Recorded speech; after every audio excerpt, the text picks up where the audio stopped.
see today. So I have to say, this is the third event I've been to in 4 weeks. And I was at an event last week for California Guided Pathways, and I was standing in the back of the ballroom, and I suddenly realized I was looking at the back of everybody's heads, which I have not done in 2 years. All I've been able to see are fronts of people's faces and frames, and it was so exciting to just look at the backs of everybody's heads. So, like some of you, I'm a little rusty about being up in front of a stage, so I actually have notes, and that way I'll make sure that I cover all the salient points. So I want to start out with some basic housekeeping. We are going to have a packed day, and my hope is that there will be so many good ideas that you will learn that you want to share them far and wide. So be sure that you're putting things in your Twitter feed. We've got 2 hashtags. Oops, they're no longer up there. One is future workforce, and the second is good jobs equity. So please share the knowledge that you're learning here today. The other thing is that you probably want to know how to get to the Wi-Fi. You'll notice that there's yellow cards on your table that will give you the login instructions.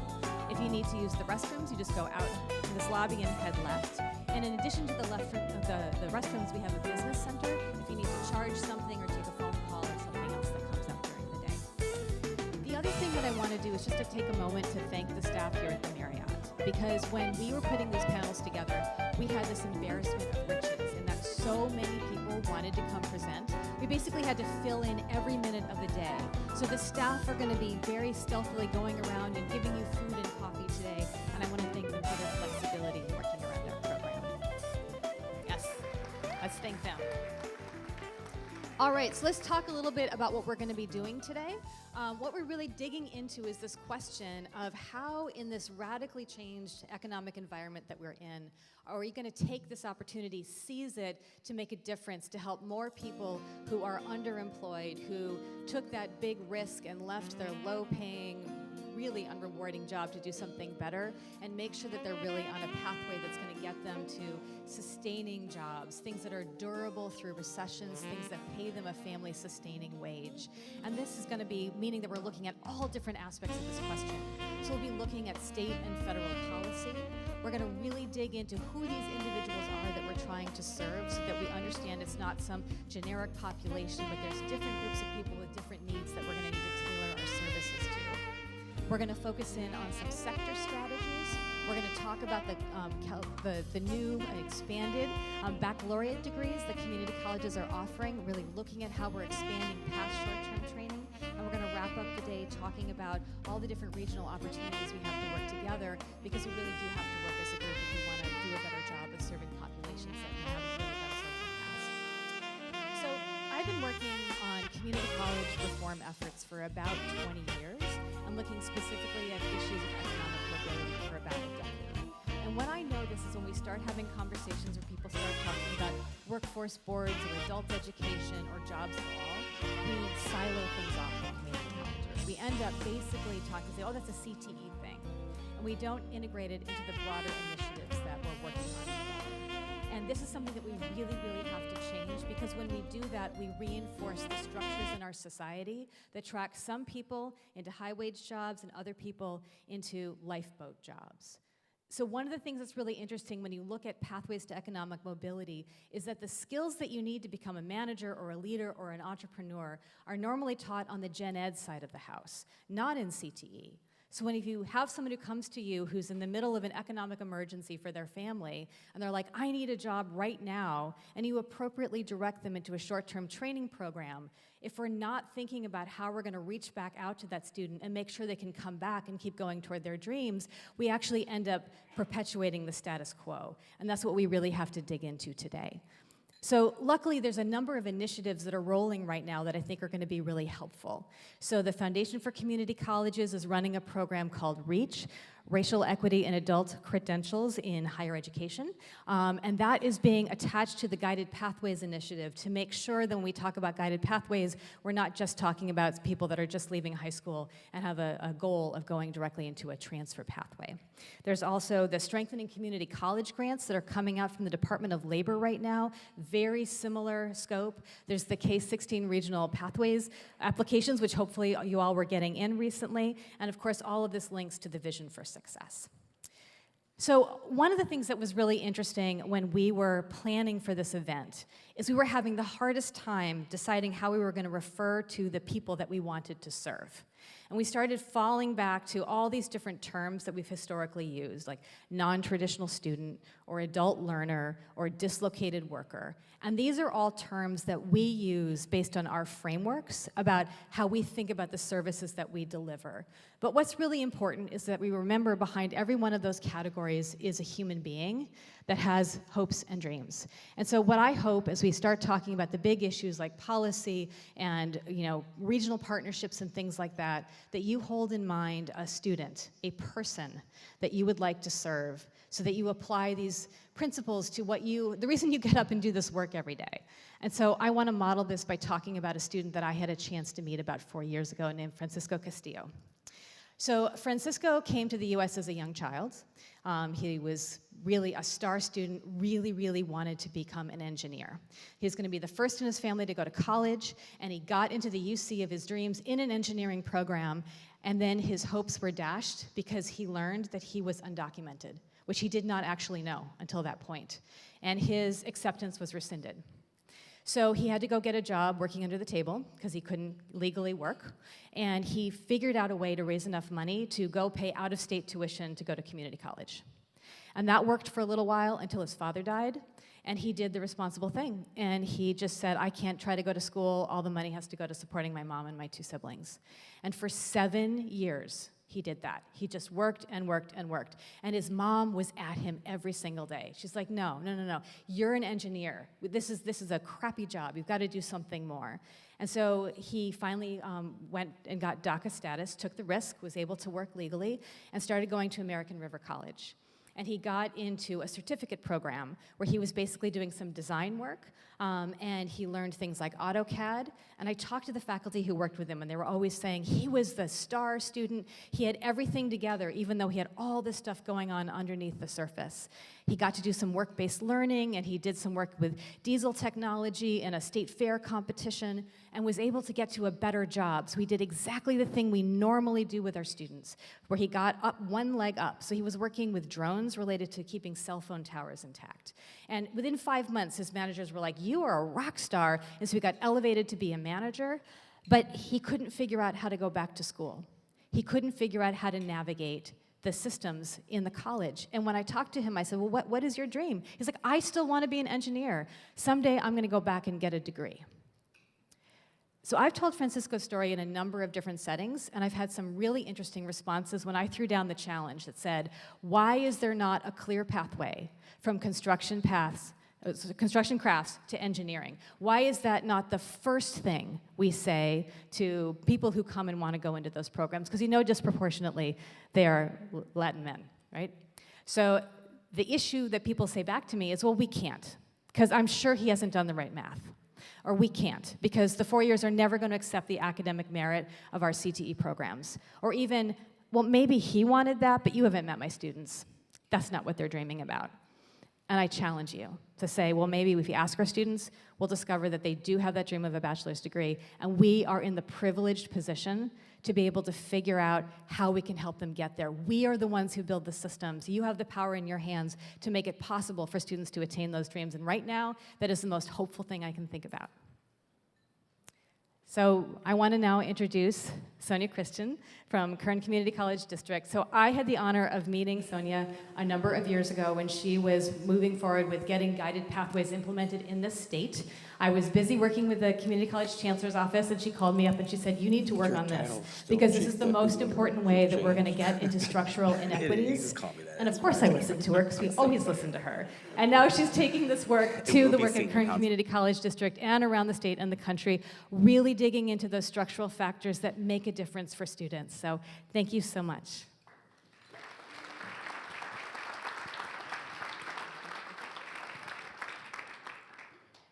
Welcome to Kern County, everyone. Super thrilled this morning when I woke up to think that we had the nation really coming to Kern with, where's Amy Lloyd? She's probably getting mic'd up right now. But the beautiful woman sitting here momentarily is Amy Lloyd from the Department of Education, senior advisor to Secretary Cardona. She's here with us. We've got folks from Sacramento here and across California, all here in Kern. I just feel hugely grateful. I feel today is an auspicious day. And when I go back historically and think about the work we have done in Kern, and I look at the history of the work that has happened in California community colleges, we have our leader here, Chancellor Eloy Ortiz Oakley. And Eloy really took California community colleges sort of with a storm, with so many policy changes and resulting in culture and changes among practitioners. But I want to come back to Kern, okay? And when I look at that journey, I see that Kern played a significant role in being a catalyst for each of those moments that change happened. And I want to go back to 2016. And I remember that we had a gathering here in Kern County. It was called Redesigning California's Community Colleges. Do you remember the book? Redesigning America's Community Colleges. And you had Bailey, Jagger, and Jenkins. And I think Jenkins got his first exposure to California at that moment. It was February 18, 2016. And I think Chancellor Oakley at that time was transitioning from being the fabulous president of Long Beach City College that really gave us the language of college promise.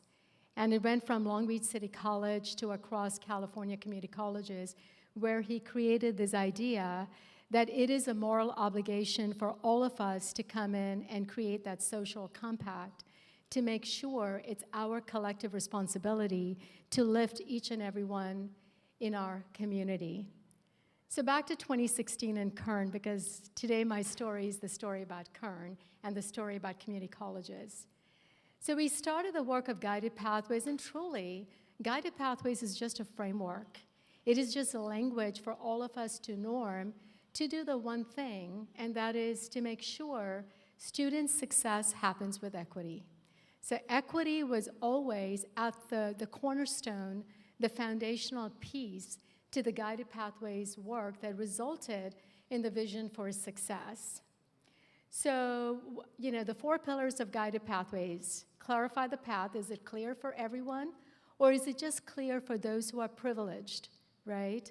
How do you enter the path, and then how do we create a village around folks and get them to that completion point? So we saw the paradigm shift from access, let's open our doors wide, to, well, that's not sufficient.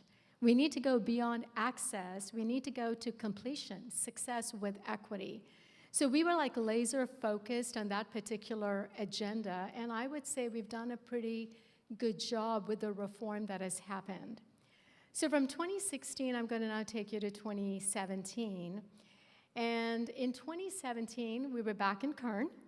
We had California converging here, the Central Valley, the other California, right? And again, we had, you know, one of our constants was Eloy recognized that the Central Valley was equity. So every time we were trying to move the agenda on student completion in the Central Valley, he was there, he was present, you know. I want to do another shout out when I think about the constant presence of this work. Sean Whalen, you're watching us, College Futures. When I went back and looked at every event we did, College Futures came in a big way. There are a gold sponsor today, and it's all because of Sean Whalen. So back to 2017, the title of that particular gathering was Leadership Matters. And it wasn't necessarily positional leadership. It was about, you know, you're a faculty. What are the attributes and the characteristics you needed to harness and you needed to really step into to make this change a sustainable change with students at the center? Faculty, classified, administrators all coming together. And in addition to recognizing leadership meant influence and not positional leadership, we recognized that positional leadership mattered. If you were the president of the academic senate, what were you going to do about it to move the equity agenda, the student success agenda? And I'm kind of totally in this space right now with the passing of Madeleine Albright. And one of the things that Madeleine Albright really did is she used her positional power to really do the right thing and make sure others did the right thing. So from that leadership, that cultural change to what it meant to be a faculty leader for student success with equity, what did it mean to be the president of a community college with equity? I mean, it was almost like our job descriptions were being rewritten in this guided pathways reform that was moving across all of California's community colleges. And I think it was 2017, Chancellor Oakley, that AB 705 the governor signed it. And, Kathy keeps referring to it as the civil rights. One of the most significant pieces of civil rights legislation of the past decade. You heard Kathy Booth, didn't you? Yeah. Transformational legislation, and I would say one of the significant factors that improved the completion numbers for our associate's degrees, our transfers, our ADTs, and always looking at it from a disaggregated data so that we were not only trying to close achievement gaps, but in some cases we actually closed achievement gaps in many colleges across the community colleges in California. So then fast forward to 2019, we were here at the Marriott. Chancellor Oakley, you were here. And we had the senior advisor to the governor. At that time, it was Londe Ajosi, and today we have with us Ben Chida, so thank you for being here. And the problem we tackled in 2019 was the problem of baccalaureate completion. It was trying to solve the challenge that was put forward with a 2030 goal of an additional 1.1 million baccalaureate completers here in California. So you can see that the Guided Pathways framework expanded to the 9th grade in high school all the way to baccalaureate completion, 9th grade to baccalaureate completion, without any gaps. So it was intersegmental discussion. So here we are today, 2022, and we are expanding the Guided Pathways framework now to jobs. So we are defining what does it look like, pathways to jobs. Not just jobs, but good jobs. With equity, the future workforce. So just a quick sidebar. I mean, the whole good jobs discussion is an exploration in itself. The definition, I know that there are major think tanks in DC. I know the Aspen Institute. They're tackling the definition of good jobs. For me, simply put, what everyone is accepting right now, it needs to be, kind of good money coming in, but also it needs to be predictable and it needs to be stable. So that, yesterday our president of our board, and talking about our board, I want to recognize two very special people who are here. And that is our vice president of our board of trustees for the Kern Community College District, Trustee Nan Gomez-Heitzberg. And Trustee Giovanni Jimenez, thank you so much for being here. So our board president, who couldn't be here yesterday, he was giving an example, in Kern of a family of 5. And if you have both parents working in the fields with a total income of $30,000, I mean, is it our shared responsibility to make sure that that family has predictable, stable wages and a good job? The answer is yes. So we can even take one of the parents, right, and get them through the work that we are doing, and this auspicious day, to create the energy to develop those systems for one of them to get a job that is $60,000. It's going to be transformational, not just for that family, but also for California. So the good jobs, definition is that predictable and stable wages. There's a lot there, and I'm not going to try to unpack it in my time allotment. And I want to go to High Road Jobs. Colleague Stuart Knox, Undersecretary, Labor Agency, California Department of Labor, thank you for being here. So the High Road Jobs is the phrase that the labor agency is using here in California, similarly to what the feds are using with Good Jobs. So High Road was sort of developed in 1990 by a sociologist at the University of Wisconsin. So it's pretty dated in some ways. You know, the idea is simple.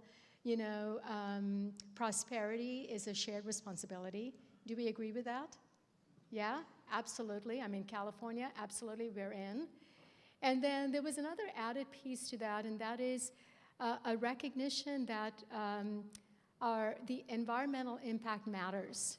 And we need to pay special attention to what we do because there are consequences. So impact really matters, the environmental impact. So around the early 2000s, maybe around 2002, California started adopting this High Road framework from a sociologist to a very practical application. And California started recognizing that we're going to be leaders in the nation and in the world, that we're going to be stewards of a healthy environment. You know, we're going to pay attention to our climate. We're going to pay attention to decarbonization. And California really started a revolution in this clean technology, clean energy sort of a revolution being a model for the nation. So the idea of the High Road framework being applied to it, I mean, equity is right there, looking at our disadvantaged communities and the impact. So moving back to the guided pathways and the impact, I was talking to our Vice Chancellor of Workforce Development for the California Community Colleges, and Sandra Sanchez told me that Eloy Oakley's marching orders is not to really focus anymore on just completion. He has told us at the Chancellor's office we need to go beyond the walls of the college and look at the impact. What is it that we as educators are doing, and how does that impact that individual after college in getting that good job, right? So we're all shifting our focus in the California community colleges to look at pathways to employment, pathways to good job, the impact of what we do as educators. And there is an image which is not up, I guess I'm up on the screen, but there is an image on the website that we're branding this discussion, this energy that we're hoping to release. It's a triangle that has the worker, educator, and employer. So this is how we're going to go. Worker, educator, employer. WEE, W2E is the framework that we're doing, bringing in worker, employer, and educator into the same space. Kathy said it beautifully in all of the events today. We're going to focus on how do we find that hidden worker. When we did guided pathways in the early college movement, we did not just sit back and say, we're here, college, come find us, right? What did we do in the shared responsibility model? We created structured memorandums of understanding with high schools so that every ninth grader in the high school had a college education plan and enrolled in college classes. We did not leave it to chance. It was designed into every high school. So every high school in the Kern Community College District, we have our 3 presidents here from the Kern Community College District, president of Porterville College, Claudia Habib, president of Bakersfield College, Zab Databoy, and president of Saracoso Community College, President Sean Hancock. So we have every high school student that comes to us has a plan. When we shift into that same model of making it happen, not just having conversations to have conversations, but when we're making it happen, we have an invisible segment called that are adult learners, adult workers who are working in the fields, who are maybe unemployed. The question, the challenge for us today is how do we find them? And one of the answers is what do we do in creating partnerships with those organizations that represent workers? So sit back and think about it. When you think about organizations that are close to high school students, you think high schools, right? Talk to the principals, counselors. When you think of workers, what are the organizations that come to your mind? One of the organizations that comes to my mind are the unions. So the Kern Community College District is working with SEIU. Why are we doing that? Because the workers trust SEIU, and we can have access to start the work of getting college designed into every worker and not leave it by chance. There are also many community-based organizations that are here today, CAPK, United Farm Workers, Cesar Chavez Foundation, so that is where we need to think about very structural relationships where we don't leave it to chance. And definitely with employers in the same space, because they provide that first job and then the good job with that economic mobility. I also want to call out our educational partners. I saw Superintendent Mary Barlow here. Thank you for being here today. And yes, we are applying for the K through 16 grants that are out there. So right now, I want to invite a person I deeply, deeply respect and who's been a true champion of equity and student success, a transformational leader who I'm fortunate to call my friend, Chancellor Eloy Oakley.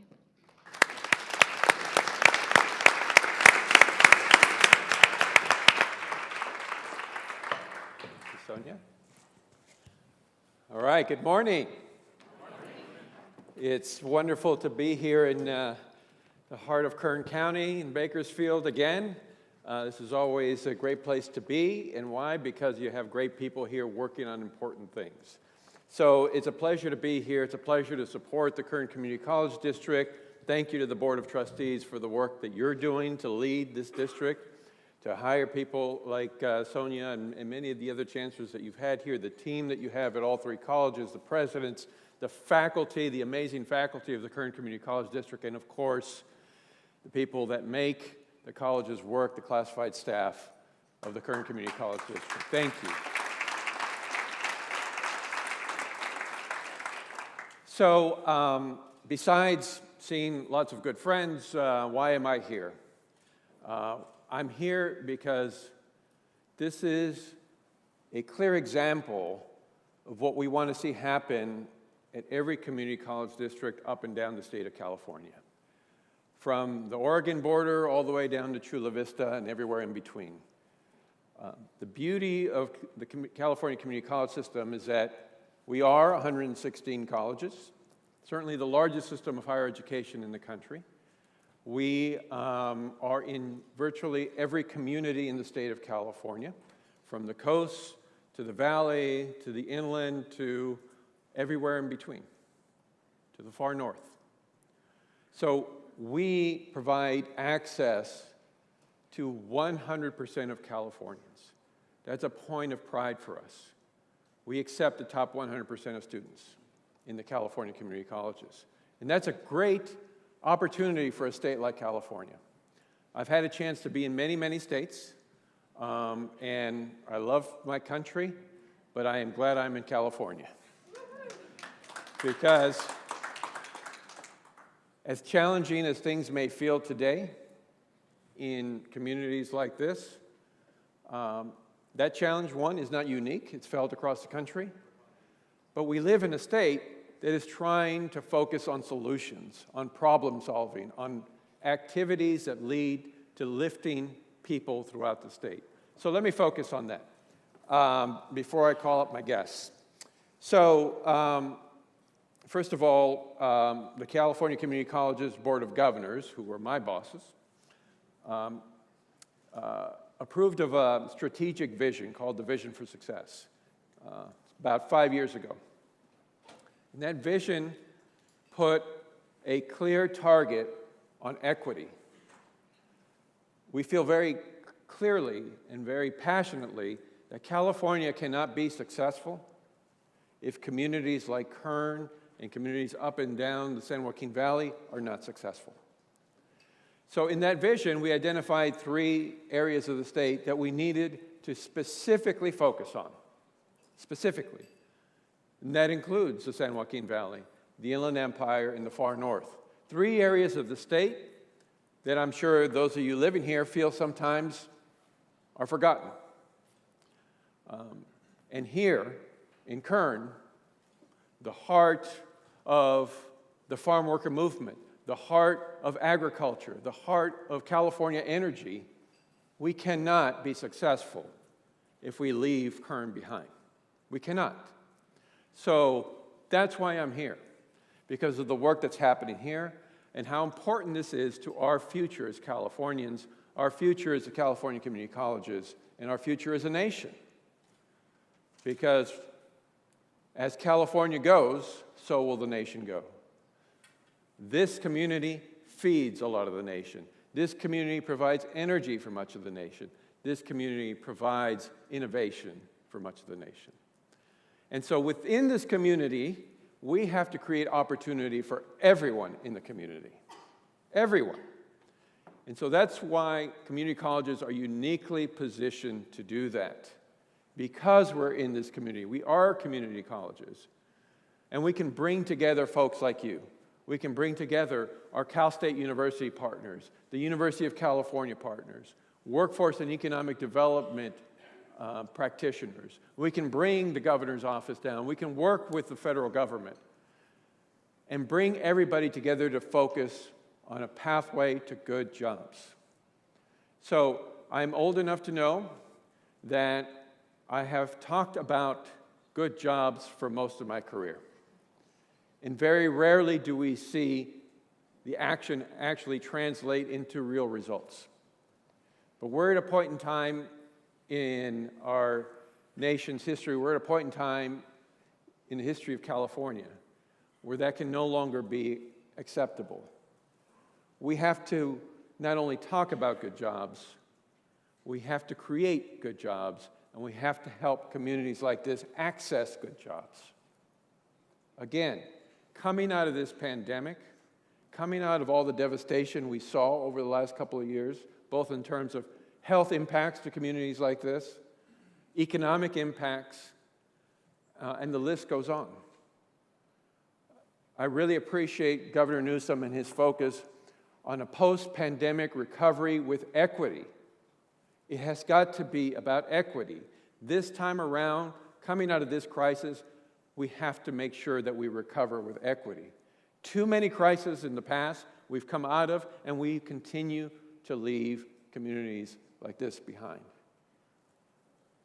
It cannot happen this time because we will not have a California that we've grown up with and know and love in the future if we don't do something about this today. So that brings me to the opportunity I have today, which is to invite a couple of special guests to talk to me about that, to talk to me about the future of California, to talk to me about good jobs, pathways to good jobs, and what we're doing to try and get there, both from the point of view of the state of California, as well as the federal government. And I'm very appreciative of Governor Newsom and his team, President Biden and his team. Yes, there has been a lot going on in this state and this country. There's a lot going on in the news today. Every single day we wake up and there is something happening. We live in a very unique, interesting, and sometimes very frustrating moment in the history of our country. But that is why we need to solve problems at the closest level to those who are affected by it. And so that's what we need to keep the focus on. We need to show Washington, D.C. what it's going to take to make things work. We need to show Sacramento in communities like this what is it going to take to make solutions work on the ground. So today, I'm very pleased to have two problem solvers join me, two people who understand the importance of this moment in time that we live in, and the importance of leveraging federal and state policy to help communities like Kern. So, if I can ask Ben Chida and Amy Lloyd to come on up to the stage and join me.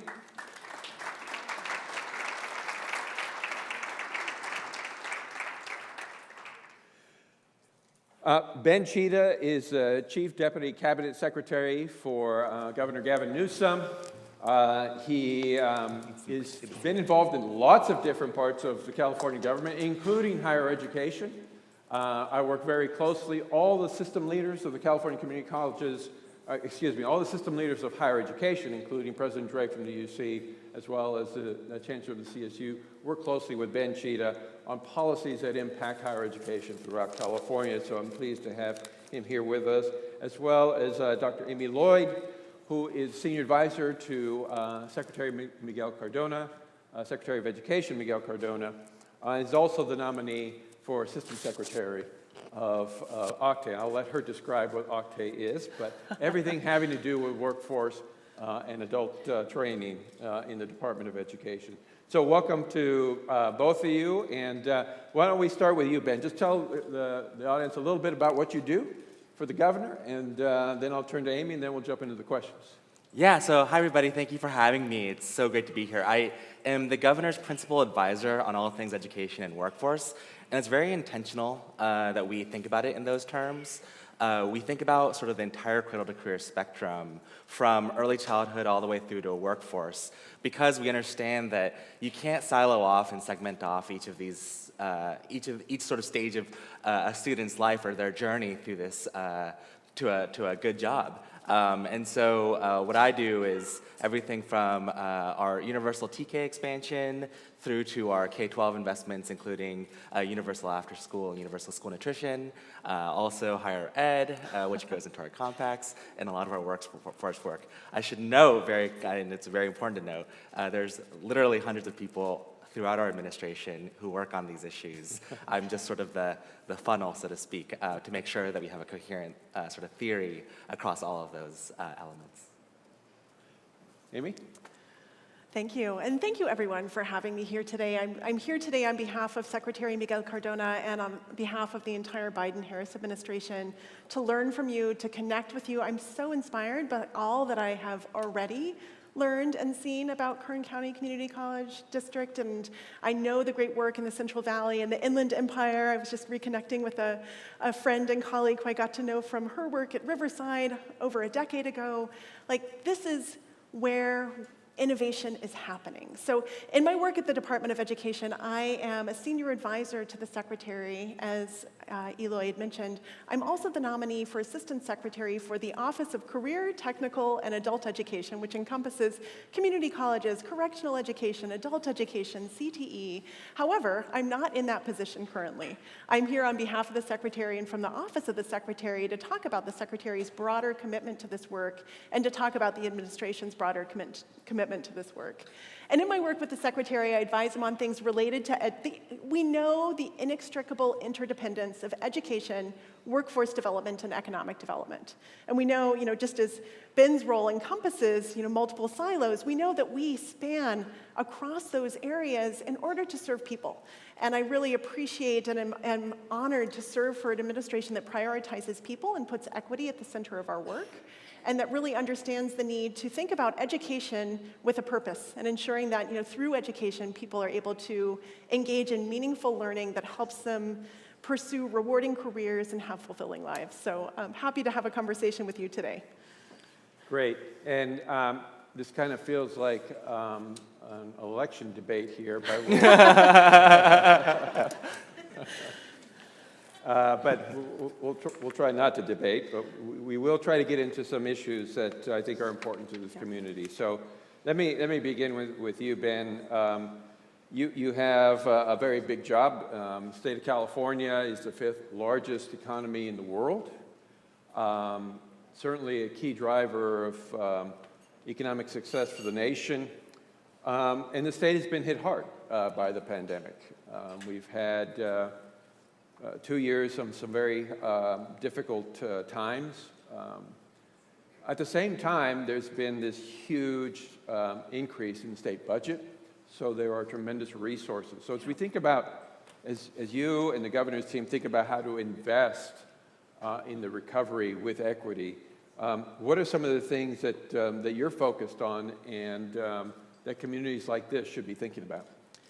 Yeah, I would say we're focused on two. So big picture, well, we're doing essentially what any good business or good organization would do, which is when you have additional funds, when you have a surplus, you reinvest it in your people. You reinvest it in your long-term capacity to innovate and to continue the prosperity throughout communities across the state. So that's sort of first and foremost. I would say a lot of our thinking falls into two buckets.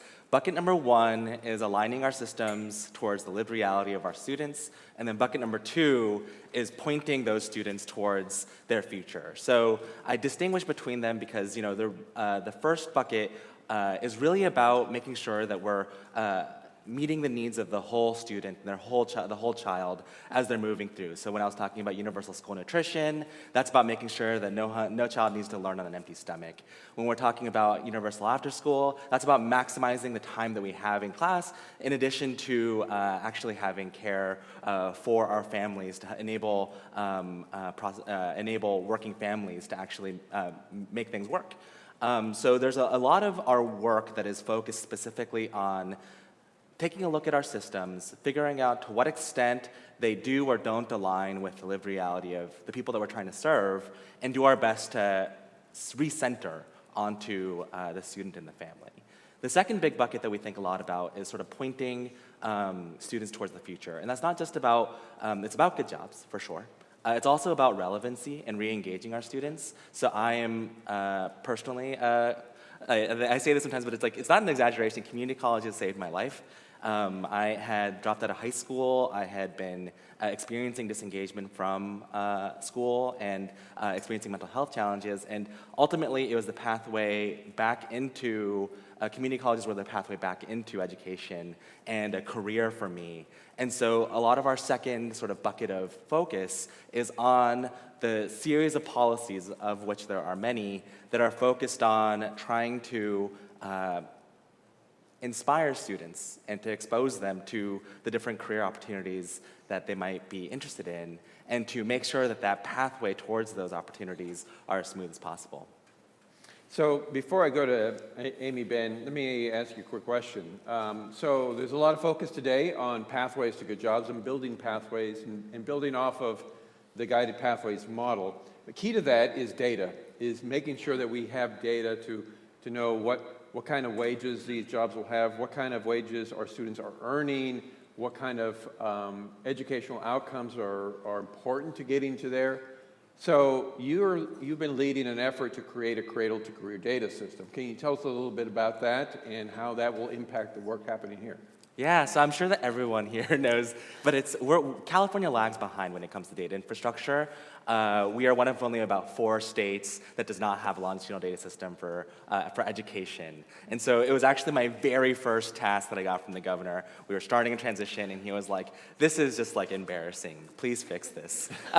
So we've been working on fixing it. It is the type of work that you are all very, very familiar with, which is, it's easy for all of us to align on the vision of, yeah, let's share data, let's improve outcomes. But then once you actually get down at the nitty-gritty of MOUs and lawyers signing on to things and data dictionaries, it becomes harder and harder. Kathy Booth has masterfully navigated us through a lot of this work over the past 2 years, really.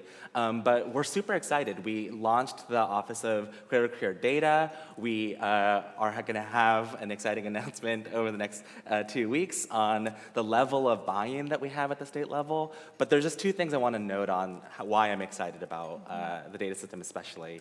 The first is we're basically going to leapfrog every other state. We're behind right now. We're about to leapfrog every other state by a lot. Excellent. Yeah, super. In really 2 ways that we've been really excited about from the get-go. The first is trying to broaden the scope of data that we're really talking about. So if we're talking about longitudinal data, we're usually talking about academic or educational data.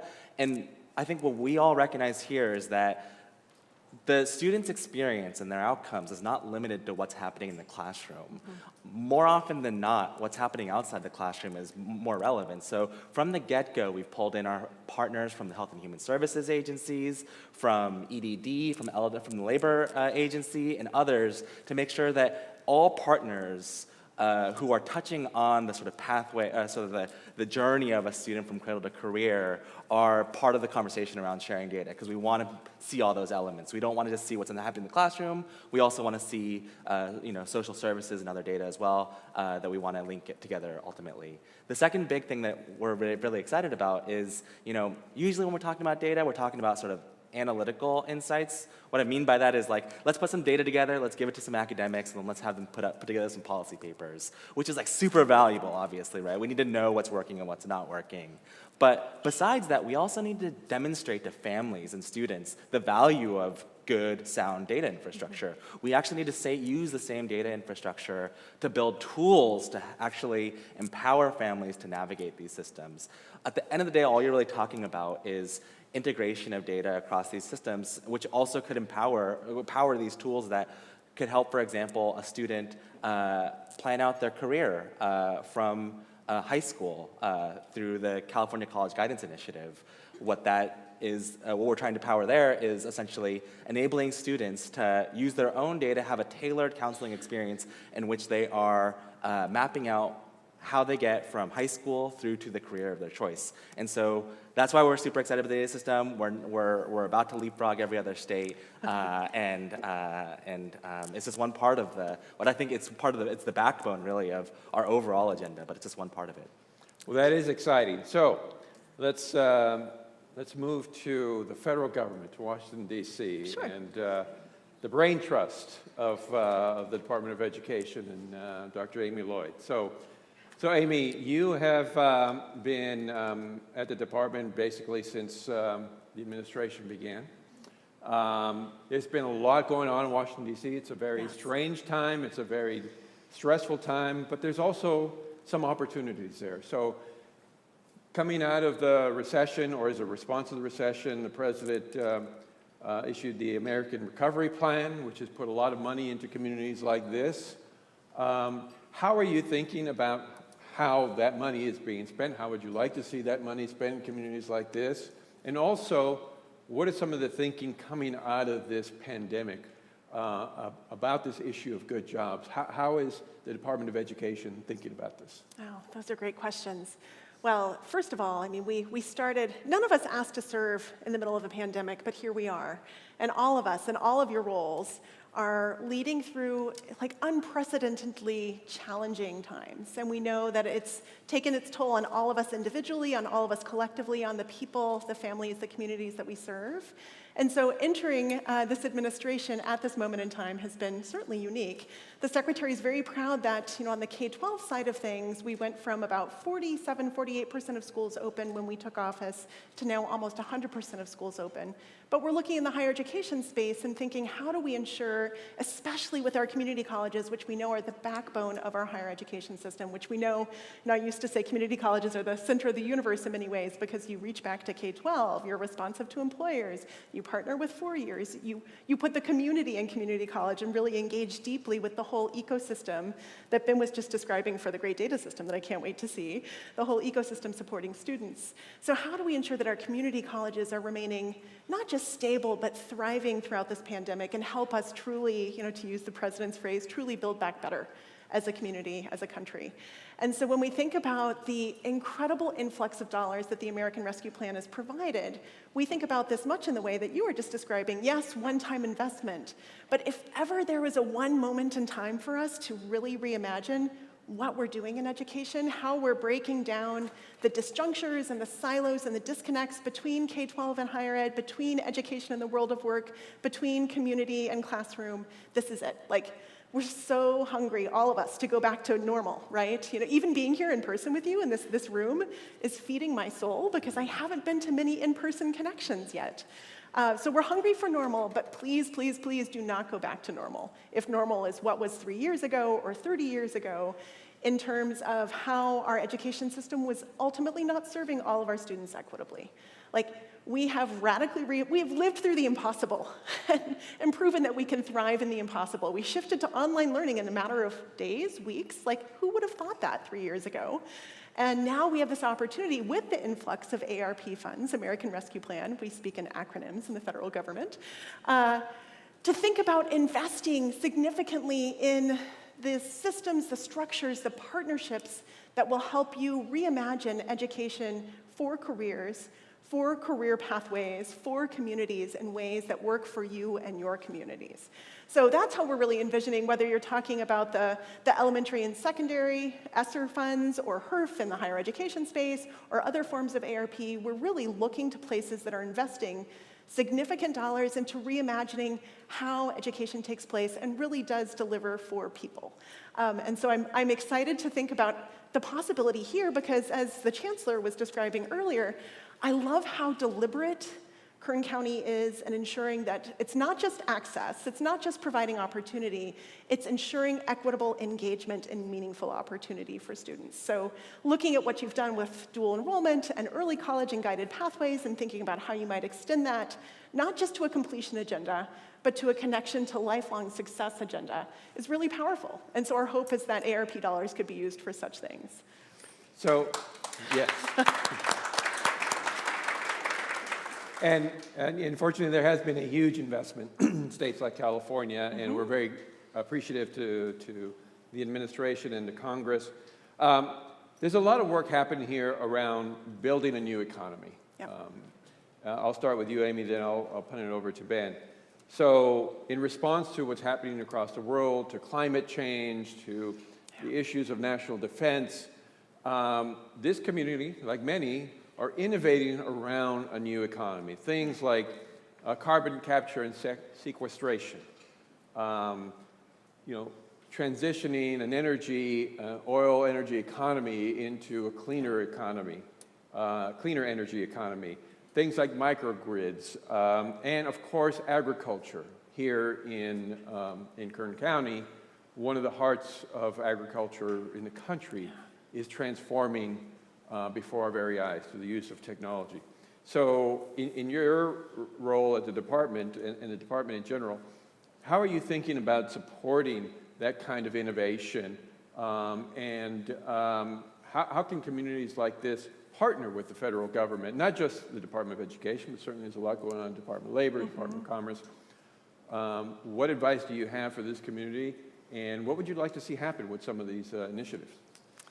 Well, first of all, Secretary Cardona has charged us at the department with being a service organization. Like, he really has instilled in all of us his heart for service. Like, we are here to serve you and to help you do your best work. So if ever you're encountering roadblocks, disjunctures, frustrations that could be addressed through federal policy, please, please let us know. Like, we want to hear about what you're experiencing so that we can work at the federal level to help make things better, not just for you, but for all of our country.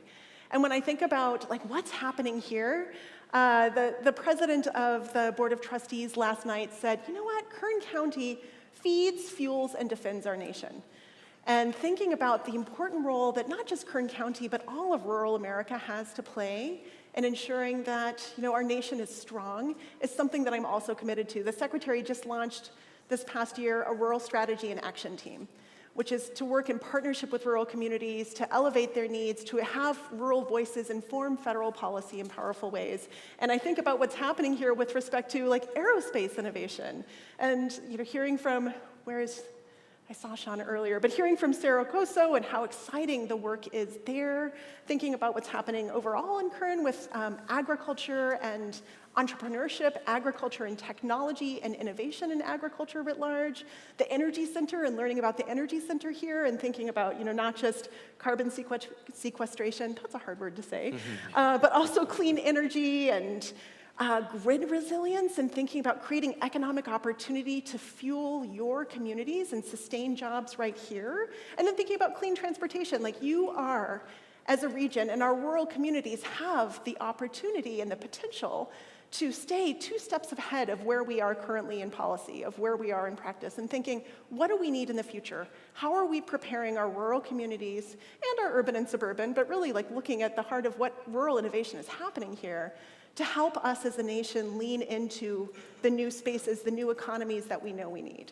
And I think about things like we're preparing for infrastructure jobs right now because the bipartisan infrastructure law will create millions of new jobs in lots of high-demand fields that connect to things like broadband deployment investments, So how are we connecting like major federal investments? You know, we have $65 billion to help close the digital divide. Like, how are we connecting from a federal level that sort of work to the community colleges work and the community's work writ large in new economy jobs that will help you ensure that your young people and adults alike have access to meaningful career opportunities through the education system and the ability to choose to stay in their home community and earn a living wage, raise a family, and support their young people to go on to create the next future jobs. So we're very excited about how major federal investments can connect to your leading work on the ground and to learning from you and working in partnership with you to think about how we can do better on our end. I will say that the Secretary has charged us to work closely with labor and commerce. So every week I confer with my other senior leaders across agencies. I also sit on an interagency working group related to energy economies and how many communities like here are pivoting from oil and gas to green economies. So thinking about like how we can ensure that any policy we make is grounded in the real experiences of what you're leading is what I'm here to do. Well, it's wonderful to hear, and it's always important that California's economy be represented in the halls of DC since we are so far away. So thank you. Ben, Governor has put a lot of focus on job creation, on innovation, and holding on to the gains that we've made through the pandemic in leveraging technology. So how are you and the Governor's team thinking about the kinds of pathways that are being created here in Kern County and the kinds of support that and investments that you'd like to see made in places like this? Yeah, so I have three thoughts, ending with the sort of investment specific to Kern County that we're really focusing on. But the first thought is just, my favorite part of this job is that we get to be the bulldog for California. Unlike Amy has to look at all states' interests. Like, from our perspective, every other state can, Can learn from you. can do their thing. We're gonna focus, but that's all to say. One of my favorite parts of this job is, we're always focused on maintaining California's dominance, and not only on the existing sectors that we may have dominance over, but also on emerging sectors as well. And so the governor always says, skate to where the puck is going. And so we're always trying to see where the puck is going, try to get California there as quickly as possible. Second, I think big picture, we see economic development as very much a regional proposition. California is not one big economy, we're many, many different regional economies, and so a lot of our policy structures actually reflect that. We have $600 million from last year's budget that we're implementing. Some of you might be part of this process around the Community Economic Resilience Fund. And that is an effort to create sort of 13 regional plans or strategies for where the communities want to go. Not dictated down from Sacramento, but rather from the communities up, with stakeholders from different areas coming together and saying, hey, here's where we are right now, here's where we think our future is going to be in 5, 10-year time horizons, and let's make sure that we have a shared common vision across policymakers, leaders, stakeholders within each given region. And then related to that, we have another $250 million from last year's budget, which is already enacted, we're implementing now, is the K-16 collaboratives that we were talking about earlier. And in our mind, really the K-16 collaboratives are the how, or the more tactical questions. So, the Community Economic Resilience Fund, those groups are gonna say, here's where and why we're gonna go, here's where we're going and why. The K-16 collaboratives is gonna be a subset of that group saying, okay, let's sit down, let's work together as K-12 leaders, higher ed leaders, private sector, and let's figure out the how do we get to that vision for a regional future. And so that's the sort of second big thought in terms of just actually creating structures to make this happen. Not only hope that it happens, but actually set tables and make sure that we're compensating people for their time, because we know this type of coordination, alignment, and vision setting takes a lot of work and a lot of time. And then lastly, when it comes to this region in particular, as Eloy was saying, we're really focused on trying to seed as much as possible where we see the future is going. So for example, in the governor's budget this January, we have $80 million for CSU Bakersfield to establish an energy innovation center. We have several $100 million when it comes to transitioning certain workers in the energy sector and making sure that there's a meaningful and just transition. And then on top of that, we have investments in health and in education, including a joint partnership between UCSF and UC Merced when it comes to creating more, expanding the pipeline for talent when it comes to healthcare workers, including nurses and doctors and the like. So that's all to say, I think that for us, we come at California from a very regional perspective. And what we want to see is for regions to determine their own future, with the state coming in and seeding and supporting and investing wherever we can help to accelerate that work and that progress towards that shared vision. Thank you, Ben. So we're coming up on time, so as we close, I just want to say thank you to this community for the work that you're doing. Yes, we are broken up into regions, but it's communities like this that lift regions. So thank you for the work that you're doing, and we hope to continue to do everything we can to support you. So as we close, let me start with you, Ben, and I'll give Amy the last word. On behalf of you and the governor's team, what would you like this community to know about the future of good jobs in California? Yeah, it's a big question. I would say for us, we have a theory of what a good job is that is very related to what's been talked about, that I think is a little bit, that ties in to not only individual families and their ability to put food on the table, but also our shared future as Californians. So I'm hoping that people can align around this sense, and here's what we mean, which is, what we see is a lack of meaning, a lack of inspiration among especially our young people in terms of coming into jobs. Mm-hmm. And so what we think is the solution is jobs that help to inspire young people, and we generally know what the ingredients of that are. It means a job that creates that enables people, workers, to actually put food on their family's table and that is durable and predictable over time. I think that's usually what we talk about when we talk about good jobs. But on top of that, what we see is jobs that help contribute to the community and to the regional economic future, and jobs that help to solve big, hairy problems for the state, for the nation, for the whole world, and also for future generations. And so, this sounds like a big sort of order, so to speak, but there are a good number of jobs that fit these criteria. So for example, the reason why we're investing so much in climate is because if you're moving into the climate sector in its various forms right now, you can be pretty assured that you'll have a job for, unfortunately. A long, long time. You can also be assured that you are contributing to your regional economic future, and that you're lifting up your community. And on top of that, you can know that you are solving a big problem on behalf of the state and future generations. And so to us, that is the ingredient, those are the ingredients of a job that really, is not just a job, but is also a meaningful sort of part of one's identity and character. And so I think if I were to have you all are doing all of the amazing legwork of actually serving students and families. And as we're doing that, I think the one thing I would just hope is that we can help to inspire and to marshal the energy of young people right now, not only to focus in on their own their own families and their own sort of day-to-day lives, but also big picture. Help us solve. Let's all come together and confront these big challenges that are facing all of us. Is I think the one message that we would want to make sure that we communicate from the governor's office. Here, All right, thank you, Ben. And for the last word.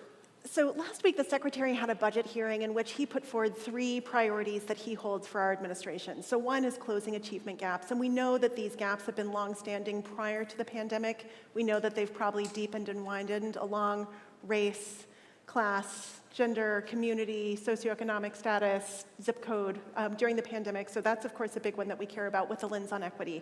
Another is, of course, social emotional learning, mental health, and ensuring like the fundamental wellness of our students and families and communities. But the third is really where the Secretary is pushing us to be bold and provocative, and where you are already standing firmly, which is on creating seamless pathways that integrate rigorous academics and powerful career-connected learning from really starting in middle grades or earlier, but from pre-K-12 through post-secondary and into careers. And so we're going to launch at the department an initiative, Student GPS, Growing Pathways to Success. It's a big focus for the Secretary, who knows that the work of aligning career-connected learning for all students, not just those fortunate and high-quality CTE programs, is essential to building our future workforce. And that said, the other piece of this is that we know that no longer is this a linear progression, right? You don't go to school and then maybe go to some form of post-secondary and then work and then retire. We are in a world of lifelong learning back and forth between post-secondary, between real-world experience and the world of work. And so thinking about the multiple on-ramps and off-ramps that you're creating for people over a lifetime, so how to prepare young people to launch them, to build the future, and how to ensure that all workers, all people of all walks of life have meaningful access to quickly plug in or more long-term plug in to think about their own aspirations at any moment in time through post-secondary education. So we're committed to making post-secondary education more equitable, affordable, and inclusive, and to connecting all of our education system much more strongly to careers, and really appreciate your leadership in this work. All right, well, on that note, please join me in thanking Senior Advisor Amy Lloyd and Chief Deputy Ben Chida for being with us today. Thank you for having us. Thank you, everyone. Yeah.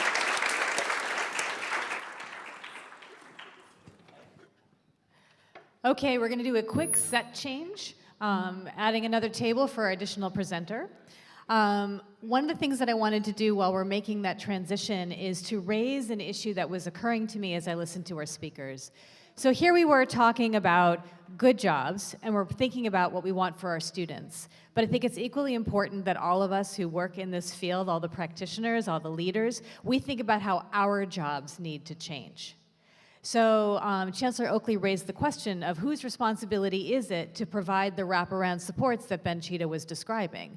So if we're talking about whole child initiatives, that's something we're more familiar with, but what's the whole adult initiative? And what is it that we're going to do with all these new dollars that Amy Lloyd described were being released for our communities? So there's a presentation I do sometimes called The 7 Deadly Sins of Educational Reform. And one of the 7 sins is death by pilot.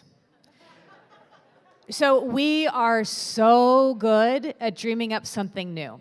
And I think that's part of the problem-solving ethos that I see in adult schools and workforce boards and community colleges. Like, we see a problem, everyone, you can't even finish describing the problem, and someone's like, oh, I've got an idea. And we pile on, and we pile on, and we pile on. And what ends up happening then is we don't make change at scale.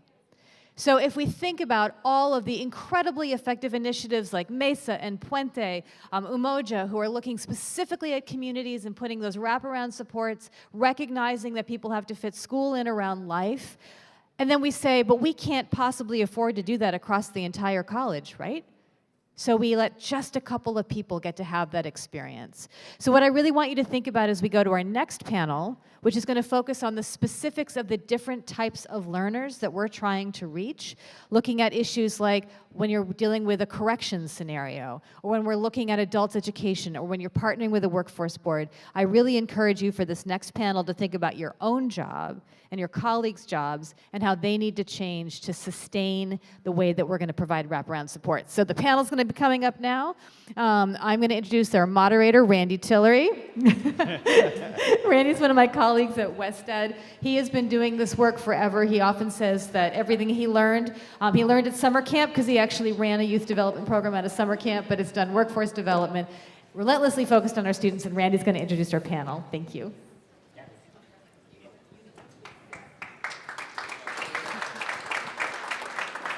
Hello.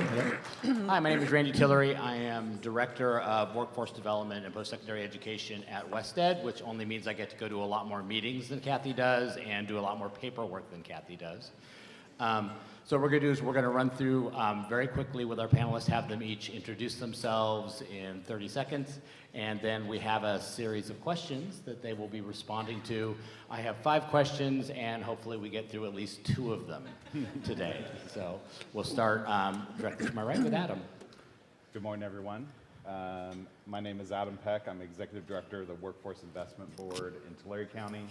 I've been with the organization, been Executive Director for the last 15 years or so.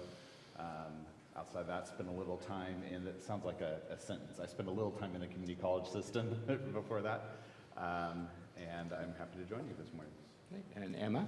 Good morning, everybody, and thank you for inviting me. I'm your neighbor to the south in San Bernardino County. My name is Emma Diaz, and I'm currently the director for the Inland Adult Education Consortium, which is one of the 71 adult ed consortia across the state, and I've been doing this for 8 years, and so just very passionate about adult education. So thank you for inviting us. Good morning. I'm Jody Leffler. I am the supervising administrator of Bakersfield Adult School.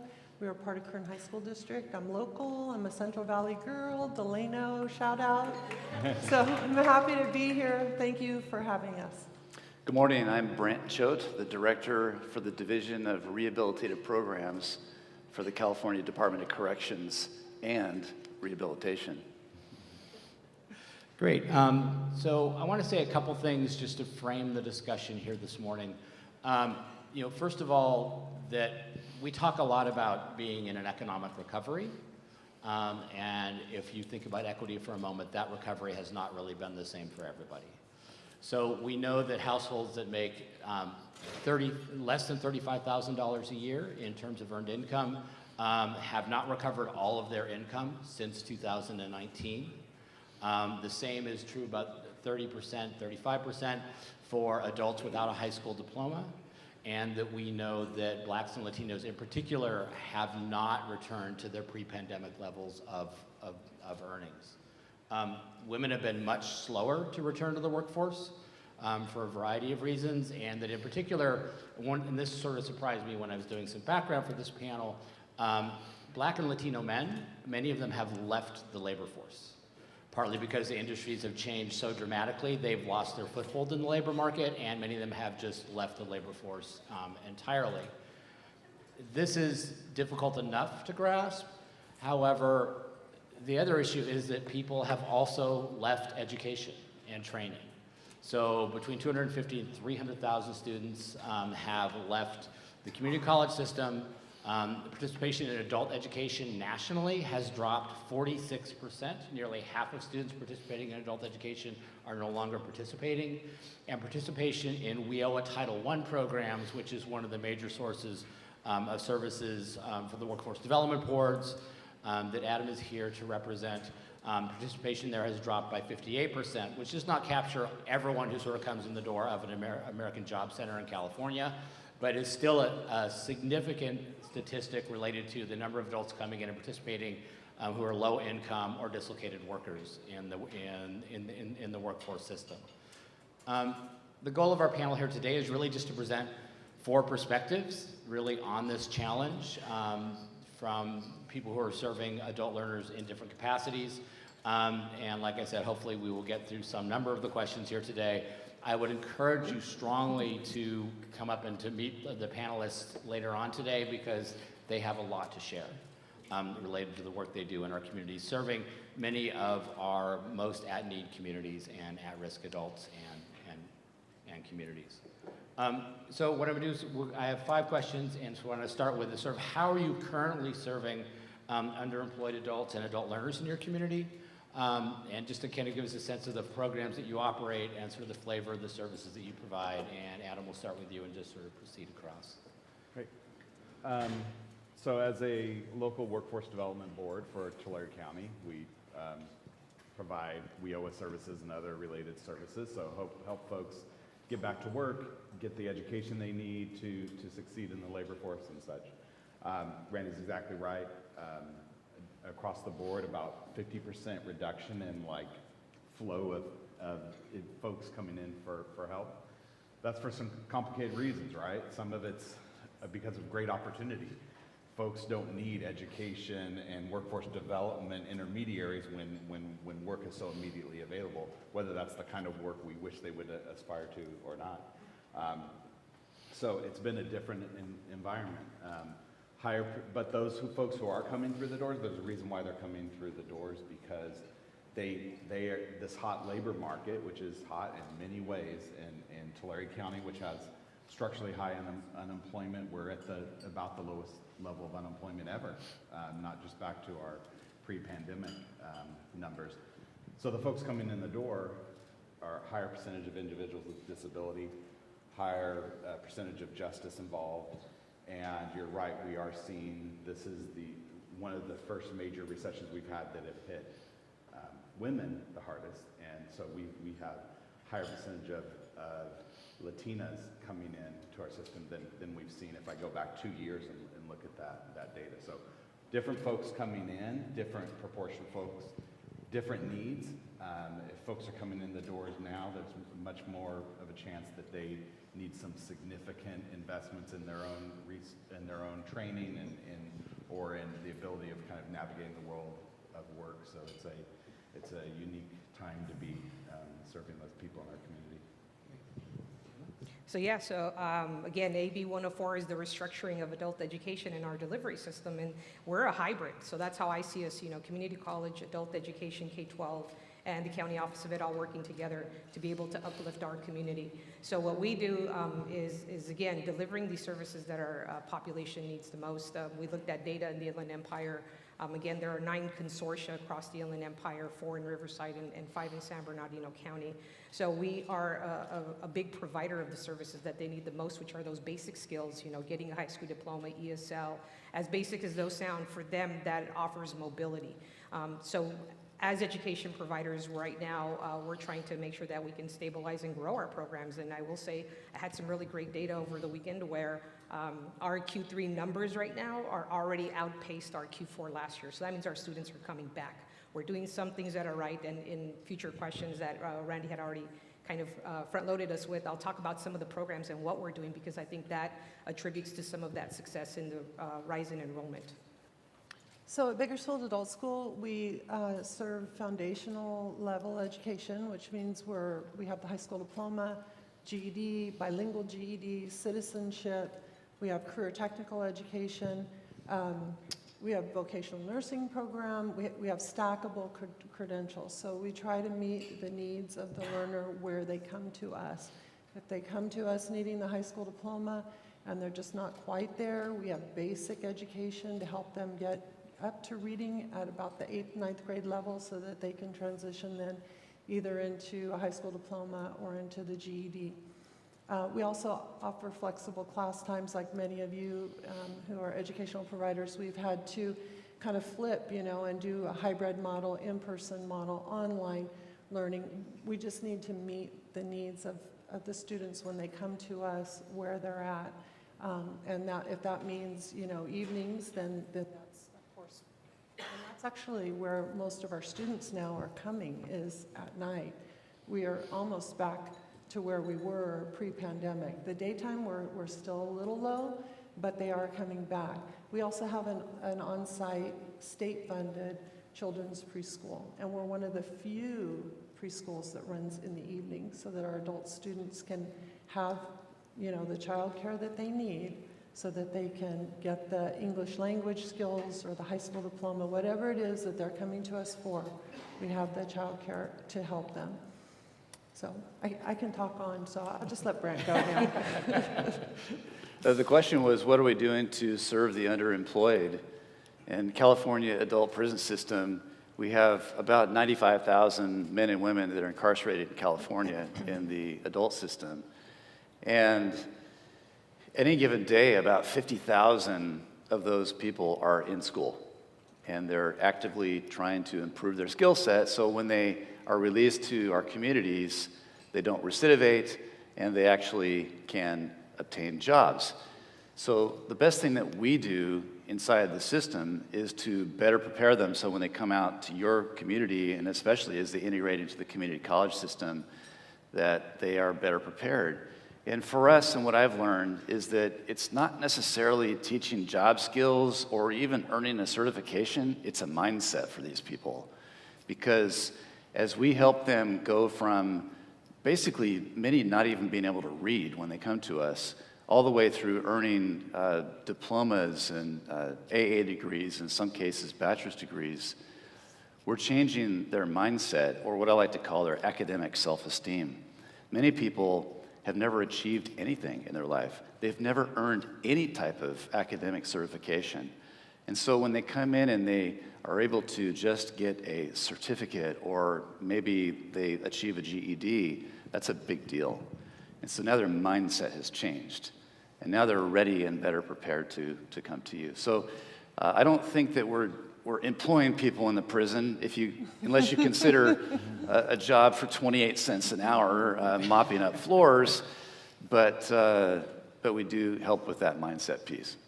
Brent, could you just expand a little bit more? Because I know that it's not just job training and it's not just pathway. I mean, you do a whole variety of things related to sort of both education in the prison and education after prison. So maybe you could talk a little bit more just about your partnerships with community colleges, participation in adult education in California, because you are an adult education provider in Yes. prisons as well.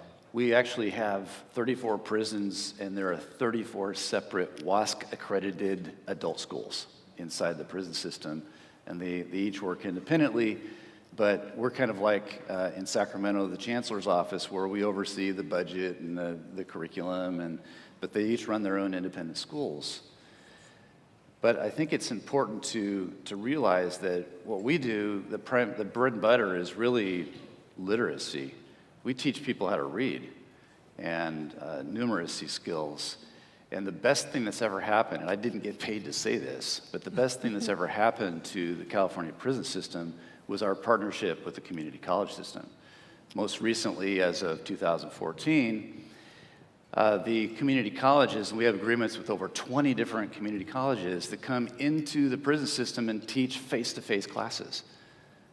And what that did for our literacy is it set the standard higher, way up here. So people coming into prison that can't read, they're like, I want to be that dude. I want to be the person that's going to college. And so the mentors now are the academics instead of those that are teaching how to make shanks and get into trouble. And it's really changed our system. And that's really the community college system has helped do that. And now, of course, we're moving into bachelor's degrees. And so we have this great partnership with the CSU system and the community colleges working in tandem, where we don't allow a state university to come into our system unless they have a solid partnership with the community college that's coming in that prison. Otherwise, it doesn't work.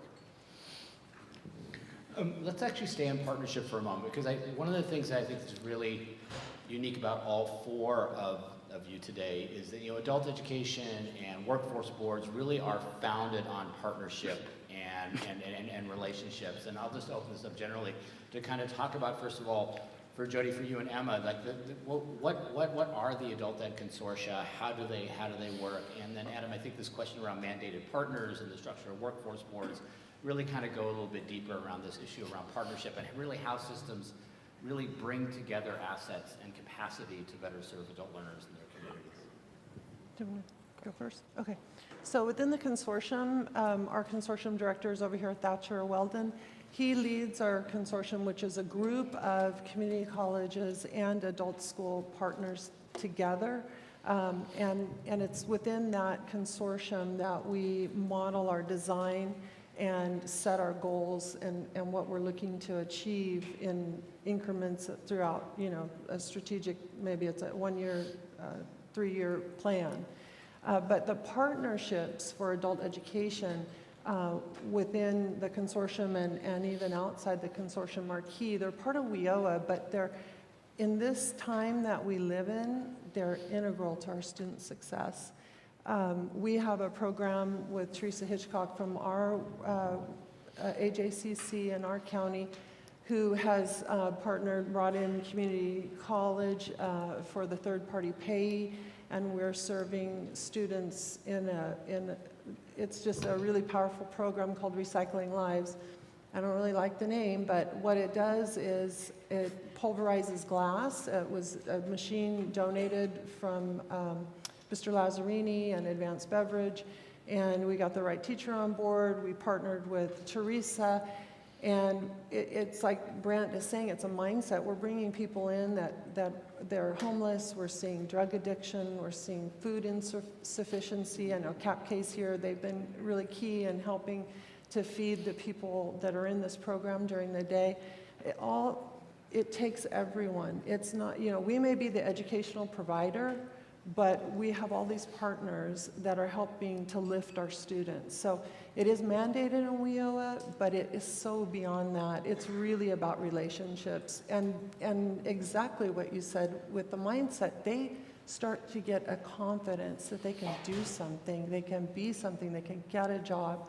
And then their children see that, and it lifts the entire family. So it's very foundational, very basic, but it's really key. The partnerships are integral to everything that we do, either in private business, community college, the consortium, et cetera. So I know Deborah Mustaine is here in the room. Dr. Deborah Mustaine will be on the panel later, and she didn't know I was going to call on her in the sense of when I first started in this 8 years ago, she was key and instrumental. And the reason why I say that is because we had to very quickly build those relationships. And I reached out to her at the time. She was in a position where she understood the region and the work. And so we follow a model called collective impact. And really that's been central to a lot of our decision making, how we work. It is a structure itself. And that has facilitated for us to be able to work together because there are sensitive topics that are discussed in the room when you have three systems all trying to operate together. I think of it as like a three-legged race. If one of you falls, all you fall. So we needed to look at data, we needed to look at money, lots of sensitive and taboo issues across this, different systems. So having a collective impact model really helped us because there are 5 pillars to that. So we had a structure very early on. We tied it to the vision of the county as well. So we were tying into other sections of our county that were already high performing and collaborating. And so that really facilitated that at the beginning to be able to establish a leadership group that was going to oversee the spending of those funds and so forth. So I'll attribute collective impact as a model that we used, but it doesn't in any way, take away from the importance of relationship building. That really is the trust in the room is key, especially when you're talking about those kinds of sensitive topics. Yeah, partnerships are obviously like foundational to the work that we all do together. Mandated partnerships, I'll have Undersecretary Knox close his ears and say, I could care less about mandatory partnerships. There's a lot of required things we have to do, infrastructure funding agreements and stuff, and I know Stuart feels the same. It is both things that were mentioned here. The idea that our fates are intertwined. I long ago, working together with our community college partners, we had this idea that we cannot cleanly cleave my success or failure from you in a community college or adult ed. We're in this together whether we want to be or not, and so we better figure it out.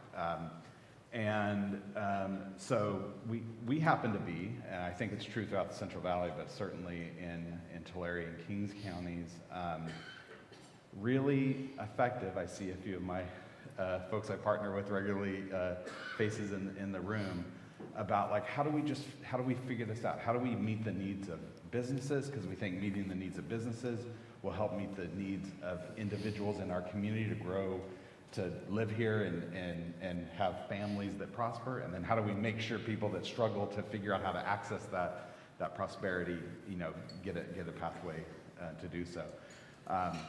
I'll take credit on stage for an example of something that College of Sequoia is doing with registered nursing. No big secret, registered nursing program's very impacted, and so people can apply across the state because community colleges have to accept everyone, and then becomes very competitive to get in, and then local folks who are working in low-wage jobs never get that opportunity to get in that pathway. Jonna Shingle, I see here from COS, really sat down in our work with our local healthcare advisory and figured out a way to do some shared investment from the community college, from the hospitals themselves, and from us as the workforce board to share the load of an expansion of the program that would allow good performing, they're not gonna be able to get in that kind of like top ranked system, but good employees who are largely largely medical assistants and CNAs that are gonna be starting very soon a year-round program and become registered nurses who will stay in this community, who already have families in this community and will succeed. That is businesses sitting together for conversations month after month after month with the workforce board, community college and adult ed system listening in and figuring out how they're going to meet the needs of those businesses and those people. So just one example of how those partnerships hit the ground.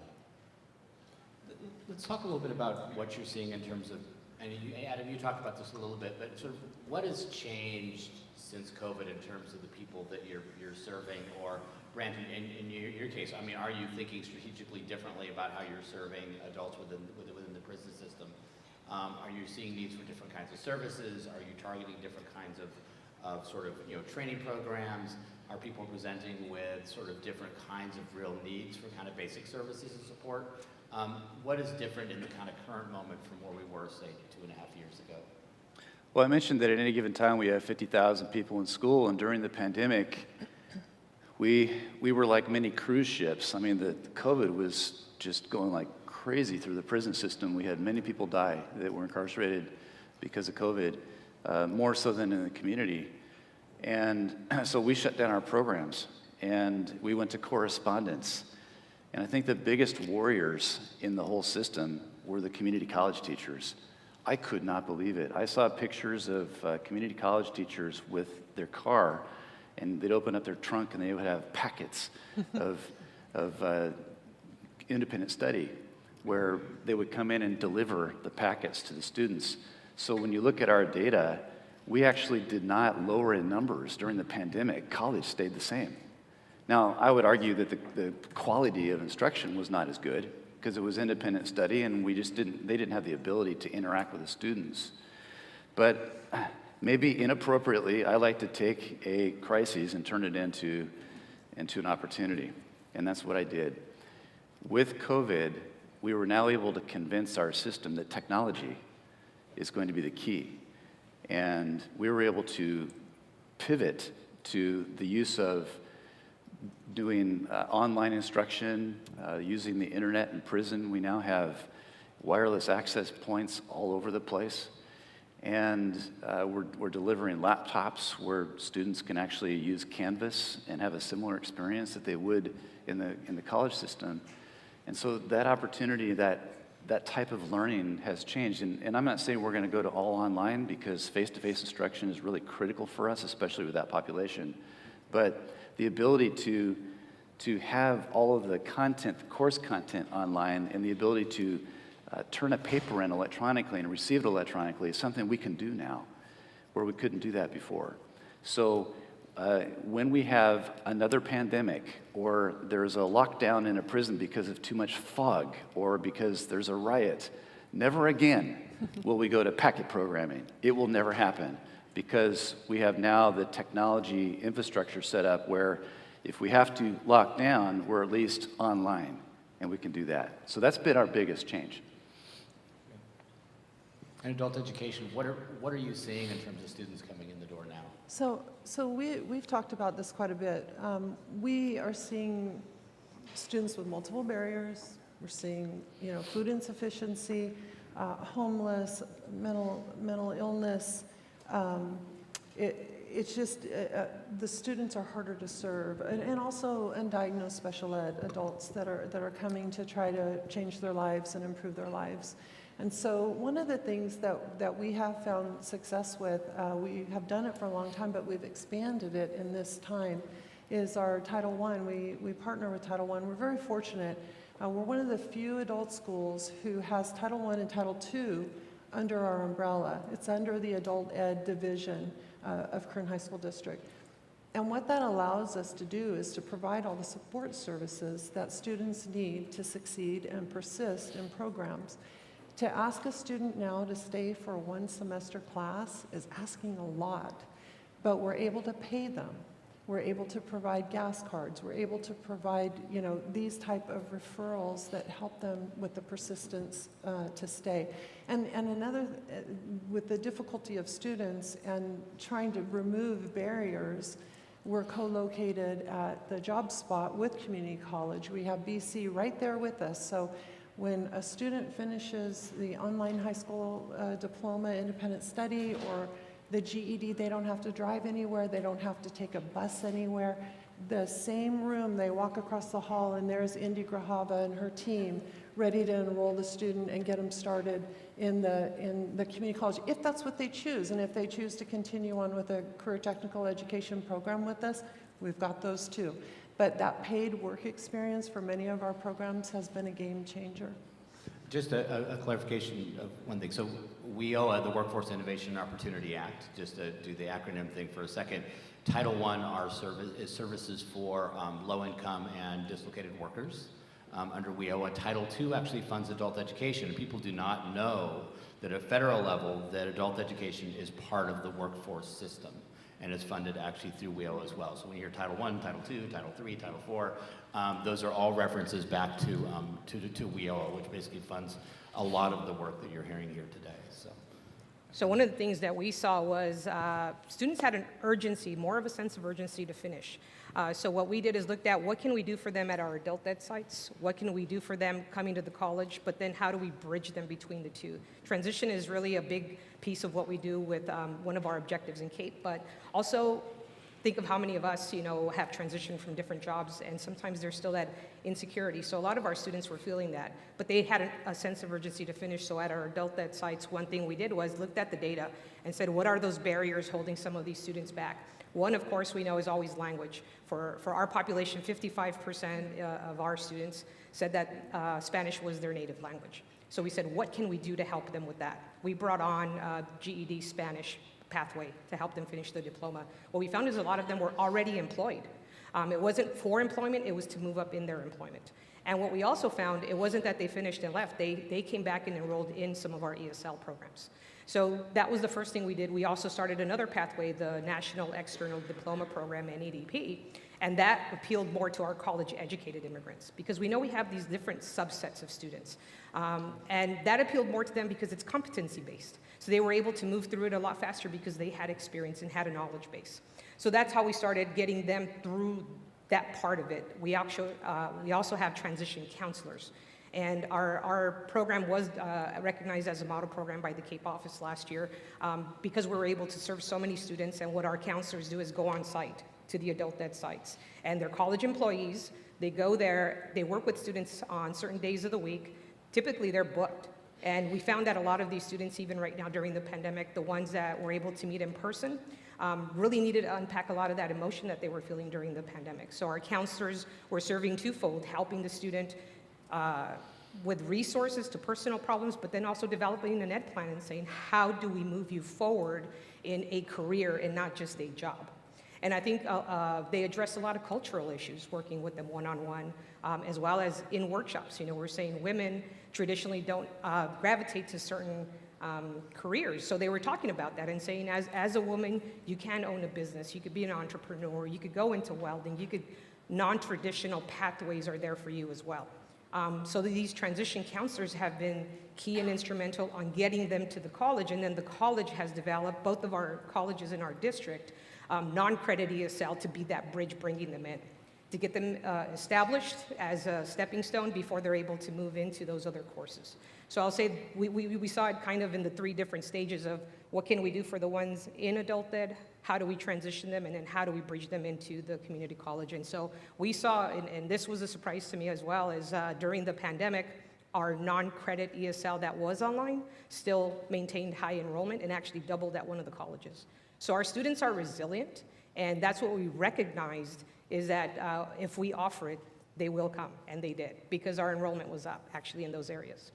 Yeah, I want to pause a second and just make note of what you're hearing here, that we think about the job, and we think about the training and the skills, and what you're hearing are actually things about journeys and mindsets. and really where the person is in their life journey. That we don't, education and training isn't about sort of the medical assisting training, it's about the way in which you wrap around the needs of the person in their life, kind of where they're at the moment. And I think everyone here has been incredibly eloquent about that, from mindsets in the prison system to the needs of folks coming in to really sort of to grapple with where they want to get to within the framework and the context of their lives and their lived experience. And it's so much more than just the transmission of knowledge or the transmission of skills. And I want to pivot a little bit, because we don't talk a lot about education in the workforce system, a little bit more, but it's really a dual customer system, right? So you're serving job seekers and students and adult learners, but you're also servicing businesses and industries and employers in your communities in a really kind of holistic way. And Adam, you were particularly eloquent about what you're seeing in terms of changes in the labor market, and then anyone else you could also share about ways in which you're seeing things in sort of businesses and industry and the way you're working with the sort of industry partners as well. But I want to give you a second to reflect on the kind of labor market dynamics. Yeah, and that's exactly what I was thinking as we were thinking about the shifting needs of the students, the workers that we see. There's also the demand side, what we're seeing difference from industry and employers. And we've seen a real shift. It's no secret to any employer out there that we are in a totally different labor market than they've just about ever seen, the tightness of the labor market. And they're not, there are times when there is, as they see it, cheap available labor, that they set the bar and they say, don't send me anyone who doesn't meet A, B, and C, and moving on. That is, they are adjusting. There have been more conversations. We've always cared about durable employment opportunities with safe working environments and predictable work schedules that pay wages that can sustain a family. We've always all cared about that. But it can be at times difficult to nudge businesses towards the type of behaviors that we think get us there. They don't want to be lectured. They have their needs, they have their costs, they have all that stuff. They're pretty desperate now. The need to find workers to meet the demand that they're trying to meet. So there are more conversations immediately that we can have as a system as they say, is this what are other people paying for this kind of work? Because I want to make sure that I get noticed by workers that potentially apply. What kind of benefits are mattering to workers? Because it's not just what necessarily they'll throw out different things that cost them money, but not see any impact. So they're willing to sit down and say, what kind of benefits matter to workers given the kind of work we're looking at? What kind of support is needed to get, or what kind of policies do I have that are keeping people who maybe were an offender? There's a lot of laws in California about what you can and cannot ask. There are many businesses that are completely clueless or willingly clueless to those laws and screen out a bunch of folks before they have an opportunity to access that workforce. And so what are their education requirements that they're putting on recruitments? That these types of conversations have always been difficult to have. That's not the case anymore. And they also don't think any one place is the answer or blame you if you can't find the workers. They're looking everywhere. They'll do a job fair, they'll do a virtual recruitment. We do this weekly Facebook Live where businesses come on and discuss their job opportunities, and we do the same thing for our training partners' opportunities. So it's unprecedented. We have concerns about who's getting left behind, and we should have that. I think we should also have an excitement for there's an opportunity for folks that we've worked with that have struggled to figure out a way in the economy. There are some openings that we can take advantage of, I think, that can both help our businesses and our community prosper and help people that have had difficulty accessing the prosperity in our community be part of that prosperity. Anyone else? I agree with what Adam was saying, that the labor market's much different now. We work very closely with the California Workforce Investment Board, and Some of our training that we do inside the prison is centered around construction trades, and we have over 20 different CTE, career technical education programs. And I've been meeting with the largest construction company in the state and talking about how to prepare people for, while they're incarcerated, for the job market. And what they're telling us is, we just want people to show up to work. We don't even care what training you provide. If they can show up to work on time and they can work hard and they can have those employability skills, that's what we want. And I'm thinking, oh my gosh, we just spent millions of dollars on high-end career technical education programs and certifications. And while I still think that's important, it's interesting just the attitude. As even those that are formerly incarcerated, many people think, oh, they were incarcerated, so nobody would want to hire them. And we had the whole ban the box and all that. It's not the case as much in California now. Our people, if they have the proper mindset, they're becoming employed. We're seeing that as well in our Recycling Lives program. We have a lot of formerly incarcerated individuals, and it is the mindset. It's the instructors, it's the relationships, building those partnerships with businesses that are open to taking a risk on students. And those students understand that they're paving the way for those that come behind them. If they burn the bridge, you know, that jeopardizes the partnership. But it is an interesting time because we're hearing a lot of the same things. You know, can you just show up on time and can you work? So I want to pivot back to partnership a little bit. I mean, what are some of the ways that colleges and the workforce system and adult education and other community organizations should really be coming together to re-engage communities around their needs for sustainable employment? I mean, not just entry-level jobs in like retail or service industries, but also durable jobs in healthcare or construction or manufacturing, which are a little more resilient in the face of an economic downturn. I mean, is there sort of a promising practice or a strategy or a program? I know, Jody, you've talked about the program you have serving kind of formerly incarcerated and homeless, but are there other examples that we could actually look to for inspiration in the current moment? You know, Randy, one thing that we're doing is working with our transition counselors. So I also sit on a Strong Workforce K-12 committee, and I see how much, you know, money and resources they're dedicating to reaching them in middle school and high school with career exploration. We don't really do that with adult ed. And with adults, you know, they're coming in from all these other avenues. They're not only coming in from our K-12 system, they're coming in as immigrants, they're coming in from other states. One of the things we realize is if we want them to, yes, you might have a job now, but what about your career later, is we're finding that our transition counselors and advisors are working with them closely to say, let's do some career exploration for you. Just because you're 18 does not mean that you know what the rest of your life is gonna be, or for those college-educated immigrants, I know 50-year-olds that don't know what they want, right?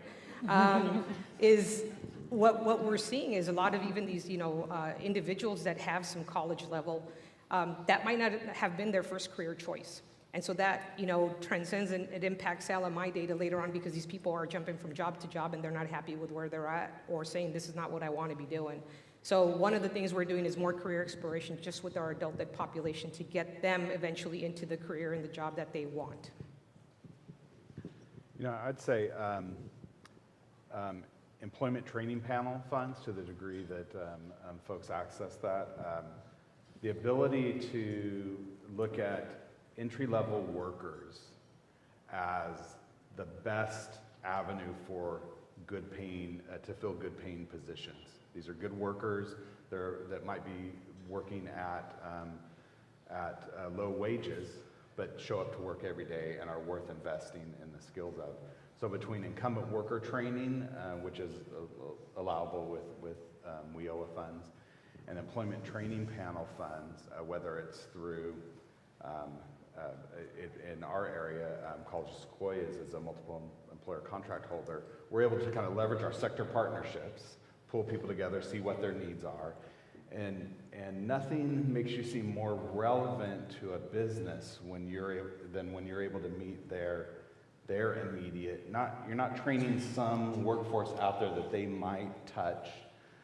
You're training their own workforce to meet their skills needs. And the ability for the workforce system adult ed, community college system to kind of sit down with businesses consistently, understand the needs, develop training programs, and then execute on those has been helpful. It's been great that the administration, that the state has funded some portions of industry that haven't been able to access ETP in the past. It's made a big difference in a healthcare system like ours that have often not been able to access that. So, Brant or Jody, anything you want to? Well, you want to go ahead? Go ahead. I'd like to say that what I've noticed in the communities, especially the large counties, is that we're not doing a very good job taking advantage of the partnerships that are out there. I don't mean we as Department of Corrections Rehabilitation, but I mean we as a whole. And when you consider the opportunities, and we're going to give you about 2,500 to 3,000 people every month that are going to be released from state prison. And these aren't people that are being released like the news media tells you. These are people that legitimately serve their time and they're coming out. And historically, it's 2,500 to 3,000 people. So where do they go? They come out into the communities. And what I've noticed is that you have the Adult Ed Consortia, you have incredible community-based organizations that are out there, and everybody's doing excellent work. And most of them are really good, providing quality services. But the person, this community-based organization doesn't even know the person next door. They don't even talk to each other. They might even compete with each other. And so what we need to do is we need to be able to provide opportunities for these organizations to come together. It's like the synergy principle, where 1 + 1 = 3. And we're not doing that very well. And if we actually work together and shared services and ideas, then I think we're going to do a lot better, especially for those coming out of state prison. if I could just say just to that one right there, the prison to employment investment with CDCR funds, and because often we think CDCR and we think prisons and people coming out, but we don't have any state prisons in Tulare County, but a lot of people get paroled in Tulare into Kings County, and but besides the funding made available for it, the partnerships that are developed between parole and the workforce system and local community organizations has been it's been a great opportunity. When we didn't, that was a kind of a siloed system. Our two systems were kind of siloed at the local level, and that's helped really break down those silos. Yeah, there was a time when Governor Brown was in office when he challenged us to start working together, and we didn't talk to each other. The Workforce Development Board and CDCR, there was just no communication. And with the additional funding and the governor's nudge, we actually created this friendship and true partnership where over the past several years, it's been amazing. Jody? I just wanted to mention that part of Perkins funding, a lot of you guys know what I'm talking about, but we're mandated to meet with our business, our industry sector partners annually to take that information and to be turning out students that are more relevant workers. So you were talking about healthcare. You know, if our community partners say we need your vocational nursing students to have an IB certification, that would help us. That frees up our RNs. The LVNs can be doing this work while they're doing something that, you know, only RNs can do. That's important for us to be doing that work in adult education, to be taking that information and then taking the advice and trying to put it into practice where we can. Then we become true partners in that sense. We're helping the business and we're helping our students, so they're, you know, able to have mobility and better jobs. I'm going to sort of key on two things that sort of came up in this sort of last question. One of which is that there are so many, and I used to say this to the presidents of my colleges when I was a community college district dean. It's like everyone that we're trying to serve is being served somewhere else. That many of the people that we're trying to touch, that we're trying to work with, are working with community-based organizations, or they're in foster youth programs, or they're in adult education, and the college should be there. It shouldn't be just at the college. And so I think that the equity move in the current moment in many ways are about these kinds of not just partnerships, but really integration. It's not about the college being there or showing up or having a table. It's about what the college does at the adult school that helps students sort of situate themselves in a longer term journey. I think the second thing, the equity move is this question about careers and upskilling. We think about low-wage workers and underemployed adults as just needing a job.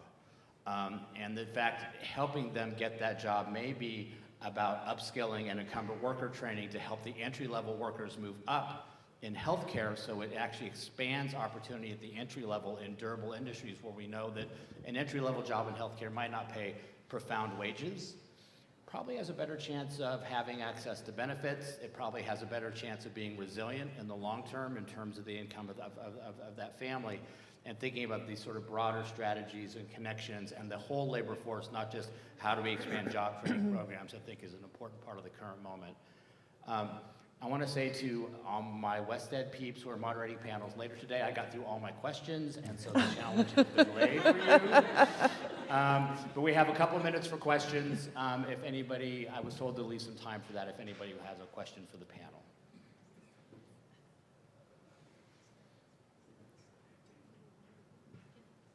Is there a mic in the audience? Really? Does someone want to raise their hand, and I will run around in the audience.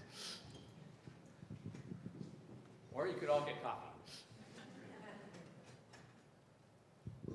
Okay, well, lacking questions. Oh, right over here. Kathy?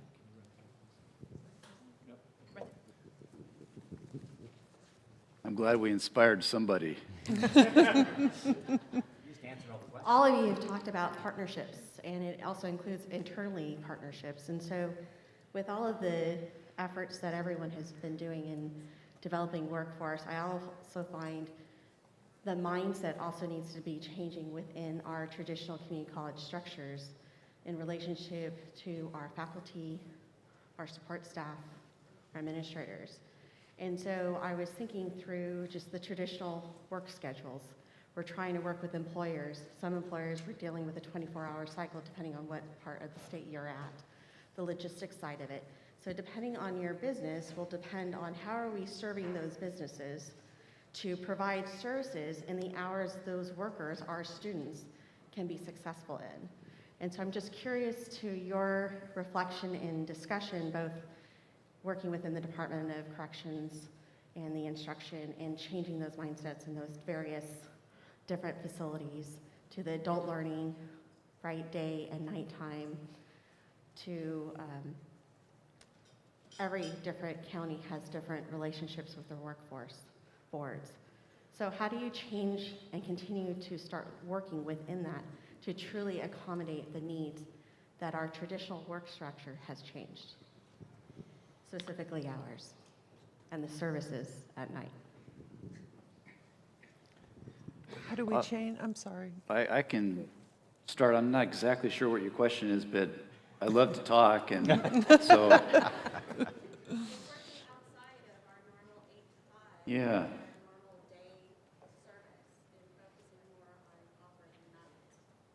I think that maybe you're not going to like this answer, but if you want something bad enough, just go make it happen. Just do it.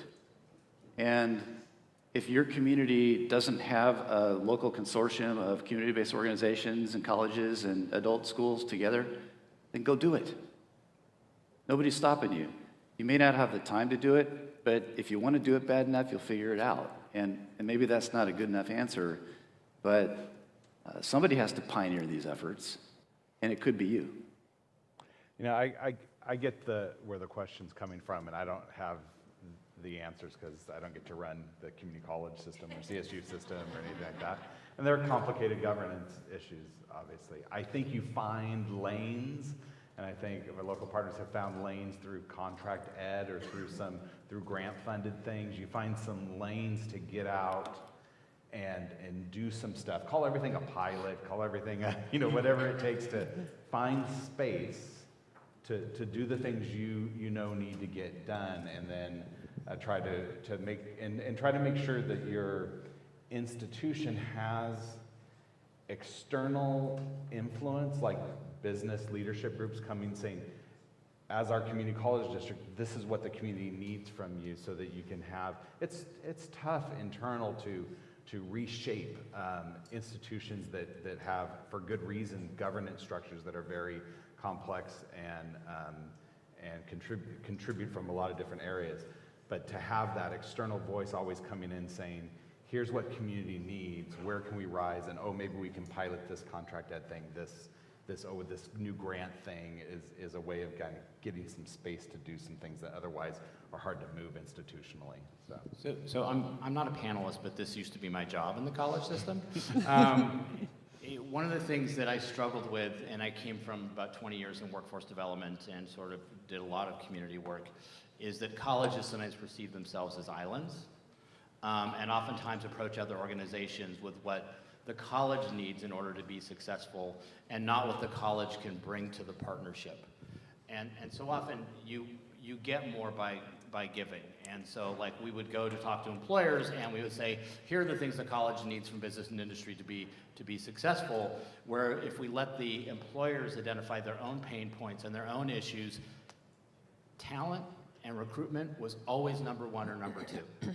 And letting them articulate that, listening deeply to the needs of organizations and business and industry, oftentimes then employers were much more giving in terms of what the kind of the sort of the solutions were related to that. I just felt like I needed to kind of add that to the equation. Randy, just real quick, I don't know, is it working? Yeah. Real quick, just non-conventional ways of that we found in our consortium to serve is, I have one adult ed site that's actually refurbishing a classroom to bring in the AJCCs to be able to have someone there on site to work with students outside of their hours. We've hired some counselors that are part-time adjunct to be able to work either evenings or weekends. So we're trying to find those places of meeting the student where they are, and that's two ways that we found right now is either hiring part-time individuals that can just plug in that need for now until we figure things out, but also reworking our workforce development board just actually opened an office in the mall. So you're going to where the people are, and so that's what we're trying to do with some of our classrooms as well as bringing in those people. So we're at time. I want to thank all four of you. Really, you shared so much today, and it was definitely inspirational for me, and just thank you so much for being here today. Ready? All right, so we're now going to take a 15-minute break, so come back at 10:45. And in the meantime, what I encourage you to do is think about that tightrope walk you did during the pandemic, where you changed things that didn't seem possible to change at scale because you already know how to do this. See you back at 10:45.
Well, good morning again. Good morning to the 250 people right here and those in the hallways, and the other over 200 who have tuned in via live stream. Hi there. Well, this is going to be a very, very good panel. We got warmed up in our opening session with Chancellor Oakley, having a conversation with Ben Chida and Amy Lloyd. You got the landscape of Washington, D.C., the landscape in Sacramento. And now we're going to focus on California. We're going to focus on education, we're going to focus on community colleges, and we're going to focus on the labor agency. In fact, when we were coming up with the title of this conference, Good Jobs with Equity, the Future Workforce, and you think about the largest organizations or agencies that deal with it in California, what do you think about? The California Community Colleges, and you think about the labor agency. So we have Stuart Knox, our undersecretary for the labor agency, and you've already met Chancellor Oakley. What I did not know about Stuart is that he's been in a community college and he's been in the workforce development. So this entire space, he's actually walked in the shoes of the different organizations and really understands it. So to kind of get us started, Stuart, in your new role with our Secretary of Labor, what are some of the initiatives that are exciting at this time in California? Sure, yeah, no, I appreciate it, and thank you for having me here today. We have many initiatives, as most people know, and we do have one of the, I don't know if it's one of the larger, I think we're the 4th largest agency in state government, and most people know us for EDD and workforce, but we also have Department of Industrial Relations, which has Cal OSHA, Workers' Comp, Labor Commissioner's Office, so we have also multiple panels and boards. California Workforce Board, most of you know, Employment Training Panel, most of you know. But workforce has always been dear to my heart, coming from the community college system, which you also didn't probably know is I was a GED instructor at one time. And so that's where I started, was a GED instructor. And I started working with dislocated workers. So from that passion of what we've done over the last, I've done through 28 years of work, is really brought us to where workforce development today, being the undersecretary, the second round, has been to look at how we can move our system as workforce. And we have 4 different workforce systems within labor agency itself. One is a Division of Apprenticeship Standards, so that sits under Department of Industrial Relations. We have the California Workforce Board, which is a direct report into the agency. We have the Employment Training Panel, which is partially an EDD, but directly reports into the agency. And then we have Workforce Services Branch, which is when we talk about the titles. Workforce Services Branch actually deploys the resources and the funding to the 45 local boards. We've really focused in the last 3 years is to really bring those somewhat disparate, and I think I can't remember who said it, but siloed systems under one vision. And really the High Road Training Partnership vision is one of the major initiatives and visions for which we have for California. And really looking at the equity lens is how do we serve populations that have been typically either underserved populations or just not served in the manner in which California wants to serve people for the future. And so I think that's one of the key components of what we're doing. In terms of industry, we're really looking at 3 major initiatives for this coming year. Ben brought up SURF, so he stole my thunder on the Community Economic Resilience Funds. That is $600 million. That is an economic development tool, really, for the 13 regions. And we're really sitting with GoBiz, Dee Dee Myers, Sam Asifa, which is the OPR, Office of Planning and Research, and our Secretary of Labor. We meet with them every other week. Well, I meet with the Secretary every day, but we meet with the Dee Dee and Sam every other week on setting the vision for the SURF program. I know Kern is very interested in the program, and we are very interested in Kern to be able to help with that. So that is a key initiative in economic development. The second one is a healthcare initiative, which if you've seen the budget for this coming year and hopefully getting through the legislative process in the next 2 weeks, the governor proposed a $1.7 billion healthcare initiative with us in Health and Human Services. So this is a massive investment, and I said this a little bit last night when we talked. If you look at the last 3 years of investments of California money, not federal money, but California money, we have surpassed the WIO Title I tenfold. So this is the first time in the 28 years that I've worked in workforce development that we've had a governor who invests in workforce development with the community college system, with our system, that we will be at close to $3 billion in the next fiscal year, if approved by the legislature, of investments within climate economy, healthcare initiatives, and really looking at the equity lens of how do we bridge those together and make sure that we're meeting the demands of California. Back to the regions too, I really will say, we really do look at the regions as developing those strategies. For us in California, we've not had a real big economic development drive in California since the early 2000s. Some of you might remember State Trade and Commerce way back when that dissolved, economic development really was never funded that heavily, mostly from labor agency to some level. And so we kind of pieced it together. Community colleges have their little pieces of money, but it's never had heavy investments as we are seeing with this governor and what he's doing. And what we would like to see is that those 13 regions really build the capacity for all of California for economic development for the future. Well, I was paying attention to lots of dollars coming in to support really, really good work.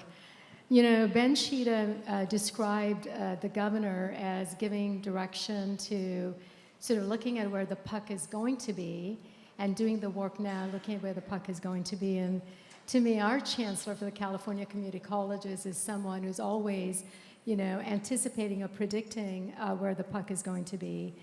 So Chancellor Oakley, given, you know, the dollars coming and, you know, California Community Colleges, the largest higher ed entity serving underserved communities, you know, with equity, I'm sure you have a lot of plans up your sleeve. So you care to share some of that? Well, happy to. And to follow the hockey analogy, my job is also to check anybody who gets in the way of the California Community Colleges. So I certainly value the entire ecosystem of higher education, but I certainly believe that it is districts like Kern that are closest to the workers that need the greatest support. So that is my primary focus. It's making sure that I do everything I can to work with Ben, to work with the governor, to work with Stuart, and the entire team at the governor's office, who I will say is extremely supportive of the California Community Colleges. That's not something I say to pander to the governor and his team. That's something I say with genuinely.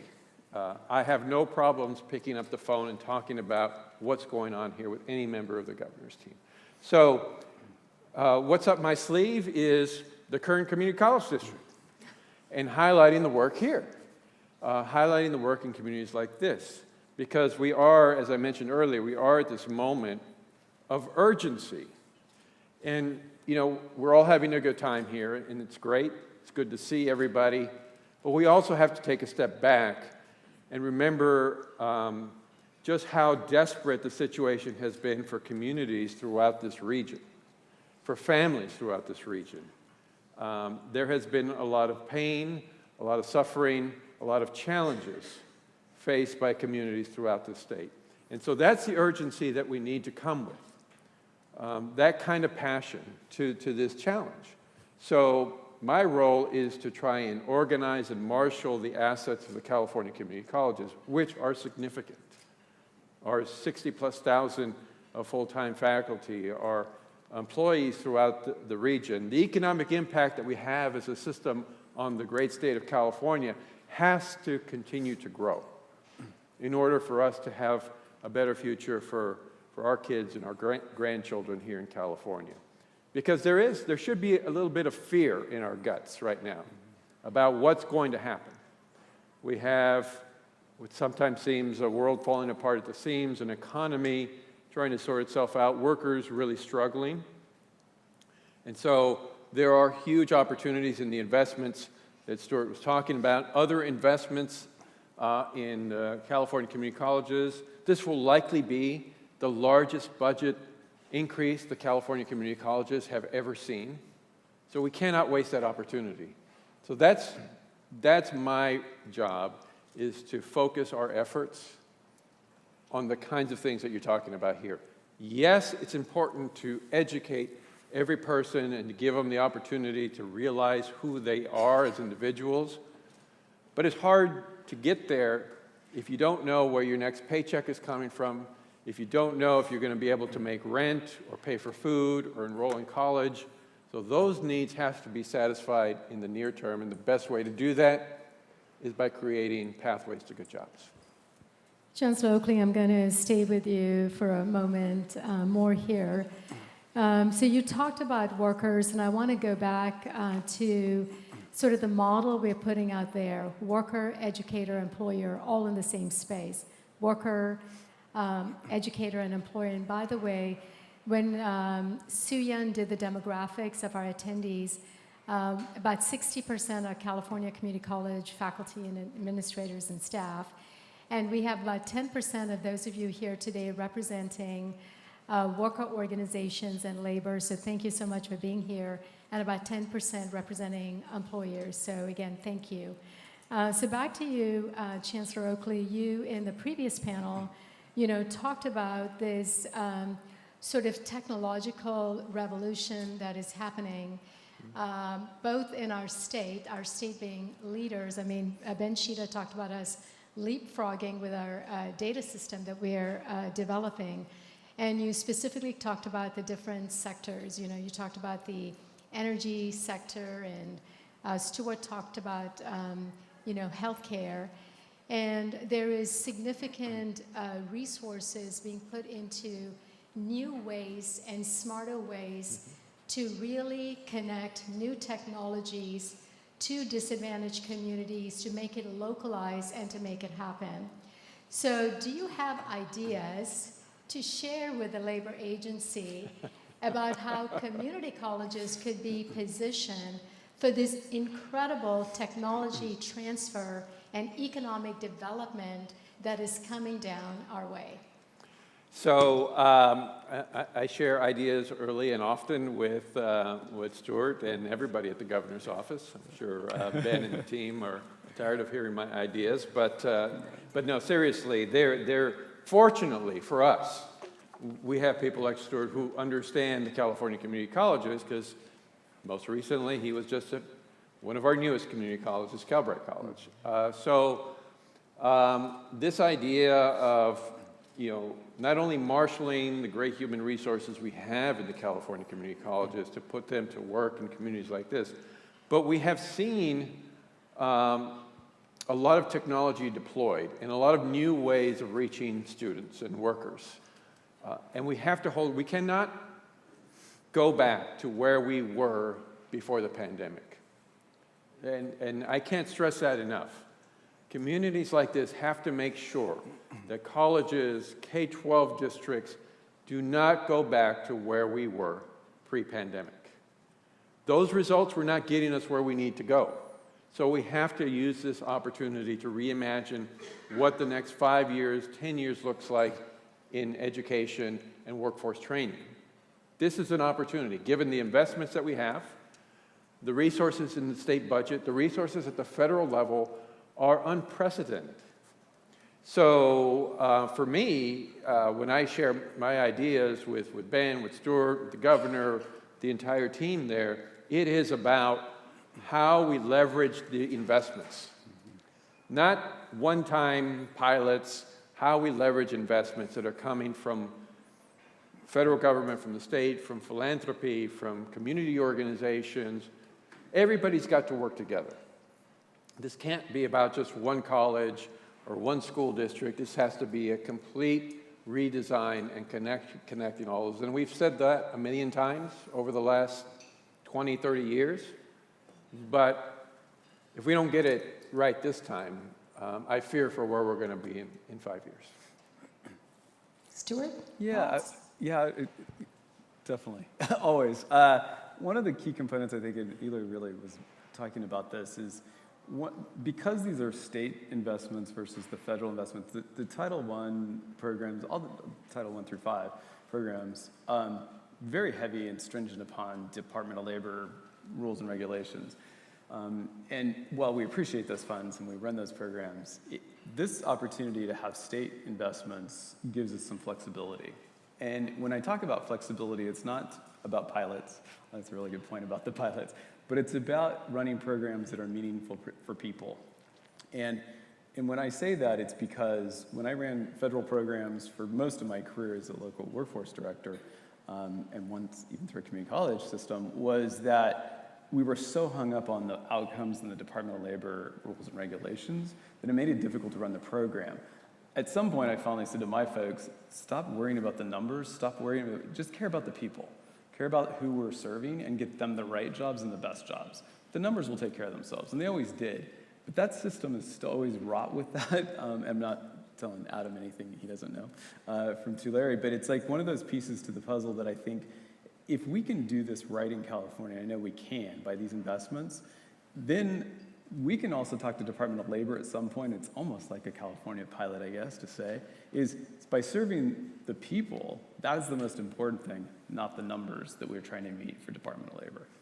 And then the other part to that is evaluation is a key component I think that we do a lot of, but they're very academic, in my opinion, of evaluation. And so the secretary does also have a great desire. She came from Department of Labor at the federal level and the Obama administration of an evaluation and the way we do that and how we do those metrics.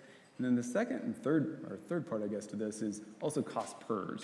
You know, including me, we were always stuck on how much it costs to serve a person and a participant and how we develop the strategies around that.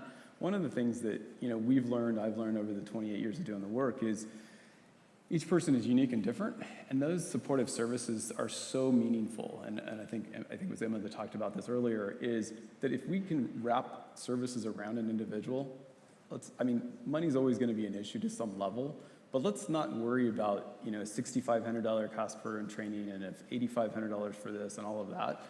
You know, we have to be realistic. Money doesn't grow on trees, literally, but we do have to think about how do we holistically train and get people into the jobs that they need. And I think another key component that I heard, we used to do this really well in the workforce system, and I need to check to see if we still do, is really the assessment of the folks that actually are looking for employment and where are those opportunities, rather than just getting them the first job that we can get them that is not really have the effect that it's going to have on their family, is not working, right? We see this. And so how do we actually get them a job, potentially, to meet the needs now, but how do we keep them in the education system and keep moving them up the ladder to make that happen? And I think that holistic approach with the community college system and the adult schools is so key for us for our success. And I want to hold on to the thought about keeping them in the higher education pathway, and I want to come to the community college baccalaureate. But I do want to make a point, because did you notice that Stuart looked at Amy when he started talking about federal investments? And when I said that, Ben Sheeta kind of perked up. So in my mind, you know, we're kind of not, you know, kind of giving pilots a bad rap right now. But I was just imagining that if the federal government with the Labor Department and Education partnered with Stuart and Eloy and Ben Sheeta here in California, and we won't call it a pilot. Why don't we get a different name? Why don't we call it a demonstration project? Okay? So we created a demonstration project to talk about workforce development with equity. I mean, what we're talking about, like systematically building the structures. It would be really an investment to do things differently. Once that money is depleted, we'll just have a new way of doing it. So that's just a plug in back to, you know, the big idea with some of the panelists and Stuart mentioned is we're looking at careers, we're looking at economic mobility. So you think about that first job with that first certificate, and then you go on to a certificate and a degree. So the community college baccalaureate, the more I get into it, is really, to me, the answer. It's the equity answer to baccalaureate attainment. And it's also the answer to the technological revolution, whether it's in the energy space of building microgrids or clean transportation. To me, the community college baccalaureate is really the answer. So how does the labor agency and you think about the community college baccalaureate? Well, we love the idea. We just wish you could do more of it. I'll look around, and I know the reasons. Do you hear that, Eloy? Yeah. And I know there's reasons why. I think Ben just choked right I now. know. I looked at Ben. I don't know if you guys caught that. I wish we could do more. I mean, we would support that all the way, of course, because I think that the steps for an individual into a community college, and sometimes just getting them into a community college is a huge step. And when I ran the workforce programs with a community college, we had these vans, with the community college, placards on them, and we would go out and try to do recruitment. And actually, and we were in a largely Hispanic. I worked in Colusa County. I was under Yuba College at the time. I had Colusa and Lake, largely Hispanic populations, and they didn't want to go to community college, at least in the beginning. And so we took actually the placards off after a strategy of like, oh, we're not from the community college. We're actually from a different system. It's a CBO to like kind of move that away. We did have a CBO's arm. So once we got them involved in the community college system, though, they loved it, and they were proud to be part of the community college system, and so there's strategies there. But if we could get them into the community college system and then move them through a baccalaureate, I mean, I think it would be amazing. I also worry that we have a shortage of nurses of a rate of, I think the last statistics I saw was like 48,000 nurses, RN job openings. And we're pivoting, obviously, we know from the ADN to the BSN programs in California. That is just going to get deeper, as we know, because of that switch. And so I think, and I know that's a political issue, but if there's a way that we can move that the colleges, it's not just that they are not duplicating it, but we're meeting the demand. That's the issue. Right. If I could just add on to that, I'm not here to either endorse or not endorse the idea, Sonia, but I had the pleasure of being on a panel yesterday at Milken Institute Global Conference, and I was with Gene Block, the Chancellor of UCLA. Great man, leads a fantastic organization. How many Bruins are in the room? All right, Bruins. But one of the topics was UCLA, this last year of admissions, received over 150,000 applications for admission and granted 8,000 slots. Think about that. That is one of our universities. You can replicate that at San Diego, UC San Diego State, Cal State Long Beach, Berkeley. So the demand is so great that we do not have right now the capacity to meet that demand. So that's a very current topic of discussion amongst the higher ed leaders, with the governor's office. How do we meet that capacity challenge, and how do we meet the demand? One of the areas, particularly those areas that lead to industries that require a bachelor's degree, an applied bachelor's degree, that community colleges could create those pathways, we certainly should be looking at those. And I think that's something that we need to think very hard about, working with Stuart and his team, identifying those areas of the state that need those kinds of pathways. Nursing is certainly an issue. If any industry has been rattled by the pandemic, it is healthcare. And we need more and better quality people in the healthcare field, particularly in communities like this, where we need to see people of color in healthcare. That has to be a driving issue. You can't have a recovery with equity if you don't see equity in your doctor's office, in your classroom. So we need to have it all together. So I certainly think it's got to be part of the strategy, Sonia, but we have to be, I think, very specific about what outcome we're trying to achieve, because if anything, the community colleges should not be creating bachelor's programs just for the sake of bachelor's programs. We have to be satisfying the need, and clearly there's need. So we'll look to you to tell us what bachelor's programs we need to launch. All right. So I've got that one. So we're about to wrap up, so we'll go to Eloy, and then Stuart will take us to the finish line.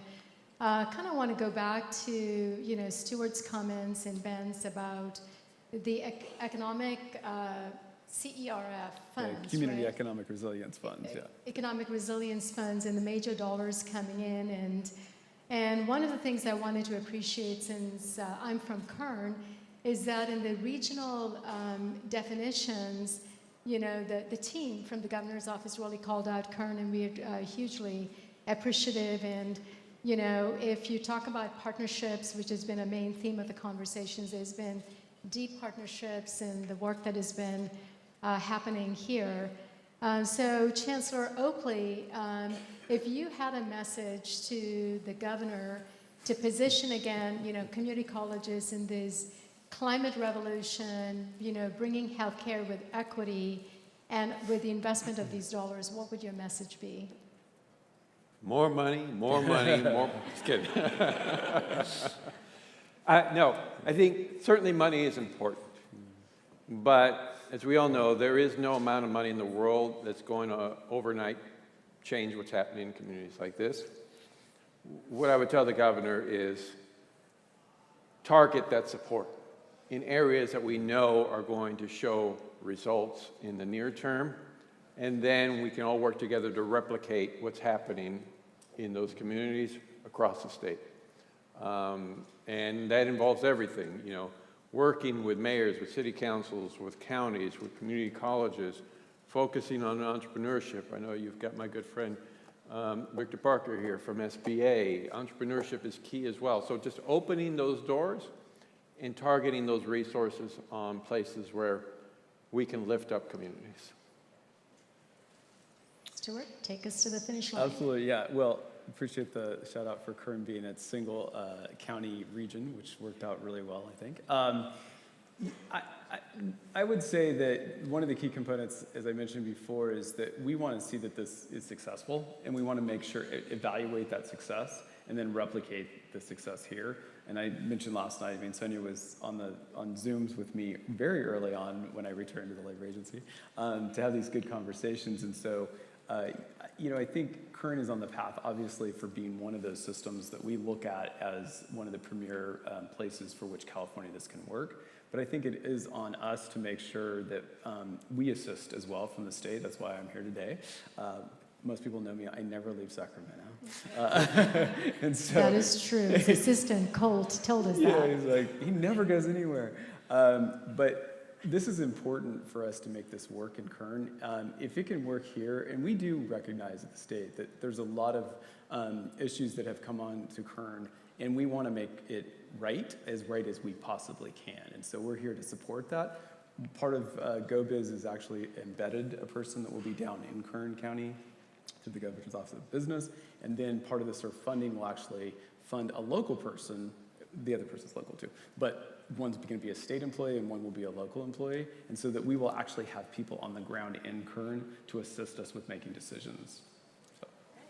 Ladies and gentlemen, let's give it up to Undersecretary Stuart Knox and Chancellor of the California Community Colleges, Eloy Oakley. Thank you.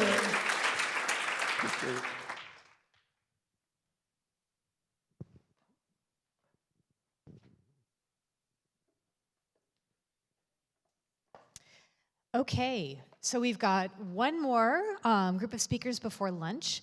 So as we heard, entrepreneurship is actually an area where we have a lot of opportunity to think differently about the way we create good jobs. So up until now, we've been talking a lot about institutions like community colleges, adult schools, workforce boards, but now we want to hear a little bit more about business, and so we're going to be hearing from the Small Business Association.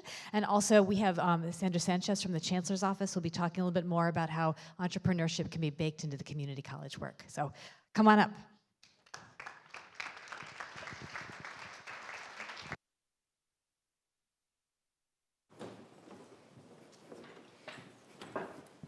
Great, thank you so much, Kathy. And to begin with, I want to give a shout out because it is National Small Business Week. Did anybody know that in this audience? Anybody at all? National Small Business Week. When we talk about equity and economic mobility, you can't get closer to that. So we're very honored to be joined today by Deputy Associate Administrator Victor Parker of the U.S. Small Business Association and the Vice Chancellor for Workforce and Economic Development at the state level. And so to that end, earlier we heard the Chancellor Oakley mention that we are smack in the middle of a transformational economy. And that, by definition, demands entrepreneurship and the entrepreneurial spirit. So with that, I thought I'd start with a couple of statistics, because even though we know how important entrepreneurship is, I really want to impress upon us why it's so important when we discuss equity and economic mobility, particularly for our rural communities and our tribal lands. So there are 32.5 million small businesses in the United States, defined as 500 or less employees by the US Small Business Administration, and that accounts for 99.9% of all firms in the nation. Additionally, small companies, small firms create 1.5 million jobs annually and account for 64% of new jobs created in the US. So basically, over half of all Americans work for a small business, essentially, right? So 66% of all employment growth over the last 25 years has been due to small business ownership, and that's a pretty powerful economic indicator.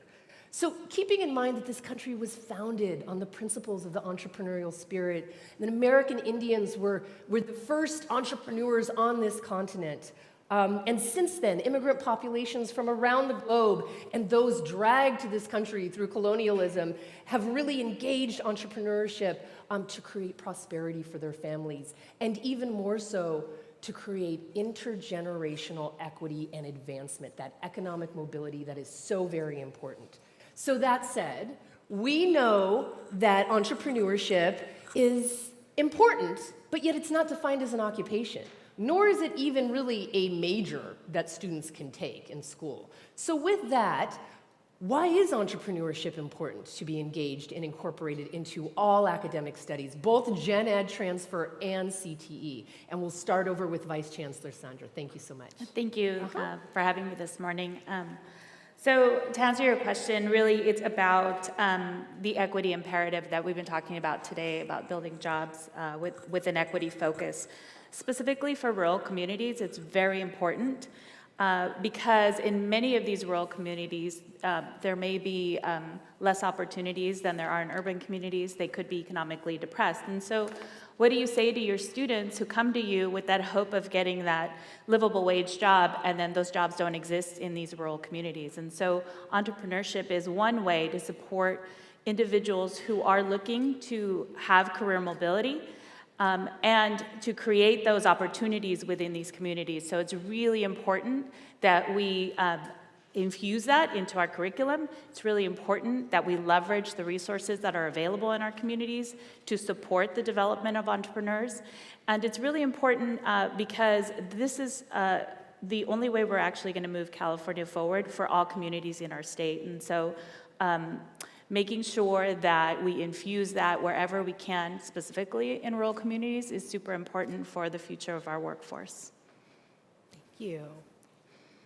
Yeah, I think, you hit it right on the head, Vice Chancellor. I think one of the things we're doing throughout the country with the Small Business Administration is driving that equity focus across the board, not only for our rural communities, but for our urban communities as well. Because if we've learned, so many things from the pandemic from a small business perspective, but that focus and that divide, if you will, with broadband, for example, where we're trying to make sure that rural communities have access to broadband. And we've actually set up a rural task force across the country where we can actually have local district offices across the country really engage with those rural communities, because there is so much work to be done in those particular economic impact areas that relate to different market sectors that we can drive going forward.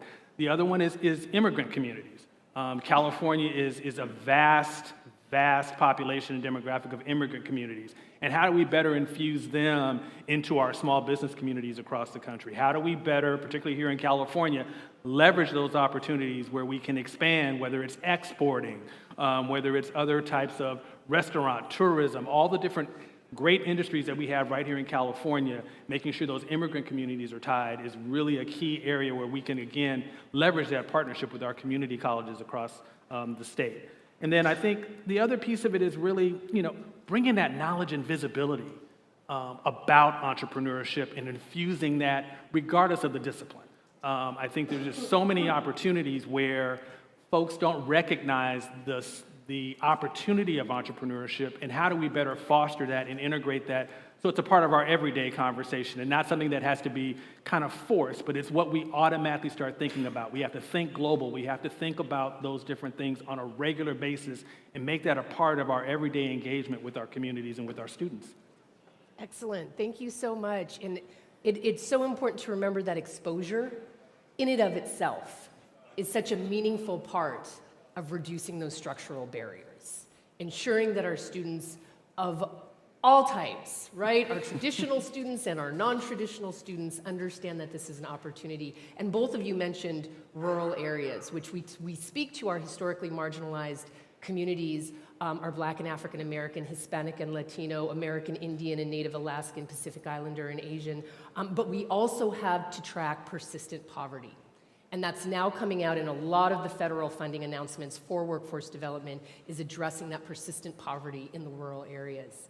So we know that the U.S. Small Business Administration is the nationwide expert in entrepreneurship, and that you guys focus on the 3 C's, right? You focus on counseling, so knowledge about how to run a small business and start a small business.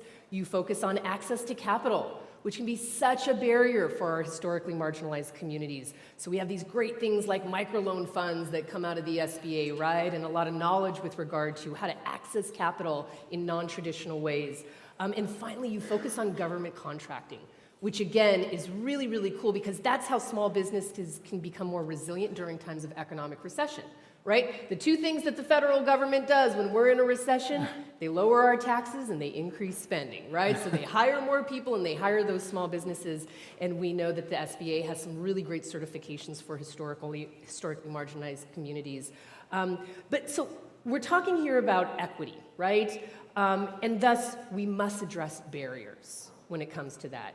And these barriers typically impact our historically marginalized communities far more over the years and over the decades. So to bring a couple more statistics in here, 20% of all small businesses fail in the first year. Over 50% fail within the first 5 years, okay? And they're dealing with a lot of challenges. One of the top challenges that we've heard thus far in this summit today is a lack of talented workforce, lack of access to that talented workforce. In fact, 52% of small business owners say that is their #1 challenge. And just to put this in perspective, I know we hear this all the time as educators, but in the 20th century, workforce wasn't an issue. It was all about infrastructure, right? It was, where's my transportation? Where's my energy connectivity, right? It's only been since the 21st century, and really since the Great Recession of 2008, that all of a sudden workforce development has become the #1 thing. Access to labor and access to talented labor is the #1 thing that can help our businesses, our small firms, plan for the future and plan for their investment. Another issue why small businesses fails, 42% of small businesses fail because of a lack of market demand. And that can be translated into a lack of knowledge of how to analyze one's marketplace, right? So, you know, we know that the U.S. Small Business Administration, as we have heard all morning from the Chancellor's office and the community college, we're taking steps to remove these structural barriers. I know the US SBA has used policy tools to create set-aside funding for marginalized communities and to create certifications like the 8A certification, which I'm sure you'll expand upon here, that really help prioritize marginalized communities when it comes to government contracting. And I really want to mention the most impressive thing that I've seen in my lifetime come out of the federal government, which is 2 years ago, in the midst of our pandemic, in the midst of such a bizarre time in our economy, when those with low educational attainment were the first to leave their jobs, right? They were the ones that had to go home to respond to those caregiving responsibilities. They're also the ones that got laid off first, right? Because we all know in this room that the #1 indicator for how much wealth you're going to earn in a lifetime is educational attainment, period. And last year, the U.S. Small Business Administration, they actually prioritized review of applications for economic aid for those small businesses that were 20 or fewer employees. Which are those small businesses owned by our Black, Hispanic, and Indigenous populations? So with that, what are our biggest barriers when it comes to entrepreneurship, entrepreneurial skills, and knowledge in our communities? And we'll start with you, Mr. Parker. Well, yeah, you're absolutely correct. I mean, if we've learned nothing else with the various programs, particularly the Paycheck Protection Program, where we had to leverage our banks to assist us to get those much-needed funds to those existing businesses, we discovered that so many of our small businesses, they didn't have relationships with those banks. Access to capital was a much bigger problem than we really had thought about. And so we've kind of taken a step back and looked at our microloan program that we already have. So that's for $50,000 or less. And why that's so important is because many of our larger, or what I'm going to call traditional banks, they're not in the business of doing loans for $50,000. But think about how many small businesses can actually move the needle, create jobs, and expand and grow with $50,000. And so we're looking at ways that we can actually take what we call a microloan intermediary, not go through a bank, but we have community-based organizations, CDFIs, that can actually fund those businesses that really are looking for that smaller amount. And then we have another new program that's called a Community Advantage Program, and that's for $350,000 or less. Again, you have that growth trajectory of a small business. So if you start with that microloan program, the person then graduates into that Community Advantage Program and then graduates into our traditional programs. That's the way we start to build that equity, get folks in the mindset as entrepreneurs to actually start and grow and build their business credit. How do they better navigate all these different challenges that they have where they traditionally wouldn't have any of that direction? And that's where I think our resource partner network comes in. We are very fortunate. We have several of our small business development centers that are actually hosted at community colleges. And so thank you all for those community colleges. In fact, How many colleges here hosted an SBDC? We got one in the room. All right. Well, there I do we go. know. But the important part, and actually that's how I met my good friend Eloy Oakley, because of Long Beach City College and one of our lead centers down for our small business development centers across the country. But those resource partners are really that conduit. So whether it's a small business development center, whether it's a women's business center, whether it's a SCORE chapter, and we have another new program that was funded by the American Rescue Plan called Community Navigators. And Community Navigators is really that concierge desk to reach those underserved communities. So instead of having some of our traditional community-related or based organizations involved, we've really taken a step back and said, where are these communities most connected? Is it the faith-based community? Is it the ethnic chamber of commerce? Is it perhaps some of the other organizations like the Urban League? So we have now brought in an entire cadre. There are 51 of these community navigators that are here that actually take care of things in terms of speaking in language, where we have such a barrier for language, particularly here in California.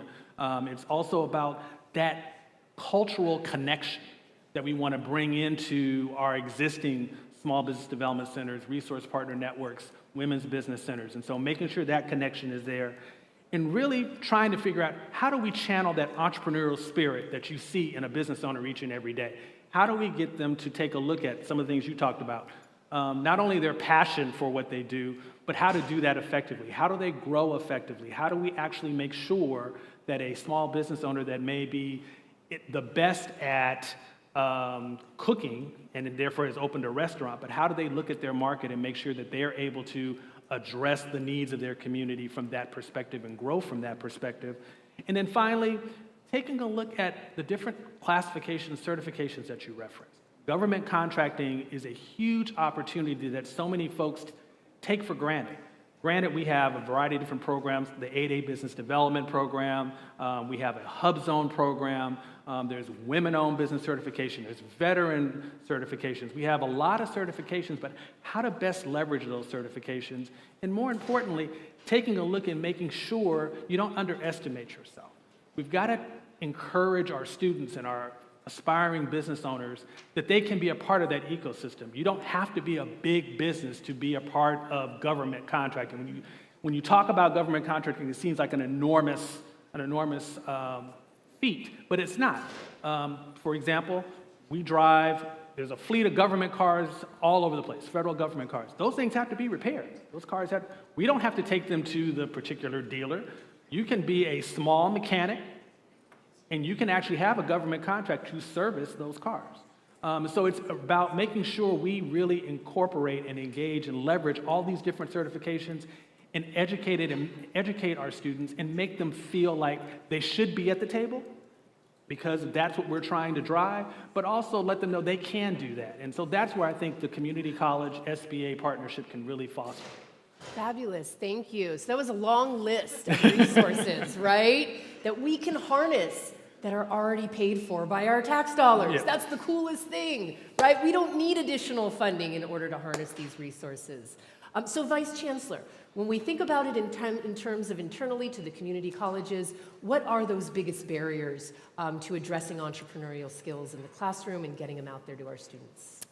Thank you. I think one of the things, and it's been talked about today at numerous panels, is how do we break down the barriers that exist within our own institutions to be able to leverage those partnerships. I think in my experience in community colleges, and I've been in this system for 21 years, what I know is that workforce development was always siloed, separate.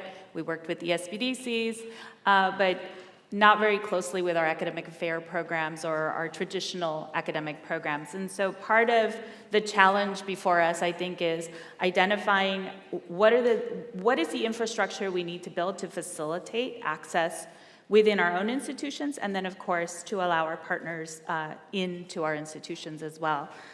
One of the things that we're working on as a system office is really looking at how we effectively implement competency-based education. One of the things, if you haven't heard of it, if you're not doing it, that's the thing right now. We're really trying to make sure that we figure out a way to fund competency-based education in a meaningful way to allow for individuals along their career journey to come in and out of our system, to gain, to learn outside of our system, bring it into our system. So with that, coupled with competency-based education is also credit for prior learning.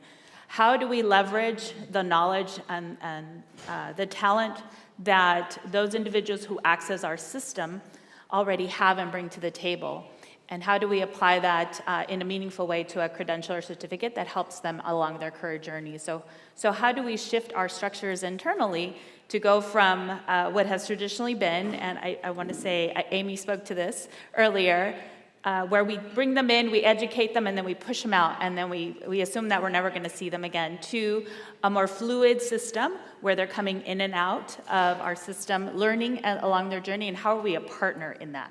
How can we help them become entrepreneurs, come back to our system when they need it, go out of our system, and maybe work with our workforce board partners. And so part of that is also the data and the data collection, and I think that was talked about earlier today as well, and how do we work with our partners externally to better understand the needs of the individuals that are touching our system. And the other thing that we're currently working on are updating our work experience regulations to facilitate work-based learning and those experiences that our students have. They come to us with a lot of knowledge. How do we, one, integrate work-based learning into pathways, right? So that that learned experience that they have actually counts towards a degree, a certificate, whatever they're trying to do. And looking at those regulations, they were 50 years old, so it was about time that we updated those. And so we're working on those types of efforts to make sure that the system has the ability to pivot and change and do what our students need in the moment. And I would say, one of the examples of our system's capacity to do this was obviously during the pandemic and moving to online education. So what we've learned is that we have created a lot of our own barriers, and so part of our task before us is to make sure we remove those barriers and support students along their entire trajectory, not just at one moment in time. So I think those are some of the things we can do. I think the last thing is how do we ensure that our colleges are connecting well with our community college-hosted small business development centers. I worked at the SBDC in Long Beach, and so I'm very familiar with the work. And one of the things that I remember distinctly was that we didn't leverage that talent well. And when we did bring our SBDC consultants and experts into our business division, that created a unique opportunity and synergy to allow those conversations for how we adapt our curriculum to better meet the needs of the students, but also where the opportunities were for our own faculty to learn the latest and greatest of what's happening in business and industry. So it's a win-win. I think we have a unique opportunity at this time, and we should take advantage of it. Thank you. Thank you so much, Vice Chancellor. I really appreciate a couple of things that you just noted there, right? It's the win-win for credit and non-credit and SBDC to engage with one another, because more than likely the result is going to be more enrollment all around, right? Better engagement with all of our community. And I just love that idea about using CPL, credit for prior learning, to merge the skills that an entrepreneur, that a business owner has who may have never thought about traditional academia or that degree, which is obviously going to help them as they move on with additional knowledge, and merging those skills with CPL to bring them into the system so that they can accomplish that degree and they can move right up that academic ladder as well. Great idea. You know, we do, and we're gonna come here now and close it out here with something fun, something good, something that we could all use in application. I always like to make sure that our lectures are applied and our discussions are applied here. We know, I think, what was the statistic? About 188% of millennials and Gen Zers want to go into small business compared to baby boomers. 188% compared to baby boomers. That's an insane amount. And I think something like 45% of them will actually start their business just because they so enjoy what it is that they're creating, and that's what brings in a lot of social entrepreneurship. So with this, I'll start with you, Mr. Parker, and then we'll end up with the Vice Chancellor here with a slightly different question. But first, what are the top 3 things that community colleges can do to promote successful entrepreneurial endeavors for both their traditional age and their non-traditional adult students? Top 3 things. Top 3. All right, here we go. So I think number 1, and to your point, we have seen a spike in new business starts. Just since the pandemic, despite all of it, we have seen, you know, a tremendous spike, particularly here in California, with that growth. And we've seen not only that growth just in general, but if you look at the number of women-owned businesses particularly, that is across the country. And I believe, if I'm not mistaken, California has the highest number of new women entrepreneurs across the country by state. But overall, we're seeing that continued growth, and that's where we really need to leverage. So one of the things we've done at SBA is we have started what we call Ascent, and it's sba.ascent.gov. And it is an actual online learning tool that we really are designed for women-owned businesses, but we can also sneak in there online as well. But we want to make sure that we start to leverage those online learning tools that we have right there at SBA, and how can we better integrate that with the community college system to address all the different topics that we need to address. And those journeys that we set up in Ascent are right in line with the different things that a small business owner would need to do to, again, channel that entrepreneurial spirit into that more of a business spirit. So that would be the first thing, is really starting with those online learning tools to make sure we address those demographics. The other thing is to enhance that connectivity, not only with the resource partners, because we recognize that it's not always easy to navigate the federal grant process to become an SBDC or a women's business center. But you do have district offices, and California is unique. It's one of the few states that has multiple district offices in the state. So there are 6 district offices in California. In fact, the Fresno district office is one of our top offices here in California. And really connecting with those district offices. And we can have SBA, my team is ready to come in and engage with your students. And I think we can do a much better job of infusing our programming with the community college environment. So I think there's really a new opportunity, as we've all had to pivot to this not only online and virtual type of environment, but I think there's just an opportunity to really take a look at what are the needs of these new aspiring entrepreneurs, and how do we best connect them with all the different resources to make sure they're successful, not only at the federal level, but at the local level as well. And then finally, I think really incorporating the entrepreneurship college pathway.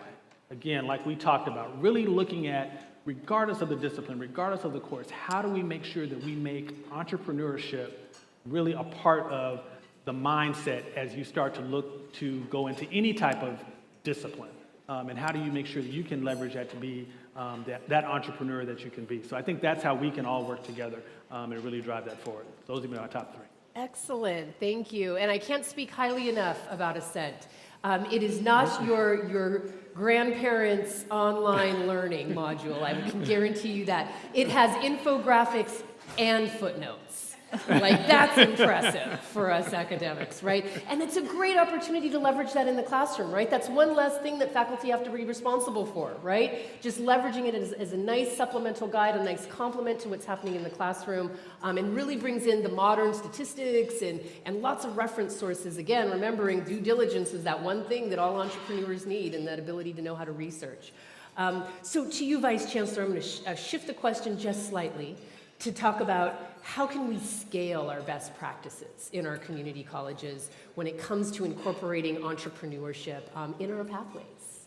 Thank you. I think one of the primary things, and this was mentioned earlier as well, is we want to focus on impact and those things that actually make an impact for individuals, and not to the detriment, obviously, of the service that we provide, but really to focus on making sure that what we are doing is actually meaningful for the individuals that it touches. The other thing I think it was stated earlier is really important is we need to question everything. We need to challenge status quo. Part of adapting and being entrepreneurial in our approach to education is making sure that we are self-reflective and that we learn from our pilots. So there is no death by pilot. But if we're going to do pilots, that we are intentional about them and making sure that we are learning from those experiences and we are elevating the voices and those opportunities for others to take advantage of and to not reinvent the wheel, to be able to scale. Just to give you an example of something that I did when I was working at a college was I brought in our business faculty to work with our non-credit division, which was, business credit, credit, non-credit, not for credit. It's all, it's like a cuss word almost. But wanting to make sure that, in the spirit of questioning everything, where do we find those opportunities to make meaningful impact? And so in my example, what I did was I brought in our business faculty to talk about their program because they had declining enrollment, and that's unheard of, right? Business having declining enrollment. I was like, what is happening? So we brought them and we had a conversation, and one of the things that we agreed upon is that students who are taking accounting courses, while that's really important, to get a job, they needed to know QuickBooks. And so, small businesses, and I know this from my experience working with small businesses, QuickBooks was like a hot item. Everybody wants QuickBooks. And so I brought them into the room together to talk about what we could do with non-credit instruction and credit instruction. And so what we did is we built our QuickBooks classes in the non-credit side. And so we designed, and for those of you who know about our different pay structures within our system, we designed a career development certificate on the non-credit side. And so we took that career certificate in QuickBooks and we coupled it with our accounting classes. And so what happened, which was the big fear of the credit faculty, is they did not lose enrollment. The enrollment actually went up. So, we had individuals from the community, small business owners, who wanted to just take QuickBooks.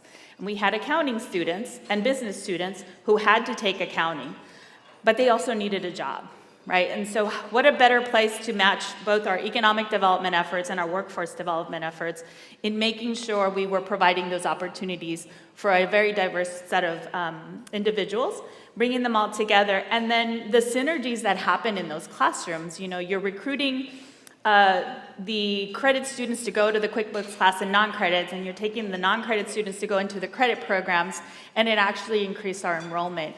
And it has been hugely successful for the college I was at, and they continue to do this work because there's value, because the faculty recognize that this is something that is meaningful for students, but it also helps to keep them engaged and connecting with us, and also brings folks in from the community who never thought they could go to community college to see and experience this opportunity, but also get to meet our faculty and have those engagements.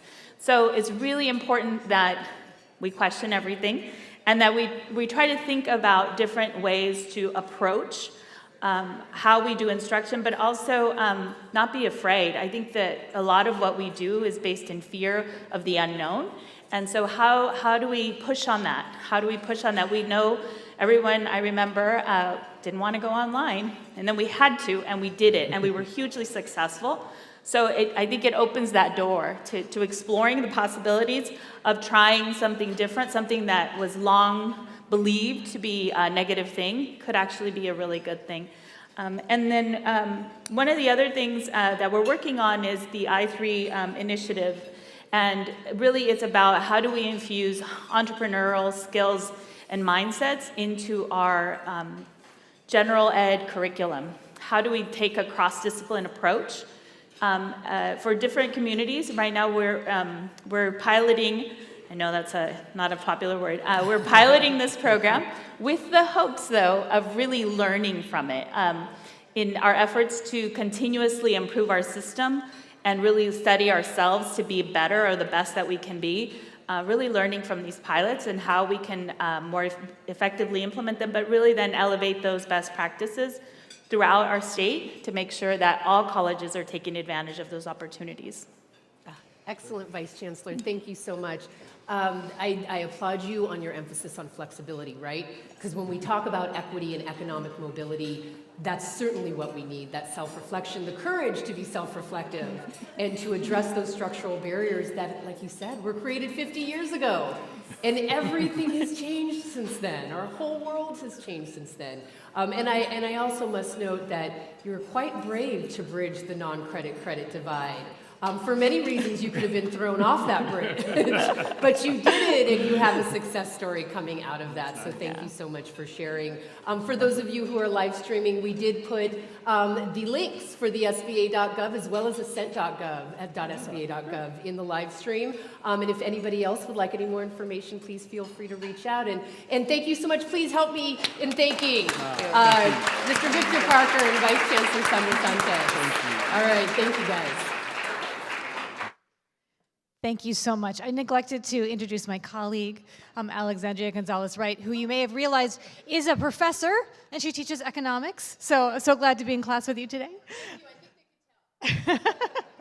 All right, so we're going to take about a 15-minute break so that we can get your food on the table.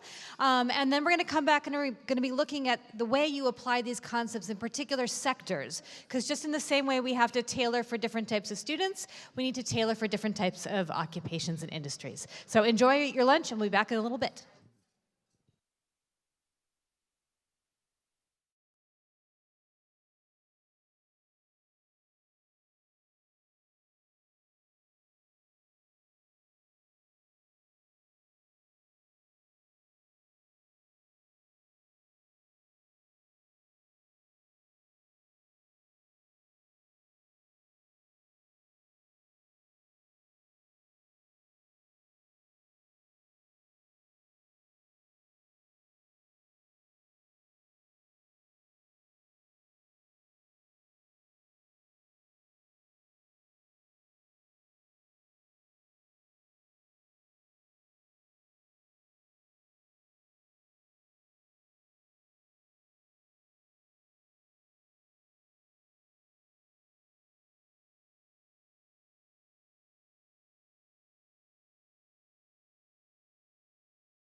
panel.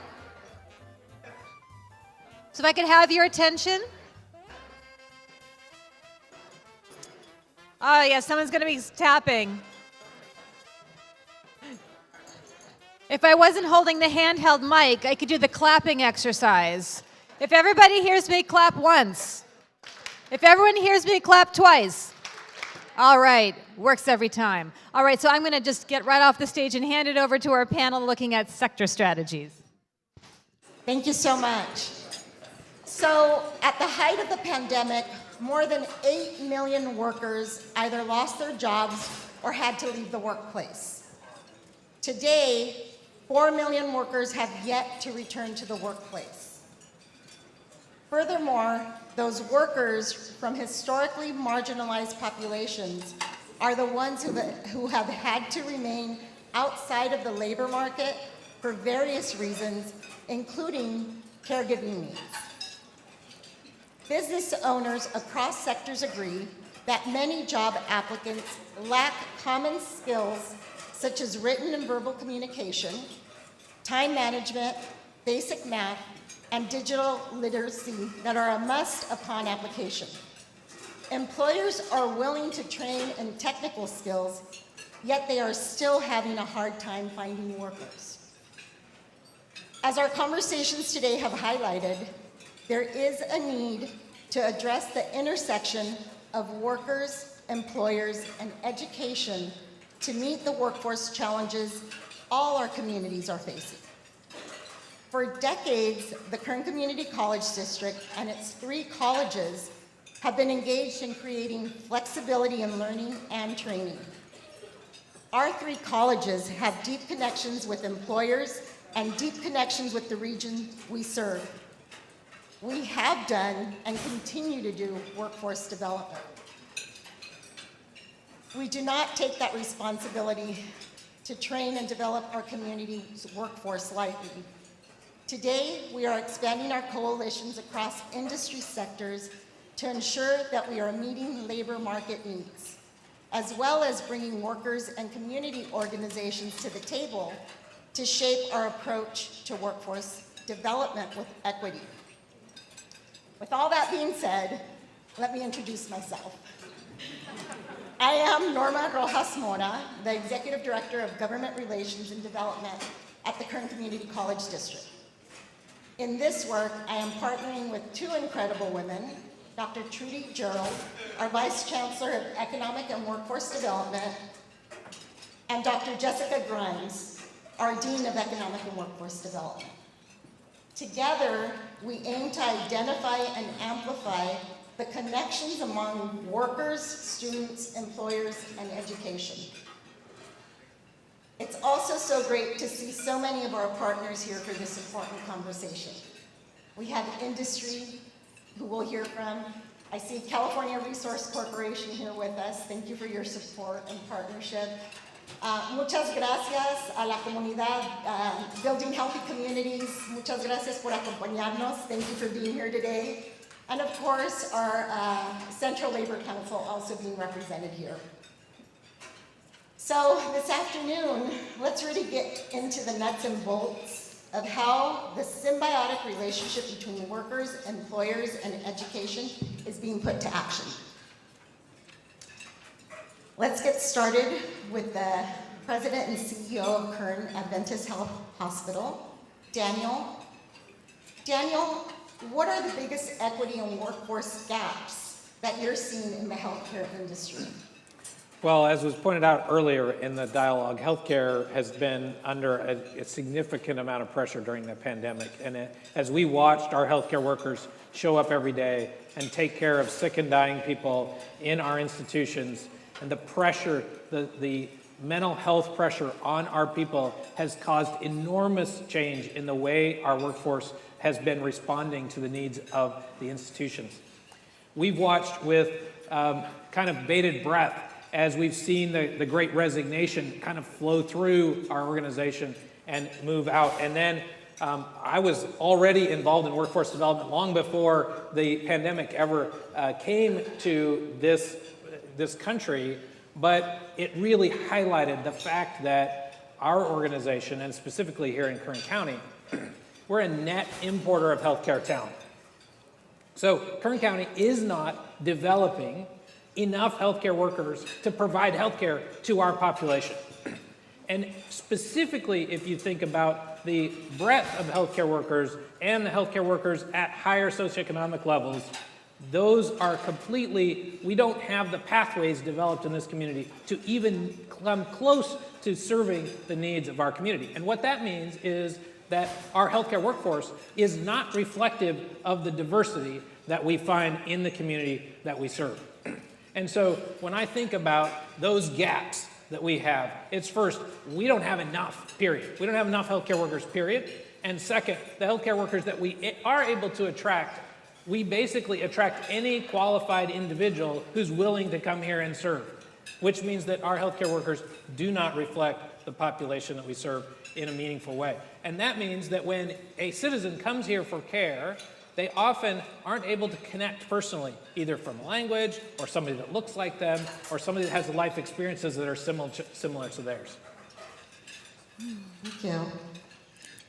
Oh, okay, well, we're getting into the nuts and bolts, you said. Yes, yes. So, Gisela, you represent workers and bring the perspective of the unions to the table through your work with the United Healthcare Workers. Right. What are your current challenges with workforce development? And further, what are the barriers to increasing equity in employment from your perspective? So in healthcare, only about 10% of entry-level jobs, clinical jobs, have any kind of job ladder. And occupation segregation is very, very common. Our infrastructure lets us work directly, with our workers, our schools, and our employers. So, and that is to remove the barriers for advancement, so we can work with and we can have the worker in our center of our development. That leads to high demand, higher wage positions for our workers. In addition, key programs, innovations that serve our members include registered apprenticeships that address the critical needs for earn while you learn during the clinical and extended on-the-job training for particular roles within the healthcare. In 2021, we had 75 apprenticeships within 8 occupations in our programs.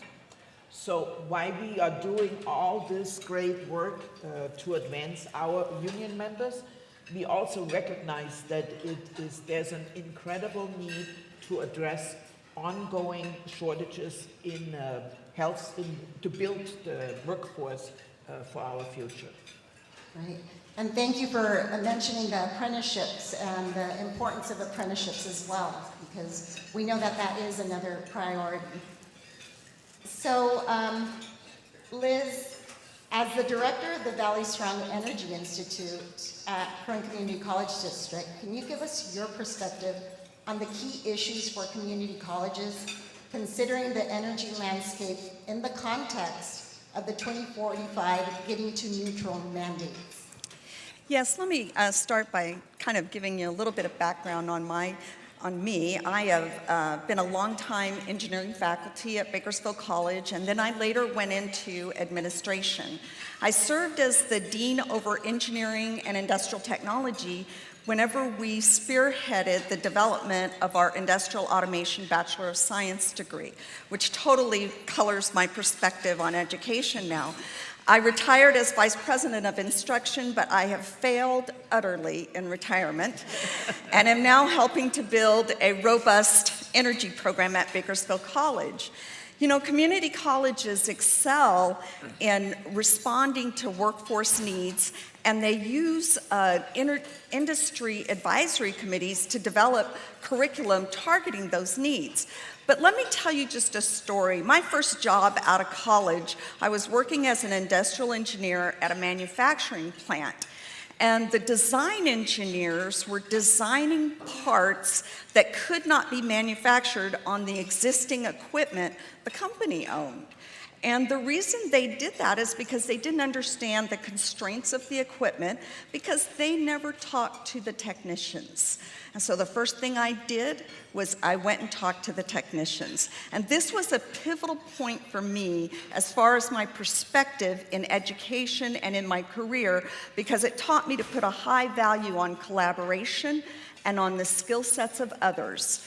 And collaboration is what community colleges are so good at. This is their strength. They collaborate with their community, their industry, and their academic partners. So I just first off want to say thank you to all of our collaborative partners that have worked with Bakersfield College and Kern Community College District. You know, traditionally, we have designed our career technical education programs by looking at the past. We look at workforce data, job postings, job placements of our graduates, and then we develop curriculum that's great at teaching and training students to be successful, but to be successful for a point in time data point. Because our new technologies are advancing at a faster rate than ever before, our technology is outpacing our training. We're not focused on teaching our students agility. They need the ability to adapt to new emerging technologies. And this is what we learned with the baccalaureate degree. When we developed that degree, there was not another industrial automation degree, four-year degree in the United States. You know, they did not have that term, industrial automation. And we took a risk. And we developed it, and it is meeting our community needs. Our industry is very happy. If we are to teach agility and the ability to adapt to a rapidly changing energy landscape, then we must be anticipatory of emerging technologies. And so that is important that we have tangency to research and development. We have developed partnerships with the National Renewable Energy Laboratories, with Livermore Lab Foundation, which supports Lawrence Livermore National Laboratories, and UC Merced. These are critical partnerships because it gives us that tangency to research and development so that we can develop energy technology transfer and workforce development, which is the mission of community colleges. And we want to be conscious of the commercialization impact on our communities. So as we're developing an engineering training curriculum program to meet our community needs, these are the things that we have to keep in mind. Great, thank you. So Richard, you're here, obviously, Kern Economic Development Corporation, and there's a big focus on manufacturing. But just even in general, from your perspective, what are the current challenges with workforce development? And further, how can we increase equity and employment from your perspective? Thanks, Norm. Yes, I mean, we'll talk about the challenges, but I think also the opportunities and best practices in our own backyard. And as I do every morning with my coffee, I was looking at the Bureau of Labor Statistics website, and what hit me this morning was that we set a record for a percentage of job openings in the U.S. We have 7% total openings versus filled jobs. And I believe that's actually greater in Kern County. One statistic showed that 10% of our STEM jobs are open. So that is a challenge, but it's an opportunity. And as we see in economic development, site selection factors, the number one site selection factor generally is workforce availability and quality. And we hear constantly, you mentioned the soft skills, so important, the technical skills. But most employers say, give me somebody that has a couple of years training, and I will make sure that upward mobility takes effect. I was looking at American Institutes of Research paper, and they hit on the two challenges. And I totally agree. And number one, and this is national, and we can talk about how we're affecting change locally, but number one is education to workforce pipeline. In the past, it's considered broken. How do we fix that, right, that transition? And we'll talk today about some of the programs that we're partnering with on how do we prepare the future workforce. It is so important. And Kern County, and frankly the Valley, is where 80% of the growth is going to happen in California. So we need to make sure that we prepare that talent, that pipeline, and we'll hit on talent retention and talent attraction. How does Kern County do in those areas?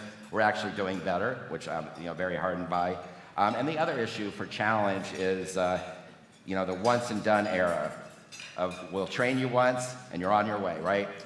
My parents just said, you're going to work on Wall Street, and didn't really, Greed is Good, 1987. When did that movie come out? I love the research and ended up in a research capacity economic development. But I always encourage every employee to find a niche, find this niche career. And we have to show these, students of all ages what those opportunities are. And what does that mean once and done? And I believe Liz hit on that. Tech is advancing so quickly. How do we train employers? You have the amazing industrial automation program where businesses are synced in to education. But there are multiple points in everyone's career. And we have to understand that and make sure that those options are available to our local workforce. That's great, because it really segues into our next set of questions, which, employers appreciate a contextual knowledge of their sector when they are hiring workers at any level. And we know that when it comes to increasing equity in employment, exposure to careers can have a big impact on students choosing their pathway. So Liz, starting with you, as the Kern Community College District explores and plans for the expected workforce training needs in the energy sector, what specific projects are you discussing with community and industry partners? Well, we have developed an investment proposal that we're hoping to get funded to establish a California Renewable Energy Center of Excellence, which we call CREL, and that's to advance energy education and training. And this targets collaboration with industry and our community partners, including those in disadvantaged communities, governmental agencies, and academic partners. Specifically, we're focusing on 3 projects: carbon dioxide reduction technologies, clean energy and grid resilience, and clean transportation. We feel that these innovations will shape the regional and statewide economy.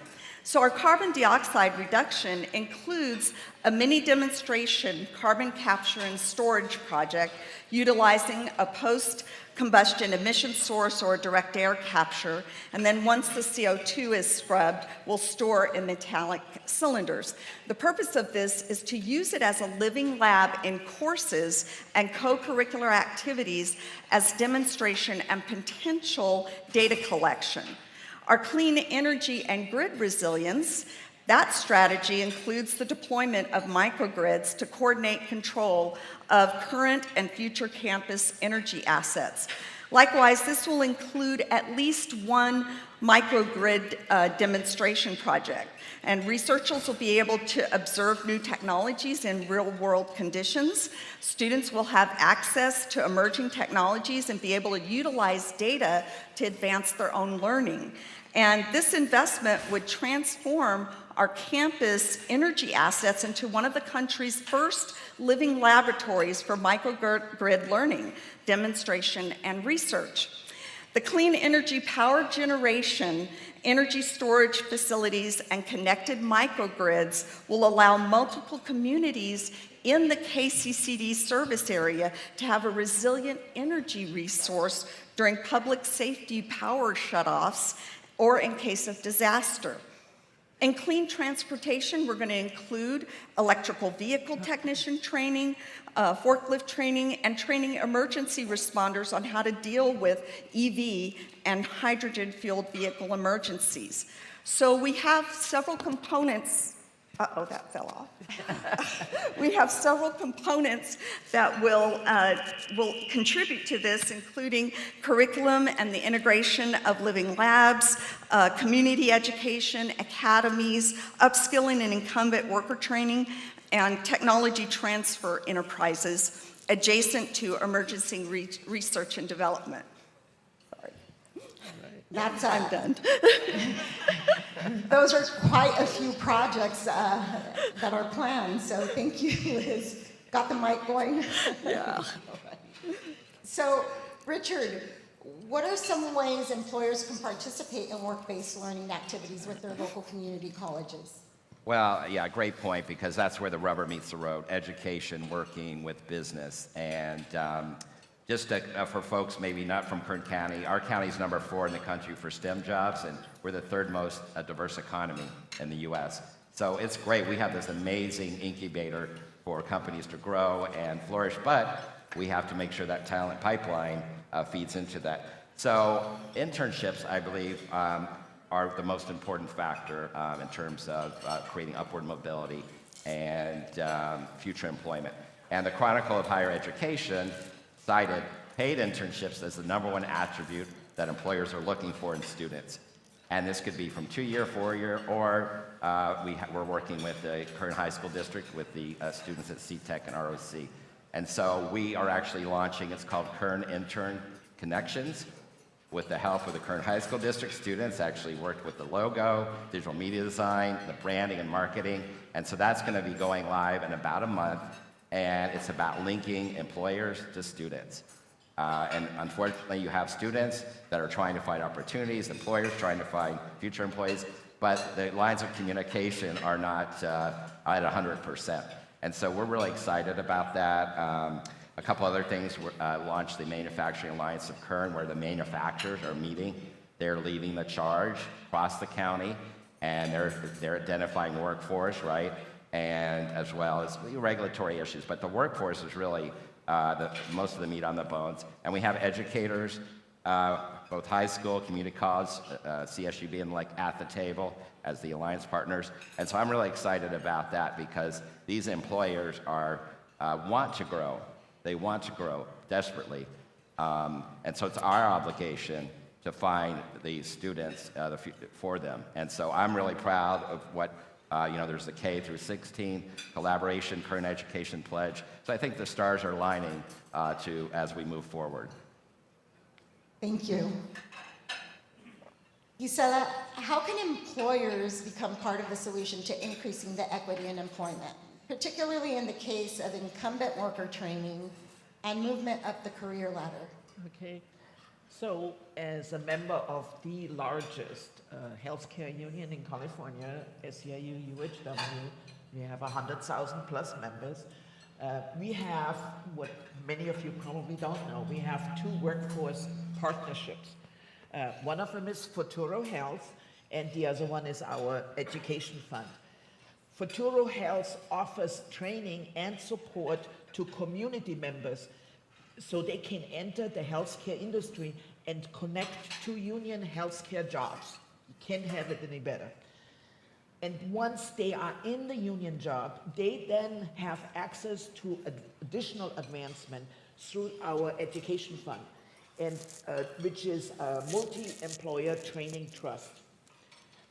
In addition, the Futuro and the Education Fund are active in regional and statewide partnerships to advance healthcare workforce development projects, including partnerships with the Kern County Community College, College District, and in application to the Good Jobs Challenge grant.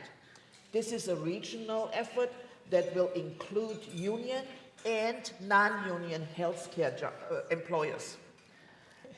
In 2021, our education fund served 28,000 healthcare workers. So 70% of those were women, 70% of them were people of color, and another 25% of them were immigrants. So our student graduates have a 90% completion rate with a 50% improved attendance retention. And those are and those who move into better jobs, into higher jobs because of that education fund, they on average get an increase in their wages of 45%. Quite impressive, I think, as a union worker. So our mission is to advance non-clinical and entry-level workers in environmental services, in food services, MAs, medical assistant, nurses assistant, so they go into roles like radiology techs, respiratory therapist, into social worker, being a surgical tech, and there's many others. So in 2021, again, in 1,200 members earned degrees or certification to advance into higher wage clinical roles.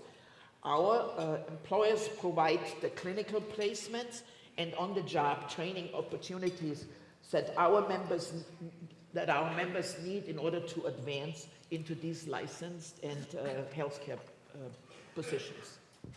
Great. Thank you.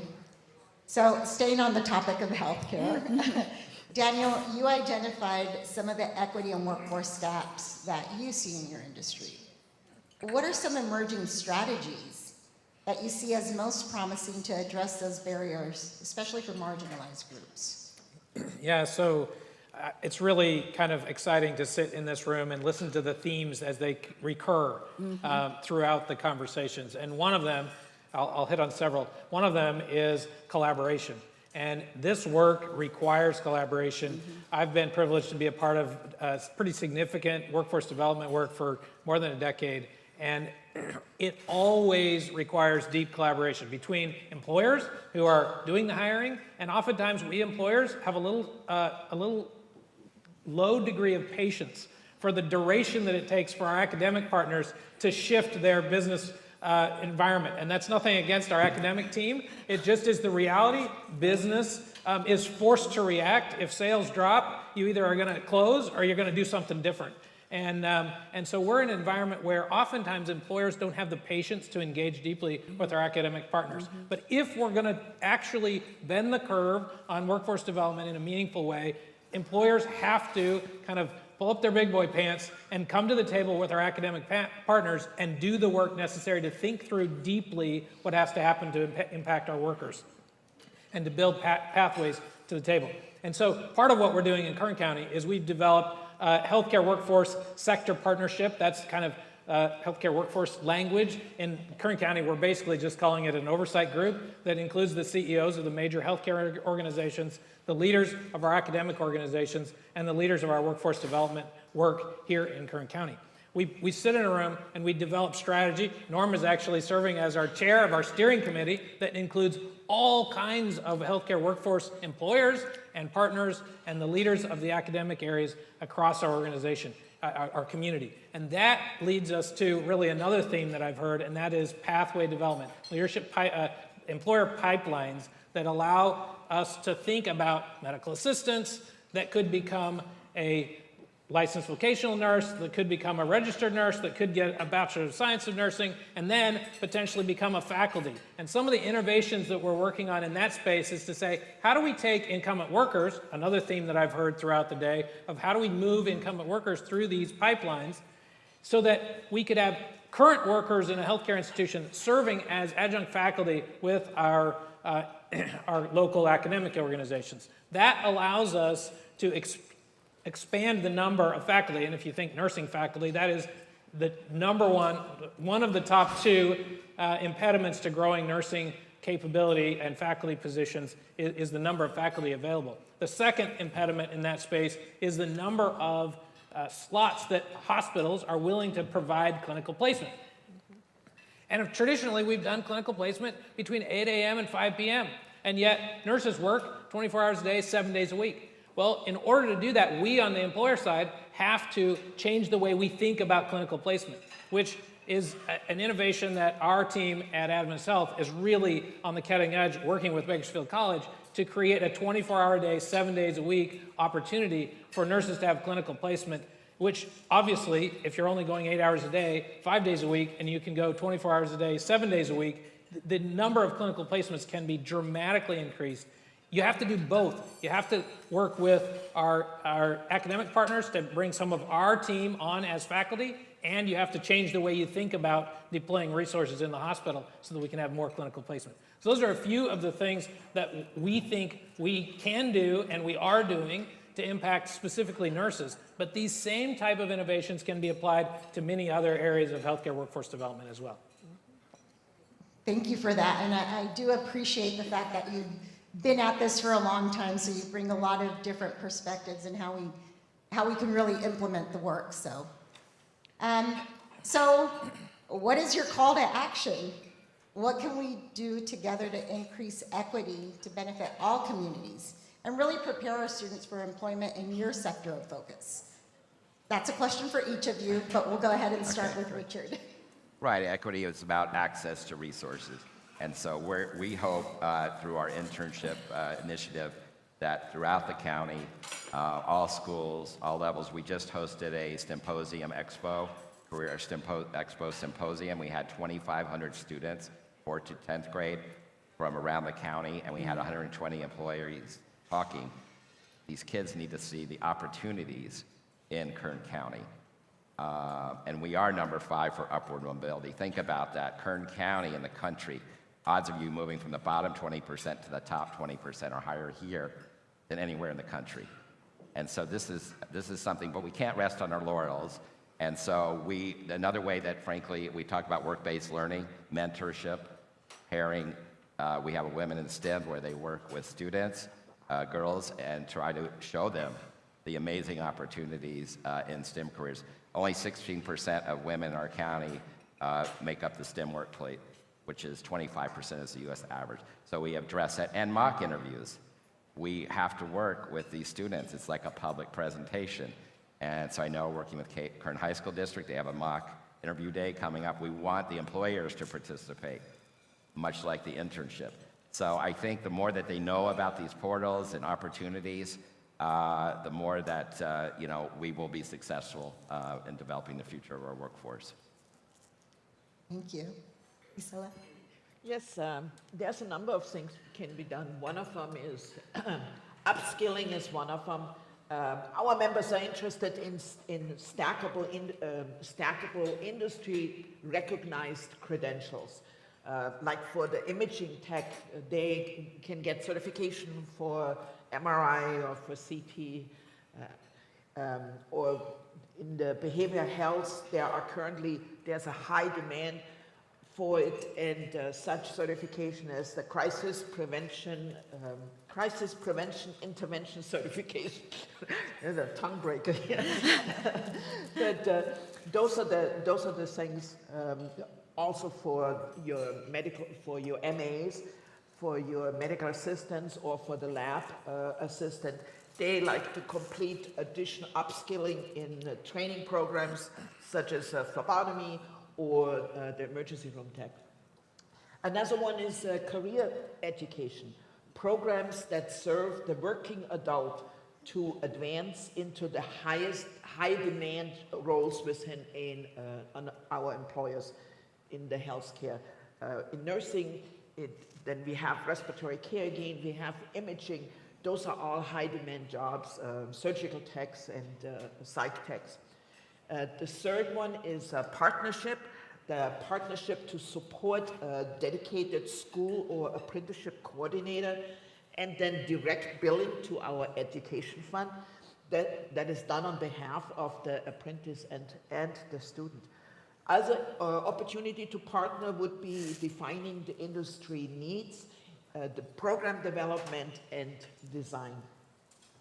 Again, as of today, our multi-employer labor management training fund serves over 100,000 union members, 100,000, across 6 SEIU unions and over 20 healthcare employers. Some of them include statewide Dignity or Common Spirit is one of them. Kaiser Permanente is another one. Or within the public health system, we have Alameda Health System, for example, and then a number of smaller community hospitals. So our training infrastructure let us reach out to over, like I said, 100,000 workers directly with continuing education, career advancement, new skill development, and the preparation in the future for good jobs. Thank you. And I know there's a lot of excitement over the partnership and the opportunities that we will be developing. Absolutely. Liz? Well, we have a lot of collaborative opportunities available because we're in the early growing stages of building this program. We're currently developing an energy workforce innovation consortium as well. And we also have put a lot of effort into community education. And part of the reason for that is because we recognize that in Kern County, we have an incoming student generation who perceives the energy industry as unstable. So they're not too interested in going into that field. And we need to change that perspective, not only for the students, but for their parents and for our community, for the faculty, and so forth. So we have had a very successful webinar series, which we bring in professionals. We have different types of topics, and we would like to expand that webinar series. We need people to come alongside us. If you have ideas or want to participate, please let us know. The conferences especially the conference that Chancellor Christian mentioned this summer or in the fall that will be on energy. We need people to come alongside and participate in that. We also have some really unique opportunities with curriculum. We have an advisory committee of industry partners that give us input on curriculum as we're developing an associate's degree and so forth. If you're interested in serving on that, let us know. But we have been developing non-credit curriculum in energy topics, and we have just approved 3 non-credit courses. Now, the nice thing about these non-credit courses, they can be leveraged into summer academies that target current students and high school students, but we could also offer non-credit curriculum and dual enrollment courses in the local high school. They don't have to pay for the courses, which they wouldn't in dual enrollment anyway, but they don't pay for the courses, but they also don't get any college credit. However, it would start changing that perception of the energy industry. And it does not have the barriers of minimum qualifications for faculty, so it could easily be incorporated into the high schools. We have also been looking at upskilling of adults and training, and we've developed a non-credit project management course that was used. One industry contacted the college and said, if you offer that, we will send every one of our employees over there to learn project management. And the appeal is that it doesn't cost and so forth. So we're trying to leverage some of the non-credit as we're building the credit curriculum that would feed into an associate's degree. And so we also need pathways to employment. Internships are going to be critical, work experience. And if you want to partner with us, let us know, because those are the things that are really going to make a difference to our students. And as we are trying to develop the resources to, to fund our energy work, we need advocacy, letters of support. So you can play that role as well. So we have a lot of collaborative opportunities with energy. Thank you, Liz. Daniel, do you want to take us home with this? Sure. Sure. Unless you've been living under a rock for the last couple of decades, you know that people say the healthcare industry is broken. And so when you think about our particular industry, we are known for taking very sick people and tilting them back up and sending them back into the community. We're not very good at actually keeping people healthy. And so part of Adventist Health's mission, and the reason I get involved in workforce development, is because we want to inspire health, wholeness. That means living a whole life. That means, social, economic. That means health and physical health and hope. And so those are the 3 things that our health system says, this is what we want to be in the communities where we serve. And so the best way, you look at the statistics, the best way to actually create longevity and wholeness is, have you finished high school degree and some technical education beyond that, and do you hold a living wage job? Those are the 2 biggest factors to long-term health and well-being. And so if we're going to change the future of the complexity, the complexion of Kern County in terms of how does our workforce reflect and our economic vitality grow across this community, these are the things we have to invest in. And so as a healthcare provider, a major healthcare provider in Kern County, it's our obligation to step in this with our academic partners and the rest of the community to say, how do we do this better? And so the thing that has struck me as kind of I'm a third generation, come from a third generation college graduate family, which would probably put me in a privileged category. I was probably born privileged, right? And so how do we change this for this community, for kids that aren't born privileged, right? How do we create an environment where they can? And what I learned looking back in my career is that I had no idea about the career pathways that were available to me other than the ones that my highly educated, humanities-trained family came from. I didn't know anything about STEM degrees because I didn't have any STEM degrees in my family. So you think about what that means for kids who are coming from much less privileged backgrounds than I do. They don't have any idea of what careers are available to them. So if we're going to make investments into the future, having Kern Community College District, and Dr. Christian and I have had plenty of conversations about this, how do we invest in early college and in career exploration in 7 and 8 and K-12, right? Those are the things that are going to get kids inspired to be something different than what they are today. And then how do we create incumbent worker pathways that can take people who have finished high school or dropped out of high school and they're in a job and they say, how do I go from here? So creating incumbent worker pathways that allow people to get a vision that says, I don't have to just be whatever I am today that's making minimum wage or a little more than minimum wage. How do I get a pathway to something better than that? And so if we're going to make investments in this community, if we're going to see investment dollars coming from our state and federal government, those are the places that I'd love to see them invested. How do we get kids to catch a vision of a job that they could have that may be different than what their family is, and then give them a pathway where they're connected to resources from employers, from community, from education partners to give them a pathway to get that done. Fantastic. Thank you.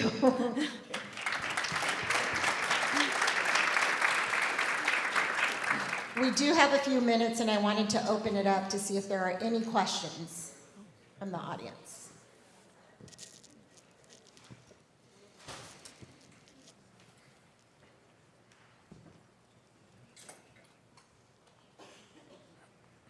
Hi, my name is Nora Saranello, and I'm from the Center of Excellence for Labor Market Information. And I just want to say it sounds like what you're doing is along lines of something that I'm happy to see, which I call synthetic photosynthesis, in terms of what you're doing with capturing in your live lab. I think that's really great, and I'm hoping that you're partnering with the ag industry because I think it's critical in relation to the beef and dairy farm activities that we have. Also, I'm just curious, in question now, are you, as the flip side of focusing on energy, are you incorporating the brownfield issues that we have and thinking about that and how to address it, or that hasn't entered into the equation yet? I don't think that's entered into any of the conversations that we've had so far, but we are aligning with the ag as well. So our webinar series that we've been hosting is Ag, Water, Energy, and it's the nexus of those three, and that's where we put a lot of work in. So we try to find those intersections and those connections, and so we don't divorce our energy work from the ag. Great, that's wonderful. And then you had mentioned, I just want to bring forward about our agility of the community college system. And as an observer of supply, that I know that it's important, and we've encouraged our colleges to hurry up through education, but we have to be really careful because we do not want to sacrifice the quality of our programs, because we see that in the privates, that you get something done in 12 or 16 weeks, especially with healthcare. We also have our state regs that define how many clinicals and things like that we need. But ultimately, there have been a lot of privates who their graduates weren't getting jobs because they weren't properly trained. So it's always a balance between getting something done but maintaining that quality of programming, I think is really critical for the community colleges in order to maintain our reputations. And just my last statement I want to make is having to do with the stackable certificates of which you had discussed. I think that is absolutely perfect because people on-ramp and off-ramp, as we Right. discussed through these presentations. And in doing that, we open up those doors to continue the education, but you know, there's the next step, and continue to build so that you don't have to stay out of the workforce for this very long period of time. Exactly. You get what you need, take the next step, go back out, get what you need to then progress on your ongoing pathway. And then finally, I'm gonna do a throw out for our Verify Viper tool that we have created, that if you wanna know anything and everything about third-party credentials and every single occupation they are affiliated with at the national, state, and now regional level, you need to be looking at our tool that we created as a regional project because we've got it all in there and we continually update it. We're working on a project right now to even incorporate students in increasing that, the totality of what's in that system, and being able to value a certain credential over a different credential so that faculty can actually say, this one's worth this amount of money, where that one's worth this amount of money. What is most important for a student to what opportunities that they will have? Thank you. Thanks, Nora. Are there other questions?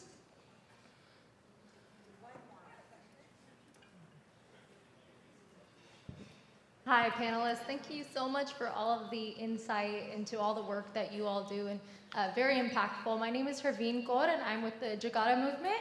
And so a lot of the conversations we're having, surrounded by equity, the intersections within race, gender, economics, whatever it may be. I do have a question in terms of creating these opportunities. How do we plan to outreach or reach out to these minority communities, specifically the Punjabi community, as the second and only out of two Punjabi women in this room? I really do wonder, how are we calling minorities into these spaces? How are we engaging, and how do we plan to outreach to create that in your own individual realms?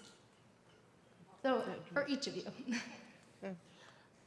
In our program, the Futuro Health is probably the best program to get anyone into the healthcare field, as long as they have the sufficient GED and or the high school diploma, because it's the stepping stone for community members. We started, for a long time, we pretty much reached out to our friends and families, but we started an outreach program through our union to churches, to organizations. If you have something, please give me the name. I mean, everybody will love me. And take that information down, because our goal is to make sure, and our mission is to make sure that, we keep the health force growing and making sure that we have enough healthcare workers. And it is entry-level jobs, but it, again, like you mentioned, it's a stepping stone, and it is a stepping stone into bigger and better jobs, just like indicated by Richard. Absolutely. And I can address it as well. We really have started to do a lot of outreach as a community college district. We have the High Roads Training Partnership, which is already engaging a lot of worker and community organizations. And so, as Liz said, there are plenty of opportunities to bring individuals to the table. So it's really about incorporating folks into this growing coalition that's being built in each one of these sectors. And so it's been great to have that representation and to have those conversations, and acknowledging that we're here to partner. So absolutely being able to draw anyone who is interested in developing. And it's also identifying those community groups. We're already working with so many of those community groups. The Dolores Huerta Foundation, Building Healthy Communities. How do we start really having the conversations with your organizations, but not just with your organizations, more importantly, with your communities and in your communities? How do we make sure that when we're giving this information, it is accessible and it is in the language that folks understand, so that they're not intimidated by coming back to school? So we recognize this as being of critical importance as we're developing these pathways. Sorry, I know I'm not one of the panelists, but it's something that I'm very passionate about and had to throw out there. So I'll turn it to you. So Norma, I'll answer that question. So Adventist Health has made significant investments in reaching out to communities. In fact, we have 3 full-time equivalent employees who are dedicated to doing community outreach, and 2 of them are here in this room today. You may know Kiyoshi Tomono, who leads that work on behalf of Adventist Health. And we have partnerships with the Sikh Women's Association. We have partnerships with almost every ethnic group represented in this community, being intentional about whether it's the healthcare needs, whether it's creating workforce development pipelines, whether it's helping kids with vaccines. These are significant investments that our organization is making directly in line with your question. And then I also want to make a comment about the partners of choice for Adventist Health are our community college district and our state college for training programs, because, directly to your comment about the quality of graduates, because of the quality of graduates we see coming out of our state aligned institutions. So I also hope that you heard my comments about working with academic partners from the frame of employers need to step to the table, even if maybe it's a little hard to digest the difference in academic world than it is in business world. If we want to change the future of workforce and workforce not be the #1 complaint of employers as to what's prohibiting growth, we need to get at the table with our academic partners to actually work through these changes. Because I've never sat at a table with an academic partner who said, oh, we don't care what you need. They always say, how do we get there? And then they help me understand what are the barriers and the issues that our academic partners are facing, and then we usually can find a way to get to a solution. I would also, is it okay if I add? Sure. I would also like to add just an example. What Bakersfield College and Kern Community College District have really made a priority to serve their rural communities. And for example, at the Delano Center, we have the only heating, ventilation, air conditioning, or HVAC program in the whole district is centered at Delano. So we put that at a high priority. But one of the things that I see happening in Delano is that they are building, and this was one of our goals, was to building a strong STEM pipeline, because if you're going to have a broad-based energy program that's going to be successful, you need a strong STEM base for it. And so they've always put that as a high priority. I think they're planning on putting one of the microgrid living labs at Delano. And so we also are building out at Arvin, and I think there's some the energy projects that are going to be happening out there that are going to be connected to curriculum. Okay. Well, I know we're a little over, Richard, but no? Okay. Thank you so much, and thank you, teacher. Okay, thank you.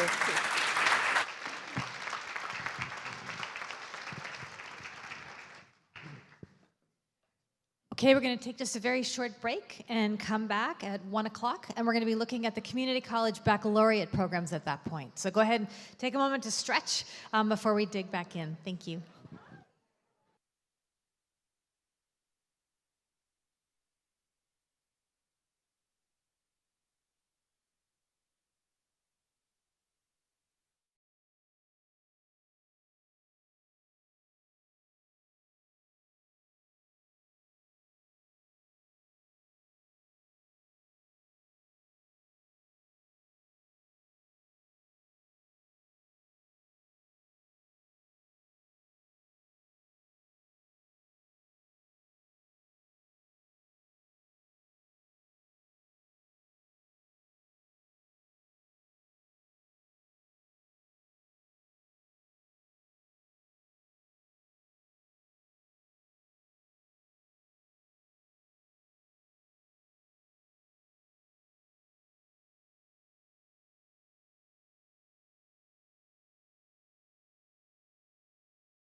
Seats.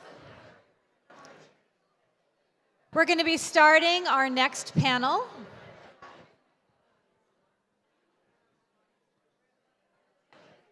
And we realize there's so much to talk about. We're giving you all these great ideas. But if you could come sit down. So this next panel is going to be about the community college baccalaureate degrees. So I'd like you to go back to the very beginning of the day and think about Francisco Castillo, the student that I met a couple of years ago, and his experience of starting out in a design program that was at the certificate level and trying to make his way to a bachelor's degree in engineering. So we heard about just now some of the incredible degrees that if he'd been lucky enough to live in the Central Valley, he potentially could have participated in. But what we're going to be doing today is giving you some perspectives from academics and practitioners. So I'm still hearing a lot of chatter, so let's go back to our way of calling order. If you can hear me, clap once. If you can hear me, clap twice. If you can hear me, clap 14 times. All right, come on up for our panel.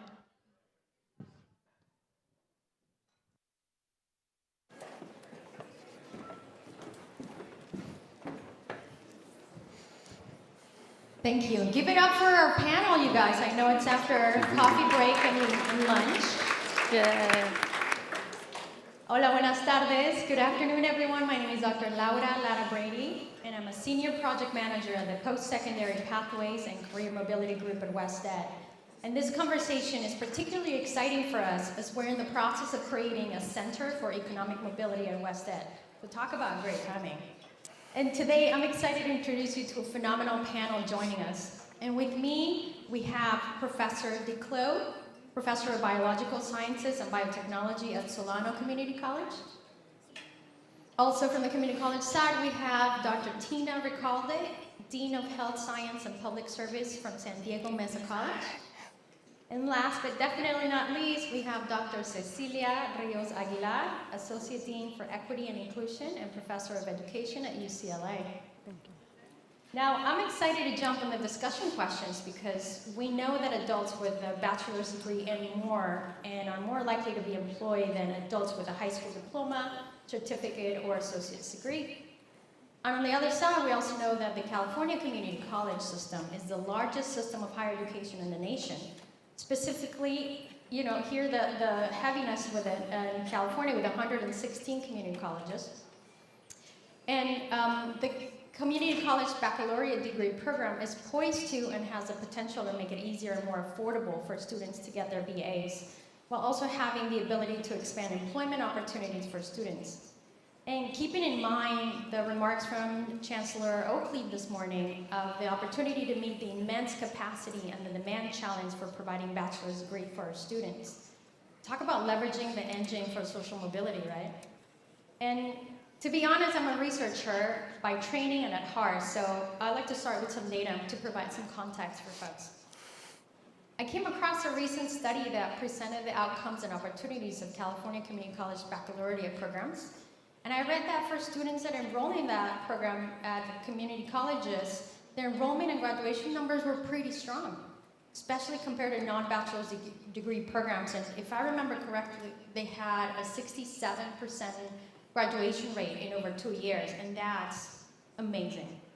In addition, the number of students enrolling in these programs seem pretty diverse, both in terms of race, ethnicity, and age. Now, a question I have for the panel is, and Dr. Rios Aguilar, I'd love to start with you. What role can community college baccalaureate programs play in addressing equity gaps for disproportionately impacted and underemployed students? And what has that looked like at your institution or with your research? Thank you for the question. And first of all, thank you for the invitation. It's an honor to be here with you. I particularly want to thank Sonia for putting this together. It's definitely, I agree with her. She mentioned earlier that the baccalaureate programs are one of those very important tools our state has, and I will say also our country has, to center racial equity in the production of baccalaureate degrees. The data you mentioned, we're about to publish in policy briefs through the Wheelhouse Center for Community College Leadership and Research. I promised them they're going to be there very soon, so I'm going to take that marketing moment. But really, the center stage of these programs are you, are my colleagues. They run them. I just partner with them. I got their data, and by I should say we, me and my research team, and have been working together for the last 2-3 years. I study the occupational and educational journeys of underrepresented, underserved students, so this was a natural trajectory for me as a researcher to partner with them. But it is their data. They are the ones doing this terrific job. Yes, we have the numbers, and the numbers show us that the baccalaureate degrees are reaching out to students who have not been served by our system, right? Older students, like we said, diversity in terms of race and ethnicity, gender, not so much diversity. So what I say to you is that there's a lot of room for these programs to do better, but we have to embrace them, and we have to better support them, and I hope that's why we're here, and part of the reason is that students are finishing. They're enrolling and they're finishing and they're getting jobs, and we see from the data again that they have collected, without no support and without no infrastructure, they collected significant data for students that are telling us that they're getting those jobs, that there's aligned with their program, and that they see the wage increases. Thank you. Thank you, Dr. Cecilia. You talked a little bit about the opportunity component, and I want to hone that a little bit more for all panelists. From the student perspective, what is the biggest value of the California Community College Baccalaureate program as it relates to good jobs? What's the biggest drawback or challenge from their perspective, and how might these challenges vary based on student demographics, backgrounds, or identities? I'll start. So I'm a teacher. So I taught a lab yesterday, and I gave a lecture this morning, and 6 o'clock tonight I'll give another lecture. And each data point that I send is a face, a name. I know their families. They send me pictures. I'm going to be late for class. This is my daughter at her first ballet lesson. And that's what we're talking about. We're talking about elevation. And to me, this is equity work. What my students have shown is many of them said, I wouldn't have gotten a bachelor's degree without this program. And the data shows that 50% of the people that have completed said, I would not have earned a bachelor's degree without a community college bachelor's program. We had a 100% graduation, 100% placement rate. We continue to have a 100% placement rate in biomanufacturing. Let me tell you what that is. Biotechnology is taking living cells and genetically engineering them right now to make medicines, but in the future to make a variety of products.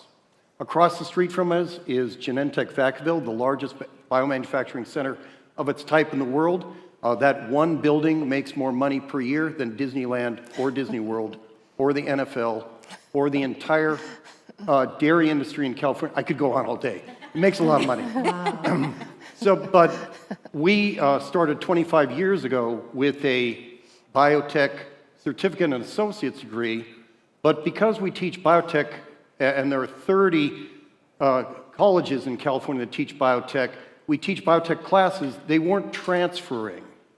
They weren't transferring to UC or weren't transferring to CSU because if they had such classes, which many of them don't, they were upper division. And so they were losing those units. And what we did is by grabbing the bachelor's degree, us and our partner college, Miracosta in northern San Diego County, by grabbing it, we could build a program that was seamless with their associate's degree. And what that's done, there's been a lot of talk today about pathways. It's created a pathway. We have outreach to high school with articulated high school programs. They can jump over prerequisites, certificate, add general education to associate's degree seamlessly into the bachelor's degree. And we've negotiated with 6 different graduate schools to accept our students. So we have an education program, an education pathway, high school through PhD, alpha to omega, with multiple on-ramps and off-ramps. So that's what it's done for us. Wow, that's impressive. I wonder what the other panelists might want to take that. Yeah, I'll just follow up and I'll say one of the things for community college baccalaureates, for a lot of students, it is the ticket to a high-wage job. A lot of these students are place-bound with the jobs that they have, with their family. They can't afford to move their entire family and they won't have employment when they get there. So being able to stay within their community and pursue a community college baccalaureate while working provides them with a great opportunity, and that's one of the reasons that we're getting the disproportionately impacted students. And that's one of the reasons they have such a high success rate. They are so motivated because they know there is a job that they're specifically aiming for at the end of that degree, and this is their ticket there. So it's just a great opportunity for them. And when we compare community college baccalaureates to our counterparts, they're inexpensive. At most of our colleges, they're getting the entire bachelor's degree, 4 years of education, for about $10,500. Where else can you do that? So for people with limited resources, this is huge, and it is just such a great value. Thank you. I just want to add, if I may, that throughout my research, I talk to a lot of students, and I'm so glad Jim just centers them, because that's what we're here for. Right? We talk about equity, let's make them at the center of our discussions and our decision making. They are telling us that they need these opportunities. They have this sense of urgency. Their families depend on them, their communities depend on them. They want to pursue these degrees. Now, what I think is the challenge is that, and I keep hearing today about good jobs and pathways and STEM, a lot of students don't even know what STEM means. What I find in my research is two themes. People want to help others. Well, people say in healthcare, help them see what helping others look like. Of course, nursing is the typical thing we want, or education, but there are so many ways we could help others in different disciplines, in different fields. That's what our students need us to do for them. So I hope we can really take seriously. They also want to fight injustices. Somebody mentioned to us here, how are you going to make sure we reach out to those communities? It is time for us to get the resources to these institutions, do a big going to those communities. Now, I'm not going to say a marketing campaign. Flyers are not going to get us anywhere. It's about rolling our sleeves to go to these places and helping these communities see the value in these programs. People are doubting tremendously about the value of higher education. We've got to make them asset-based propositions. Let's use what you know and who you are and your skills that you have already acquired, and let's make them better. And that's what these colleges are providing to our students. And my line is, recruiting is sales, it's not marketing. Yeah. Oh, I like that. I want to hang on to some of those nuggets you guys share, dig a little deeper, especially with the asset-based proposition, as well as the impact in terms of dollars and the transferring that you mentioned, all the way to a PhD. That's phenomenal. How do baccalaureate degrees relate to economic and workforce needs in labor local markets? And what further information could help with that alignment? And this is open to any and all of you. Let me jump in. So in Solano County, and if you picture where we are, we're the North San Francisco Bay. Our neighboring county is Napa, so you've heard of them. Our other neighbor is Yolo, and you've heard of UC Davis. So UC Davis is 10 miles from us. We are in the North San Francisco Bay, and again, we attracted Genentech, the largest biomanufacturing facility in the world, and what we've done is we're trying to parlay that into attracting more biotech companies, and we've had some recent success. We founded, that is our County Economic Development Corporation, and I was at their annual breakfast on Friday. We're working with them in order to try to market our county to attract additional biotech companies. So we founded the California Biomanufacturing Center there. It's a marketing effort. We'll be at the Bio Conference, the International Biotechnology Conference in San Diego, trying to attract more companies. We were there in Philadelphia the last time it met in person, and so we are integral to economic development. If you think of California and think of our competition with other states, we are not going to out-cheap North Carolina in real estate. We are not going to compete with anyone in terms of cost of living. What makes California, California is talent. It's higher education. It's the ability of a company to move in and to know that they're going to have a trained workforce to step in and hit the ground running in their facility. They're going to have to do minimal training, and that is our marketing strategy for virtually every county in the state of California, and that is how we interact with economic development. Workforce development is related to economic development. It is the strength of California, perhaps the only strength of California. I want to just add that, you asked about the labor market results and the connection to the workforce and local economies. I will tell you that for me it's pretty difficult to understand that unfortunately our state has not invested in the data infrastructure and has not given us access to labor market data for these programs. These colleges have collected their own data. They have been asking students for these are all self-reported data, what we were sharing before, by the way. We don't have official labor market and wage data for these graduates. We're way behind in California. Washington, the state of Washington and Florida are miles ahead of us. And for me, it is very sad that we can't really measure and provide you with more evidence, with more data, that we can sit down together and examine and really look at how are we meeting the local economies? What else? What more strategies are needed? What other programs, avenues, how they talk to each other? We don't have that investment yet. I'm hoping that since AB 927 passed, that we can provide that.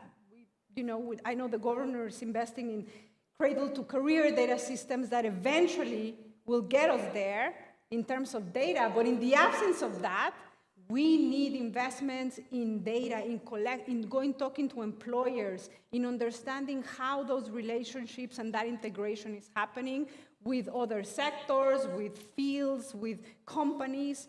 So my invitation to all of us here is that we work together to create learning communities, to really push that the state collaborates with us in providing us this critical data as we move forward.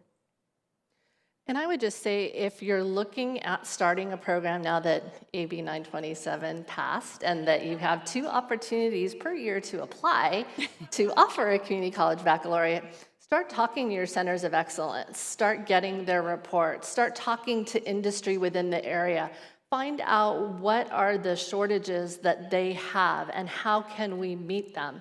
And start those conversations as early as possible, not only to design your application, but to design the curriculum. Because with these degrees, it is so important that we're teaching the knowledge and skills specifically for the positions that are open, and we're meeting those workforce and employment needs. So start talking to them. Centers of Excellence, I already saw some representatives here today. They are your best friends at gathering this data and having a place to start the conversation.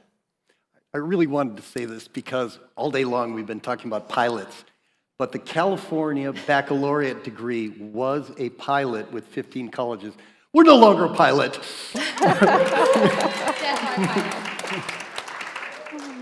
So it could be applicable that this was not death by pilot, right? It wasn't death by pilot. We are indefinite and expanding. Expanding. It is life by pilot. I'm working with 4 colleges to replicate the program that we and MiraCosta have at their colleges. This is a field with 100% placement, and it has to be spread across the state. I was trying to name the brief, thinking of how do we call the policy brief, and I came to the idea from pilot to permanent. Oh, nice. Oh, I like it a lot. Stay tuned for that brief, everybody. It's about to drop. We had to change the title to a boring academic title, but that was something. I want to go back to the asset-based proposition that was mentioned earlier. And Dr. Tina, I'm wondering how might colleges design degrees to optimize their value for students in the context of the regional labor market? And what advice do you have for getting a program approved? So the biggest thing for getting a program approved is really having that labor market data to show that there's a need specifically for that baccalaureate within your region. Going through the consultation process with CSUs and UCs to make sure that you're not duplicating a program that already exists at those facilities. And I would say that there have been situations where maybe there's a little overlap, but if your students are place-bound and they can't get to the university because it's so far from where you're located, that there are avenues for those conversations. So that is huge. And as you're designing your curriculum, things to think about: follow all the industry recommendations. Get those people at the table as quickly as possible. Get as many representatives as you can from different size companies so that you have different pieces of input to think about as you design the curriculum. Almost all of our programs, we contextualize all of the classes specifically for the job that people are training for. And even when it comes to the upper division general education classes that these students take, we contextualize those classes as well. So if they're taking an upper division English class, it's how do you write documents relevant to that industry so that you can be successful within that industry. And so we take all of those skills and we build them into our programs. Another thing to think about, is there a work-based learning component to the program? Do they do an internship as part of the program? Clinical placement, whatever it is that's appropriate, so that they can get some of those hands-on skills, put their knowledge and skills to use and get feedback. And a lot of times those placements actually lead to employment at that facility. So they're getting job offers before they even graduate from the programs. And someone mentioned in one of the earlier panels, those 21st century skills used to be called soft skills. I'm hearing professional skills now is like the new terminology, so whatever you want to call it. The ability to collaborate, communicate, be adaptable, be flexible, all of those different skills, because as the job changes over time, then the workers can change over time to the new positions. So it's so critical to build those skills into the degree pathway.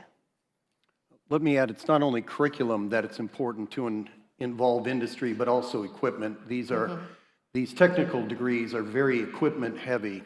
And so we have resources that our brethren at CSU and UC do not. Most of these colleges fall under career technical education, and therefore we have access to strong workforce monies. We have access to Perkins, and let's celebrate the community college system of California. We have an option that CSU and UC do not. We can pass a local bond. So for example, to start our program, it was coincident with the passage of $1/3 billion bond. Our partner college in Mira Costa County in North San Diego County, Mira Costa College in North San Diego County, they passed a $500 million bond. We took that and we built a $34 million biotech training facility that is second to none in the United States, a college or university. And so we have that power in our system. Funding is not the problem, it's innovation that's the challenge. Thank you. And jumping on the funding piece, you mentioned strong workforce program and Perkins, and I love to add student equity as well as guided pathways funds to that. But Professor Jim, I'd love to ask you a little bit about your experience and ask you, where have you seen some great examples of this work across the state, particularly in connecting this work with guided pathways? Absolutely. So again, guided pathways, this is a guided pathway. This is an education pathway, again, high school, certificate, associates, bachelor's degree, graduate school. Now, the biotech faculty across the state is all connected. We meet every Friday, and thank you, Vice Chancellor, we are funded by you. So we have this consortium, and that's true of many, many disciplines where I don't know the other faculty that teach biology across the state, but I know all of the faculty in the United States who teach biotechnology at a community or technical college. I was just in Houston, and there were faculty there from New England, from Texas, from Florida, some from California, and we get together to exchange curriculum ideas And that was especially important during the pandemic. What are you doing for virtual labs, or what are you doing? And so I think a pathway is essential, and the pathway has to be well-defined, and it has to have multiple entry and exit points depending on what's happening to that student in their life. And what I've always liked about this field of biotechnology is that education pathway, no matter where they exit, leads to a career pathway where they can move up, move up, move up. Put this together, and it is the American dream. Equity, Solano County, our county, in the last census was designated the most diverse county in California. We contain within our service area, Vallejo, the most diverse city in the United States. Now, what we cannot do collectively is assume that the diversity of our community means that our programs necessarily will be diverse. And what that means is outreach. It means sales, not marketing, sales. You have to talk to families, you have to talk to the students, you have to talk to the parents, you have to talk to the teachers, you have to talk to the guidance counselors, all across the board. So pathways. You need a pathway, and you plug the student in wherever they are in their life experience. Thank you. Dr. Cecilia, I'm wondering if I could pick your brain a little bit on that, and I don't know if that's sharing too much on the research brief that's about to drop. But I'm going to ask you the same question. Where have you seen some great examples of this work happening across the state? Where would you focus? Where would you narrow down? I think there's definitely examples that people are, I mean, the 15 colleges, the programs are each, what we would like to do next is document internally what they're doing. West LA, which is the other brief that we are presenting, we've been talking to them, documenting how they got the program to approve, the pillars that are needed, which are not necessarily referring to guided pathways, but the pillars are the culture of the college, how faculty are collaborating with each other, how willing they are, what the teams that need to be put together so people come from different parts of the colleges to talk. The leadership, the vision, the strategy, right, of the leaders to guide through the process to getting the connections ready to the workforce, bringing the workforce, bringing those employers to the conversation to collect that data. Quality, that's something we ought to pay a closer attention to, quality of the programs. In the case of West LA, which is a dental hygiene program, there's so many accreditation boards, and they're bringing all of them together. They're saying, let's sit down, let's look at their government. They have to go through so many accreditation processes. The quality is already there. So the programs, the rest of the programs, that's why I'm insisting on a learning community. How can we create the same quality components for each of the quality measurements, assessments, so we continuously assess and question, is it working for whom, under what conditions, right? So I think that's one important thing that we're documenting in this brief, the institutional experience. Every context is different. They're all situated in very different local economies, but we can still learn from each other. What are they doing that I can benefit from? As they're doing right now, sharing with us what process they went through, what we need to do is systematically collect this information. And again, I'm going to go back to that asset-based proposition. My proposition to all of you is collect systematic data on the working labor histories of your students. So you can borrow from those skills. So we send the message to students, you don't come here empty-handed and in need of remediation or I don't know what, right? You're not deficient. You come already with so many skills. Let's connect them now. Let them see these other skills that Tina mentioned that are needed and how that pathway that they're going to enter will result into opportunities. Thank you. I love the student center and strength-based approach that you all provide. Dr. Tina, this next question is for you. We know that increasingly students are returning to school to reskill.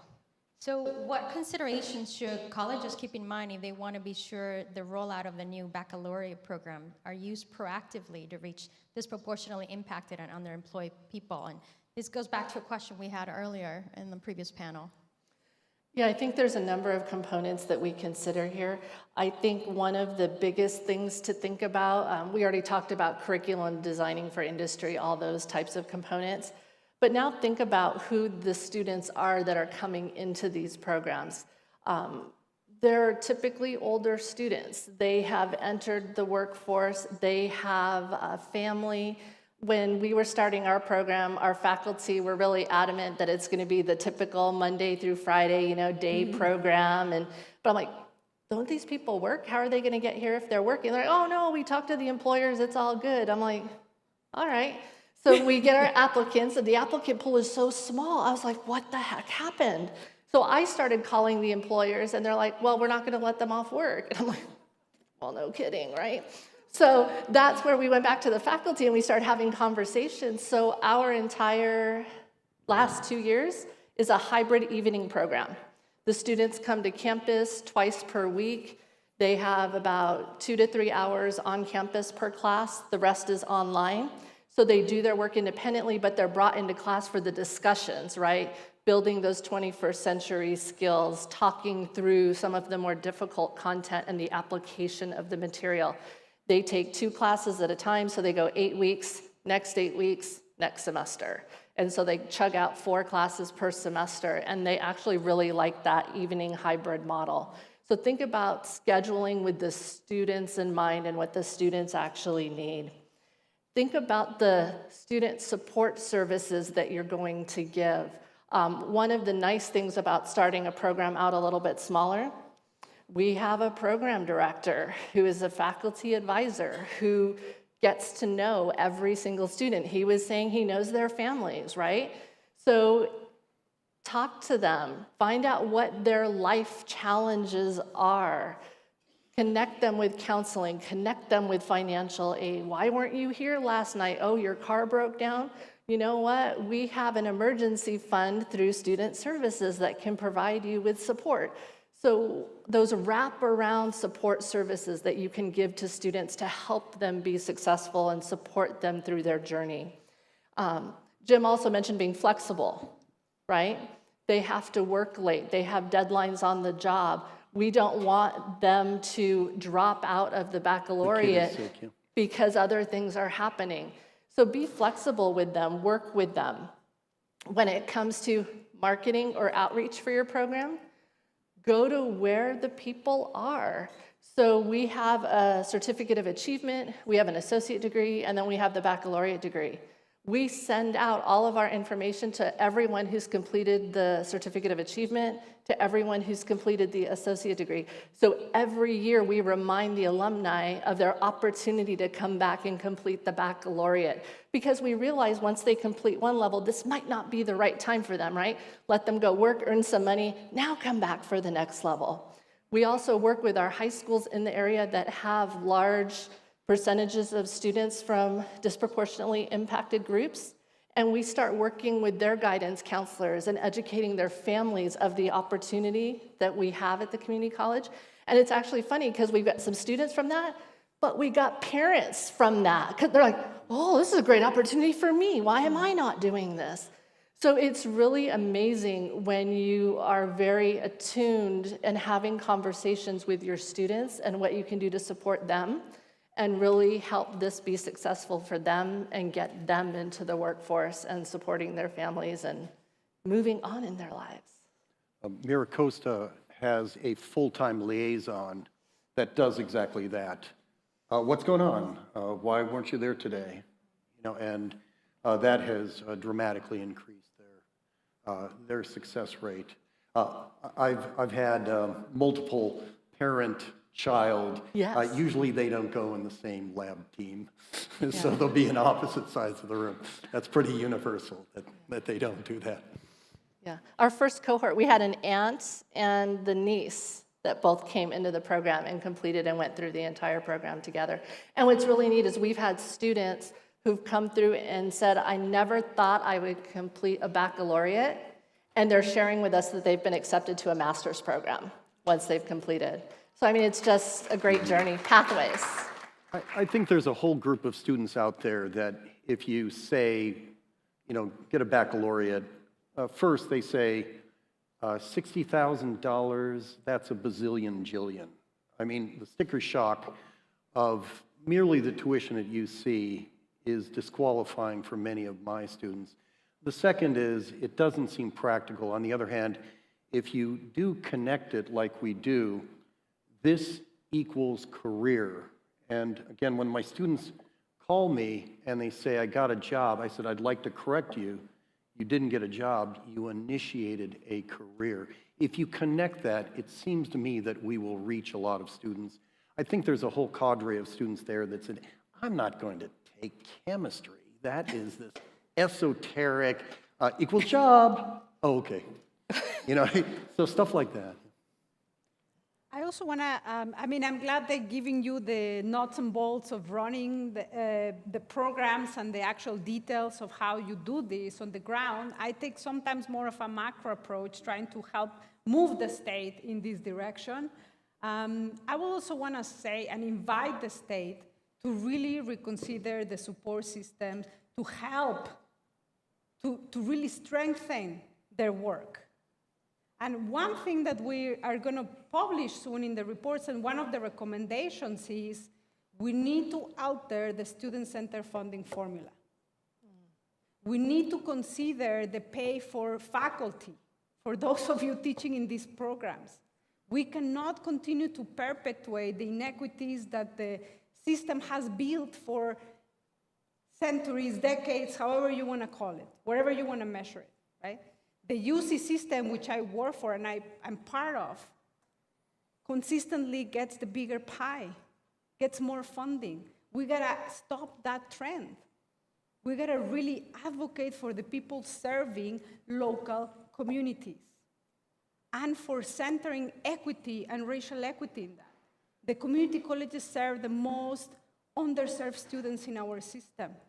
So again, we need to revise how we're funding these programs. How are we going to create systems of support and connection so they thrive, so they can keep doing this excellent work that they have been doing over the past years? It's not longer, I think the practices are great, but again, I'm trying to think of processes, systems that we need to put in place so that these programs are no longer existing, but they thrive. And if they thrive, our communities of color are going to thrive. Our first generation students are going to thrive. A lot of older students are going to thrive. And I hope we start changing the perception that there's these linear paths to higher education, right? Only thinking very like high school to, right? No, we got to think broadly. We got to think like Tina is saying, we go to college. It's not one person going to college. It's we go to college. It's, again, changing those asset-based propositions that you and your team, bring them with you, and somewhere in the community college sector, those family members and your team member are going to be accepted because there's so many programs, so many options. And along the way, maybe they get a certificate, and they're going to come back. We need to embrace movement at the state level as well, not just locally be flexible, but also at the state level. Create the systems and the structures so people can move around and come back 2 years later and get that baccalaureate degree and then go back to work and get a career. Yeah. On-ramp and off-ramp. I feel like I could just drop the mic and be Exactly. done. Well I don't know if we should continue this. But as folks are getting ready their questions for the panel, I want to go back to a couple of points that you pointed out, and I really appreciate you highlighting the inequities in terms of pay and looking at the macro level, right? The California community college system serves the majority of students in the state, yet their support system is skeletal. Like there's only 80 people supporting the largest national higher education system, right? So that's just shocking. But I really, I want to go back to what Dr. Tina and Professor Jim mentioned in terms of meeting students' needs and leveraging student supports as a way of leveraging retention and making that a retention strategy. And one of the things that I've seen across the state and community colleges is the recent focus on retention versus recruitment, because one is cheaper, faster, and everybody has a role in it, right? So as folks are getting ready their questions for the panel, I want to ask this to all of you. how do you see bachelor's degree program expanding with AB 927? You mentioned that earlier. We have a community college baccalaureate program across a range of disciplines like automotive technology, biomanufacturing, and dental technology. What are some other sectors where we might see new programs developed? And how are colleges carving out that unique workforce needs that they can address that are aligned with the specific needs of the local community? I'll start there. There's a desperate need for a clinical laboratory technologists, and that requires a bachelor's degree. And there's a desperate need for that. The other thing, nursing. Yes. So this was designed for nursing, and because of politics, it wasn't. Nursing wasn't included. But really, if you think of the nursing programs at your college, it's 2 years of prerequisites.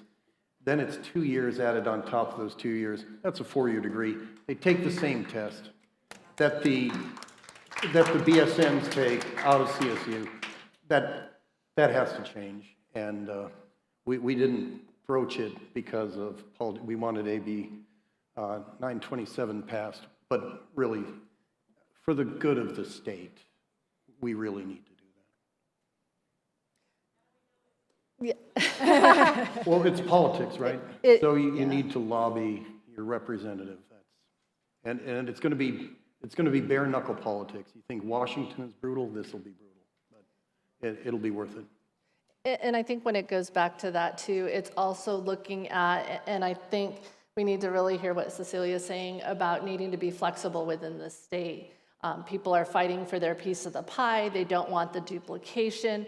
But when you look at the shortage of nurses and you look at the hospital requirements for having a certain percentage of BSN nurses on staff, if they can't meet that requirement, that's a problem. And is that more important? Or is it more important that a certain sector of education gets to have the degree? And so I think it's bringing people to the table and having those conversations and what's really best for the state of California and the healthcare system. And so it's continuing those conversations and being bold and getting the right people at the table and reaching out to the people to have those conversations. But I think in terms of other sectors, there are so many opportunities, and that's why it's really looking at, in San Diego Imperial County's region, we have our centers of excellence puts out reports are what were the pandemic resilient jobs? What are the jobs over the next 10 years that are going to have the major shortages that we could be focusing on trying to fill? So looking at those reports, finding out where a baccalaureate is appropriate, then meeting with the industry. Can your college create that degree or program? Just doing the research and being knowledgeable, but I think we have to start changing. We have that opportunity now with AB 927. The next round will be open, right, for applications, so start your work now, because it's not something you can do overnight. You have to put the research in and the time, and you have to have all the data. So start now and really start talking to your colleagues on your campuses, but then your local workforce development boards and your industry partners to see what opportunities there are within your region. Let me say one thing that came up today that I'd like to reinforce. A lot has been said about this generation coming up, but what I've found to be true is they really do want to change the world and not merely pick up a paycheck. They really do want to do good for the public. And in these fields, automation, health sciences, they really can help their community and do good. And let me talk about, again, my field of biotechnology. The next stage, and I'm glad other people quote Wayne Gretzky and skate to the puck. I overuse that quote, but thinking ahead, we're working on a project with cell therapy that is a cure for cancer. It's taking immune cells, genetically engineering them, putting them into a patient that is slated for certain death within that month. The immune cells, the genetically immune cells go around and they destroy the cancer cells and they're tumor-free. From certain death to tumor-free, gene therapy, taking genes and putting them into children that have a genetic disorder, correcting that genetic disorder. In this field with stem cells, it really will be the deaf will hear, the blind will see, the disabled will walk. You alleviate human suffering, and that's what we need to sell for this generation. At the same time, you can have a career with upward mobility. And if you'll indulge me, let me tell you my story on why I'm such an advocate for biotech. When my son was 4, he woke up one morning and we took him to an emergency room and he had this rash. The rash was diffuse capillary coagulation. Every single clotting factor in his body went off. If you think of the deepest bruise you've ever had, he was that way over 100% of his body, and his fingers and toes were turning necrotic black. And they have a saying, DIC, it means something different in the emergency room. Death is coming. I called my father-in-law. He's a pediatrician. He retired after 40 years. He said, Jim, I'm telling you, you're going to read about a survival rate here. There's no survival rate. He hung up with me. He called the family, and he said, I'm going up for the funeral. I'll call you when it's over. Then they came up to me, and they said, we'd like to try something. It's an off-label use. We need your informed consent. We'd like to try a thrombolytic. I said, a thrombolytic, you have to give them tissue plasminogen activator, which is an enzyme that digests blood clots. You have to give them TPA. And he said, do you know TPA? TPA is a Genentech product.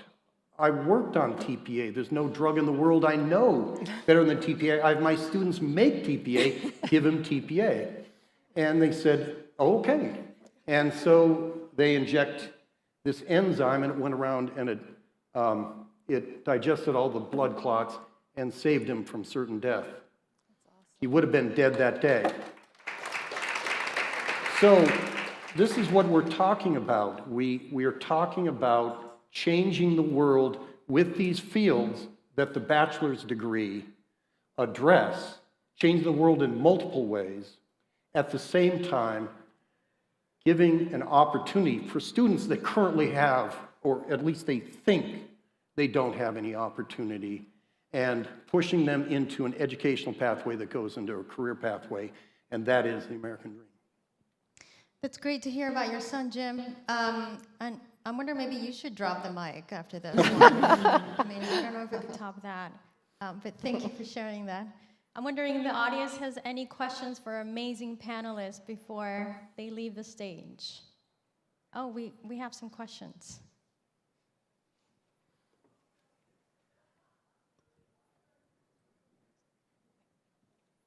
Somebody who has not asked a question yet? Just a second. Okay, Nora? Just very quickly, you're talking about biotech and the way in which we traditionally hear about it, but we in the Central Valley are very ag-centric, and this is an area I think that we could explore and expand that would have phenomenal impact, and Delta has a fabulous program in relation to both materials and biology. Have you entered into the ag world? Thank you. Absolutely. So that will be the next phase of biotech. Currently, biotech means making medicines. There was a report last week that biotech will be a $4 to $30 trillion industry within 10 years, and we'll need 1.1 million more people in the United States. The next phase of biotech is not making medicines, but making commodity chemicals, chemicals that are currently extracted from petrochemicals. That will be done in the Central Valley, because there you have to put the plants near the feedstock, near the carbon source, near where you're getting the carbon. That's Central Valley. We have to democratize biotech, and you're right. By the way, I spent part of my youth in Tulare, so I'm a Central Valley guy too. So. Any other questions?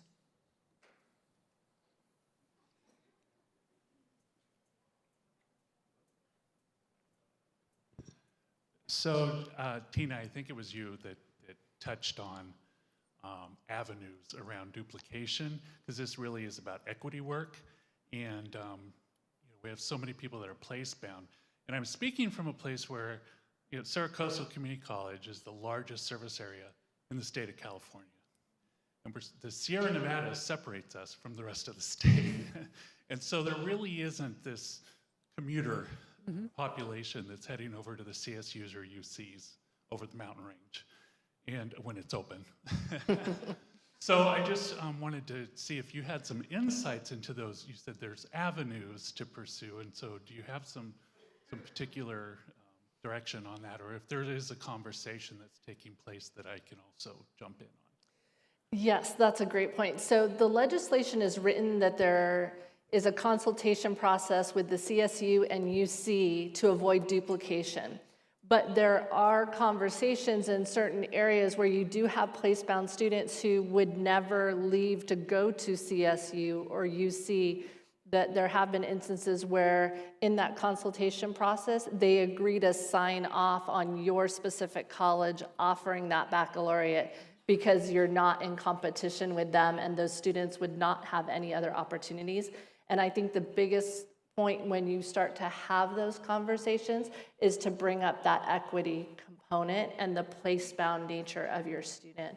And one of the biggest things that's powerful about these community college baccalaureates, what we're actually finding in the data is these students stay in California and they typically stay within their community. So being able to go to those briefs and reports and share that data, and this is why we're arguing to be able to have this flexibility. And if you can have that consultation process first and have the sign off from the CSU or UC that potentially duplicates the degree as part of your application packet, then it will make the consultation process that the chancellor's office has to do a little bit easier because you already have documentation of that being completed. But I would say it still has to meet a workforce need in your area. It can't just be a baccalaureate.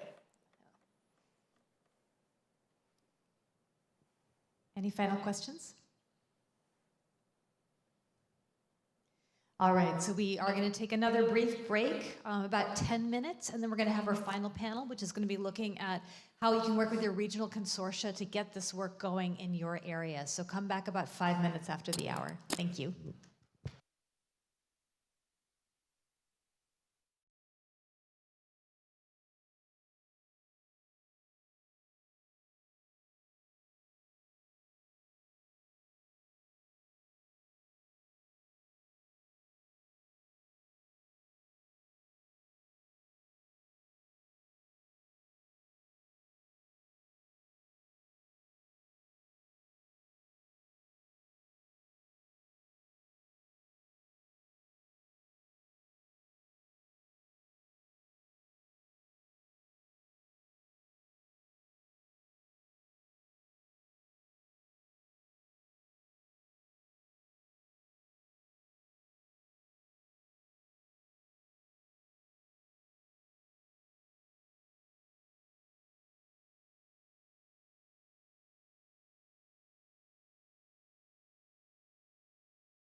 This has been such a full day. I'm sure by now your brain's getting a little bit full.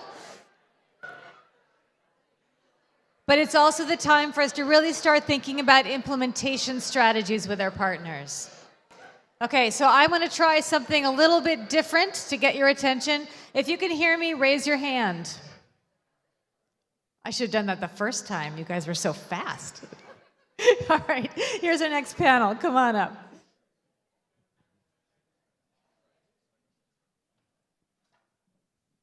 Thank you, Dr. Dowder, for doing 2 sessions.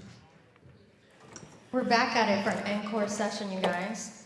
Give it up for the last panel of the day. And it's a girls-only panel. That's how we like to close. I know. I see some racing the roof over there. I see you. Good afternoon again, everybody. My name is Dr. Lara Brady, and I am a senior project manager at the Post-Secondary Pathways and Career Mobility Group at WestEd. Now, I'd love to introduce you to the amazing panel joining us today, and I want to thank you for being here today and diving into such an important topic with us, right in the heart of the Central Valley. Now, with us, we have a great, phenomenal panel for you today. Today, we have joining us, let me go back to page 2. Teresa Hitchcock, Assistant County Administrative Officer with Kern County.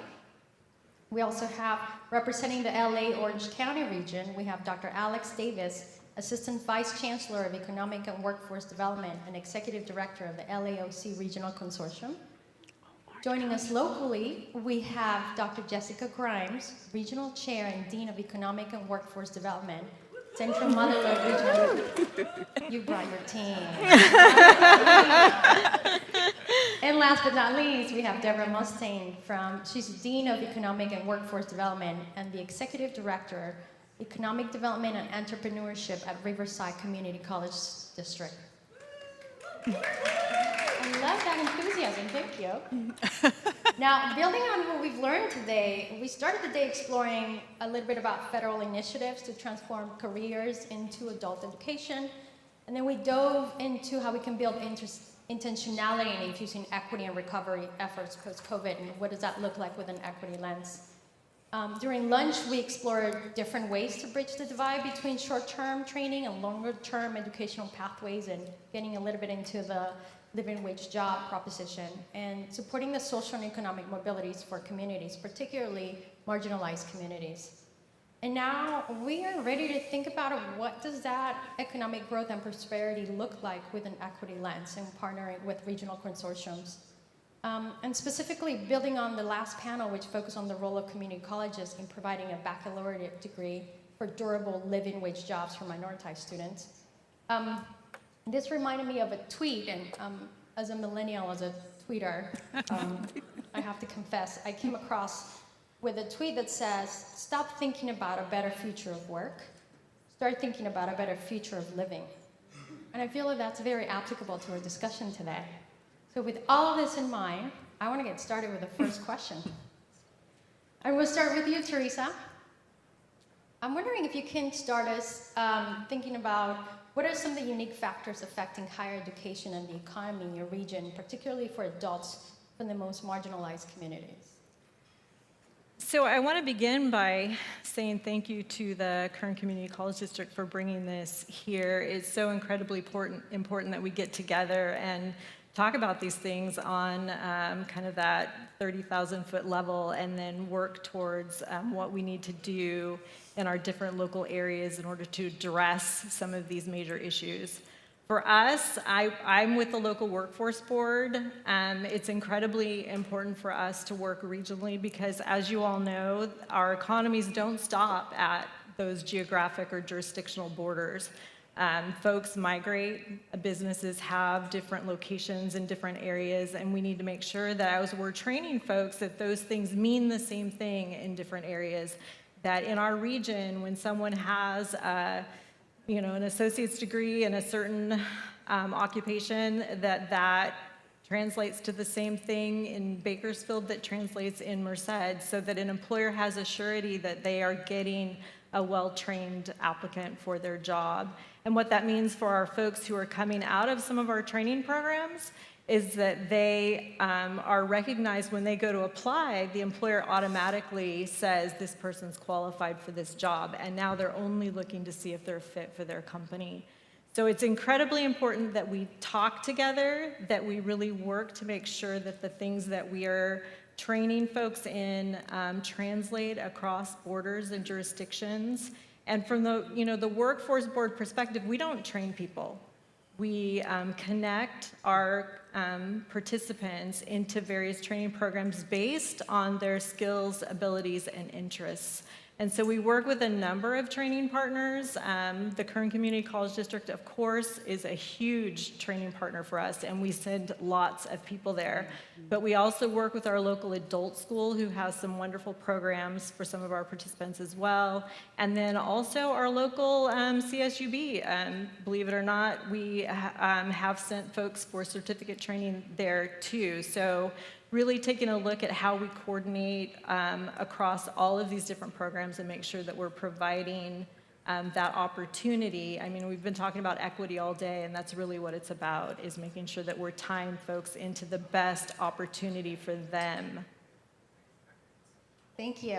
I'm wondering if we could dig into the same questions for the community college, for the regional consortium. And I'm going to pose this question a little bit different. With so many unique factors impacting the regions in California, particularly your most marginalized communities, can you please share a little bit about the internal structure or the ecosystem of your regional collaborative and how it supports its members? Thinking about how you're fostering collaboration between community colleges and regional industry stakeholders? Yeah. Should I start? But I do want to correct my title. It's hard being the first. I was the former LAOC RC executive director. Now I'm just with Orange County. So thank you for that. We have people watching, so I want to make sure they understand I'm not trying to represent LA.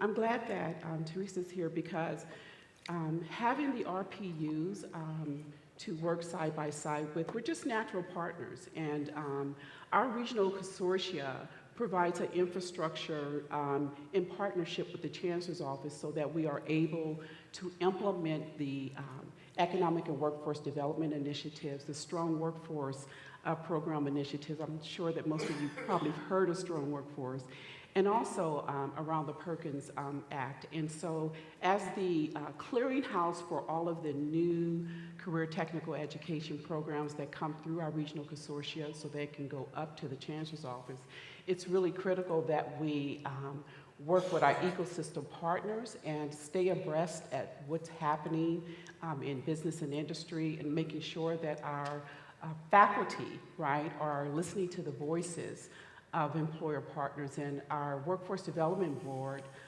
partners have a direct connection to our employers out there. And so, as Teresa was mentioning, oftentimes we receive the participants for training, and then once the participants go through that training, then we send them back over to our workforce development board partners to be placed. But also, we make sure that we are connected to our community.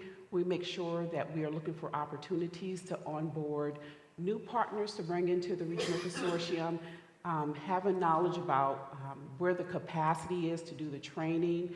We consider our colleges the premier training providers for entry-level and middle-level skilled jobs, and so we have to stay connected to our Center of Excellence, right? They provide us with labor market data so that we are creating programs that are responsive to undersupply of completers. We want to make sure we're not doing programs that have an oversaturation. And so a lot of that organization and coordination and collaboration comes through our regional consortium and our infrastructure. Yes. Yeah, and I would just add that, to your point about it being an ecosystem, it's really about taking the guided pathways framework and kind of broadening it out or scaling it out to the region. So the Central Mother-Lode Regional Consortium represents 15 colleges. Pre-COVID, we were educating about 107,500 students.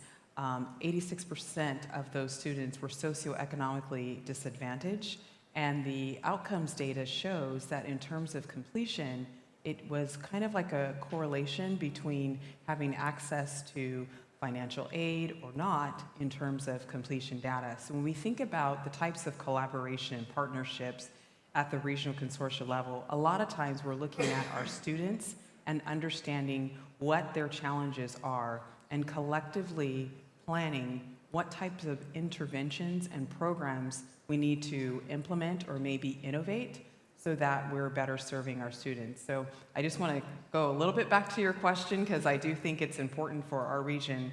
The Central Valley Mother Lode is kind of unique in that we're a little, I will say it's an opportunity rather than a challenge. We have about 12% 12% hold a bachelor's degree, which is different from the state, which is 21%. 8% of our residents hold an associate's degree compared to the state, which is 23%. And then 11% of our folks here have a 9th grade education. This is all an opportunity, in my opinion, in terms of the post-pandemic recovery. And so when we're talking about that ecosystem, that includes the Centers of Excellence, which gives us information about labor market information. When we're talking about community-based organizations who are the trusted messengers that reach maybe underrepresented communities that maybe perhaps we need to do a better job of establishing relationships with so that they feel that sense of belonging when they come to our colleges. All of our plans, all of our projects with the Strong Workforce Program are tailored to help move the needle in that space. Thank you so much for that. I love how you put the onus on the institution and not on the students. Really appreciate that. Dr. Mustaine, anything to add in terms of intervening factors in your region? I just want to give an idea of the region. I represent the Inland Empire, and I'm here playing the role of Julie Pekkanen today. So for those of you who know Julie, I'm trying to fill her shoes in explaining what the Inland Empire is and what we're doing. So how many of you have been to Coachella? Stagecoach? No? Okay. How many of you have driven on the 15 and gone to Las Vegas? Okay. Right before you left California, you were in San Bernardino County. How many of you have been to the LA Fair? So that's on the western side. So we have 27,000 square miles, 4.6 million residents, going to 7 million residents in less than 30 years. We have a couple of freeways that are a little overcrowded at this point, and they're all going west into LA County and Orange County, a few of them going into San Diego County. So we have the challenge of keeping our local kids and students at home. They're leaving us, we have the brain drain going on, and we really have to be intentional about creating an economy that will really help them to stay in the Inland Empire. We are known for cheap dirt. And I don't say that disparagingly, but that's kind of our thing. And as a result of that, we have had a lot of industries that wouldn't be placed on the coast. So the Inland Empire is very much like the Central Valley.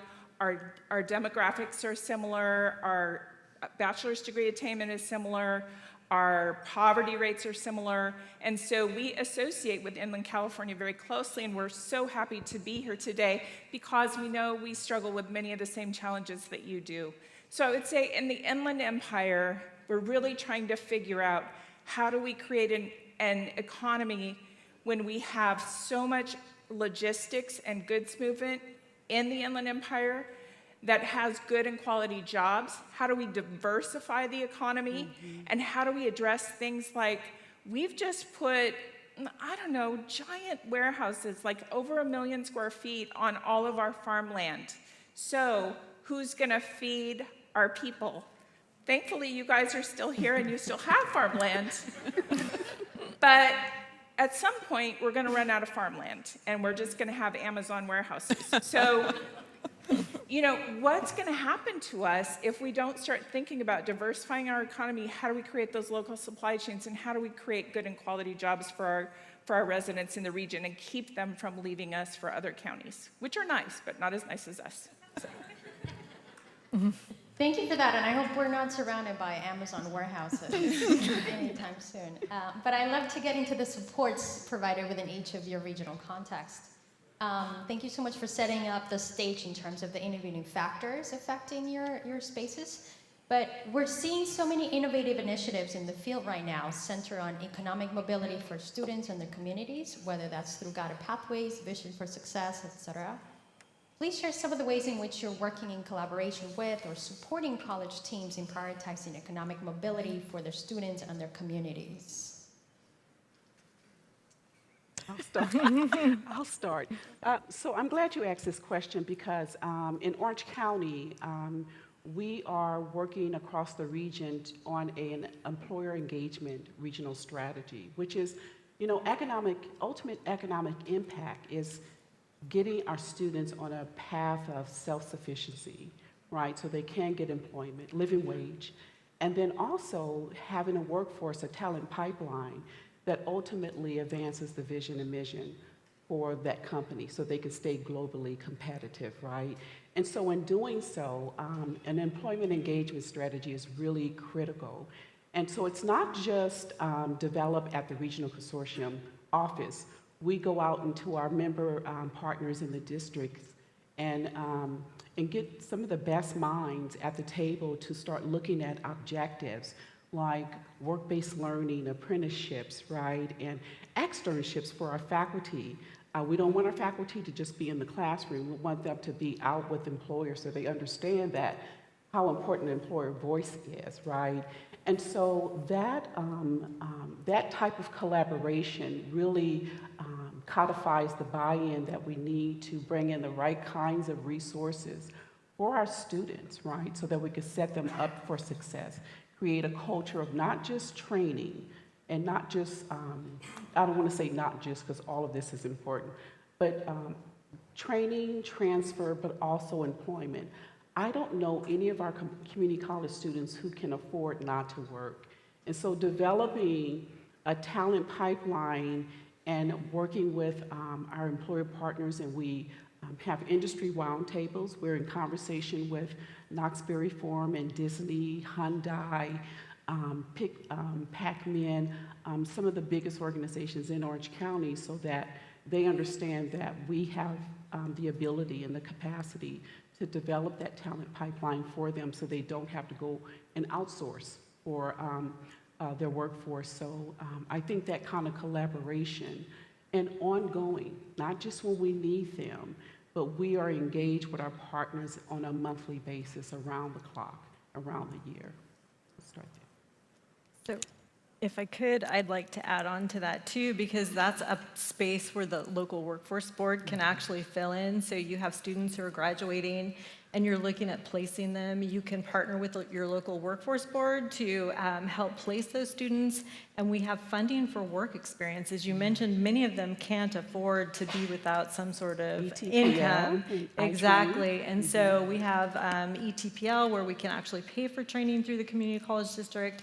So there are a number of supports that workforce boards can provide for these students so that they can finish their degrees and go on and be successful at their new jobs. So I just like to throw that out there. And as far as local collaboration, one of the things that we've done here locally and the community college has been very involved in is our B3K process, where we've been taking a look at not just what we're doing as far as training, but actually the structure of our economy and what that looks like, because we have a number of things in play here from, as many of you know, our oil industry, our agricultural industry. There are a number of things that are making those industries very volatile right now. The employment situation looks somewhat seasonal and has some volatility in it. So really looking at what other industries might fit with the skills that we have in our local community, how we attract those additional industries in order to diversify the economy and provide better, more stable job opportunities locally for our kids so that we don't have that brain drain, because that is a problem for most of our rural communities, is that kids, they get a degree and then there aren't jobs locally in whatever they're trained in, so they end up going somewhere else. So taking a look at what those skills are that we have locally and how other industries might fit with what we're doing here. Thank you for that context and that point about connecting and making it so that the brain drain stops. I'm wondering, Dr. Grimes, if there's anything else you want to highlight in terms of support. Sure. I think I referenced earlier about guided pathways and really kind of making sure that the regional consortium is supportive of the local work. One of the projects that we're really proud of is an open educational resource project where we had a cost savings about $58,000 for our students entering into the spring 22 semester. That's very important because the cost of textbooks can be pretty prohibitive, and I think COVID really kind of highlighted a lot of maybe perhaps barriers that we didn't necessarily know were actually barriers, but were brought to the surface as a result of the pandemic. The other thing that we're really trying to work on in terms of infrastructure is ensuring that our wraparound services are keeping pace with the just-in-time interventions that are necessary to ensure that our students are successful.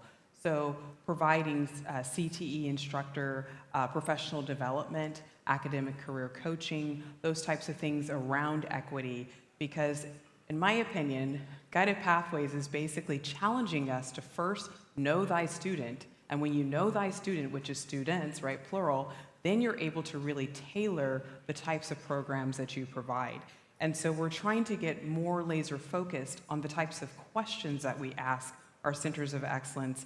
Nora mentioned one of the things that we're working on is Verify Viper, and actually institutionalizing that across our region, because it is the bridge between our community colleges as well as our industry to say, these are the credentials that actually matter in terms of career advancement. This is what our industry is actually looking towards. And when you're thinking about the adult learner and they're trying to upskill or reskill, many times you have to have the language of what does this look like in terms of your family and how you're going to be able to support them.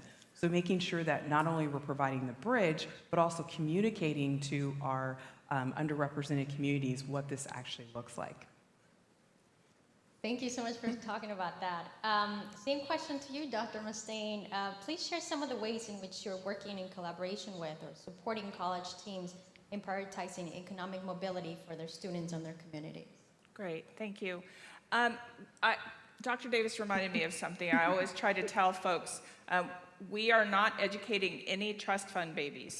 So the whole idea of education is to help them to get a career and a better career. And sometimes our friends in some of the traditional academic disciplines forget that.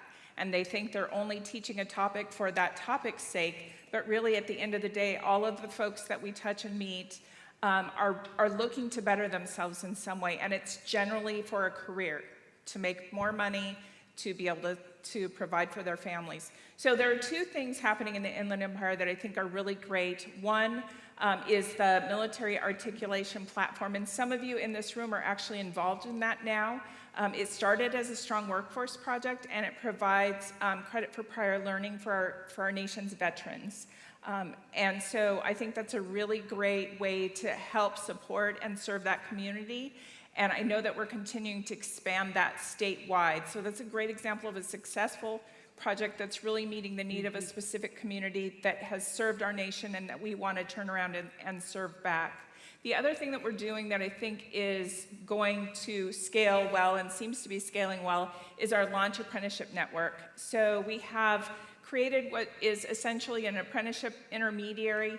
We are developing new and innovative apprenticeships in some of the industries that we want to see in the Inland Empire, including advanced manufacturing, cybersecurity, IT, early childhood education, which is a new one. If any of you are involved in ESEPs and you're participating in that, you know that they're really trying to up the quality of those early childhood education opportunities for students. So those are some of the things that we're doing that I think really start to address some of the equity issues. The other one thing I would say is that we're trying to be really cognizant of the ways that students can get free college.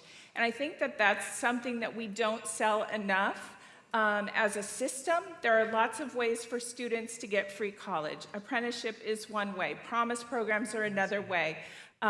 Helping them to get related work experience so that they're able to work and go to school, but those things reinforce each other, I think is really, really important. I don't know how many of you know this, but, and I apologize to our public 4 years that are in here, but if students go to work at Starbucks, they'll pay for an ASU degree. So, I mean, there are lots of ways to help students get where they need to go. We just need to do a better job of packaging and sharing those with our students. Talk about brain drain if they go to ASU. I know, but it's free. I know, but it's not California. Okay. I know folks are getting ready to ask questions for our panelists. So we're going to ask, I have one last question for all four of you. And this is our last question, so we're ready to end it on a high note before any of our audience members get to ask you any questions. So what have you learned and what gives you hope from this work? What is one initiative or partnership you're really excited about in your work right now? How do you see this partnership advancing our shared commitment to connecting students with good jobs with equity? And what are some of the bright spots you are seeing, and how can you support this work moving forward? I know that was a loaded question. It was. That's a lot of questions. Break it down. I'll take part of the first one. Happy to repeat it. So, one thing I've learned is that, and you all may know this as well, is that we're resilient. The community college system is resilient. We got disrupted. We look at how we can do transition onto online learning platforms so that our students wouldn't experience too long of a learning loss, right? And so when I looked at Orange County data, and by the way, we enroll about 10% of the students in the California community colleges. Although we had some adverse impact to about 17,000 of our students, mostly first-generation students, right, when COVID happened. But we also saw an increase of enrollment for our justice-involved individuals, right, individuals who are still incarcerated. That number increased, so we did see others coming back and also going into our non-credit programs, which have saved enrollment, especially at Rancho Santiago Community College District, which is one of the only districts that are up in enrollment right now. So not only do we have an opportunity to go back and say, how can we better serve the first generation students, those students who were receiving CalWORKs resources and care and all of that, but how can we increase the population of our justice involved and our veteran students? And then the other thing is that we are using intermediaries, right? We've got to stay in our lane, right? We are the premier training provider, as I stated. So we've got to make sure that we leverage our RPUs. We are getting more of our programs onto the ETPL so we can be responsive to the SURF grant and the RERP grant, right? To make sure that we are aligning capacity across Orange County. And then we're, like I said before, we're bringing industry right into the conversation with our presidents, right? Our chancellors, our discipline faculty, our deans, right? So that everyone understands where the opportunity is so that we can't let a good crisis go to waste. I'll stop there. So, I think I lost my mic. Uh-oh. So I'm glad you brought up Justice Involved, because I think that is something that really gives me hope, is the work that the community colleges have going on towards non-traditional students. I know locally our current community college district is really meeting folks where they're at rather than waiting for them to come into them. And I'll give you an example. So we have a lot of work going on in our community around homeless populations and trying to get folks re-engaged so that they can find meaningful work and hopefully work their way out of their situation. And we've been working with a nonprofit, CityServe, and we're providing work-based learning dollars, work experience, paying folks. And then the local college district is providing skills training. So by combining those two things, folks are really getting an opportunity to build and hopefully find meaningful work out of it. I know Jody talked about the program earlier, but that's really where we piloted that was, and I know pilot's not a good word for you guys, but for us, we call it proof of concept. So we piloted that with Recycling Lives, and that gave us the proof of concept for that. We're rolling out 6 other programs, especially for these extremely barrier populations where it's not just skills, but it's life experiences that have really left them with very little hope. And I think these programs give them hope and give them opportunity, and that's really where you're providing equity for your community. Thank you. Talk about supporting Black and brown communities right there. Yes. Should I bring it home here? Something that I heard today that's been resonating with me all day. Our fates are intertwined. If you said that this morning and you're in the room, I think it was Adam, it just kind of struck me, the work that we're doing here, our fates as communities, our fates as a nation, all of us are intertwined. And we have to think about, how do we really build community? So one of the things that gives me hope is that we're being more honest about who we're not serving. And we're being more honest about the systems that were created that advantage some people and disadvantage other people. Until we get really good at that, I don't think we'll fully be able to serve our communities. And so it takes all of us just being a little more vulnerable, a little more honest, a little more open, a little more curious about the systems that we've created and who we're not serving, and how we really work at serving those folks and serving them well. Not just saying, well, we got them in the door, so good enough. You know, you heard a lot of examples of the supports that are needed and the extra mile that we need to go to really meet them where they are. I just think that we have so much potential in our young people, but we haven't done a great job of connecting them to opportunities that they see themselves meeting their own potential. You know, it's easy to create a program and say, if you build it, they will come.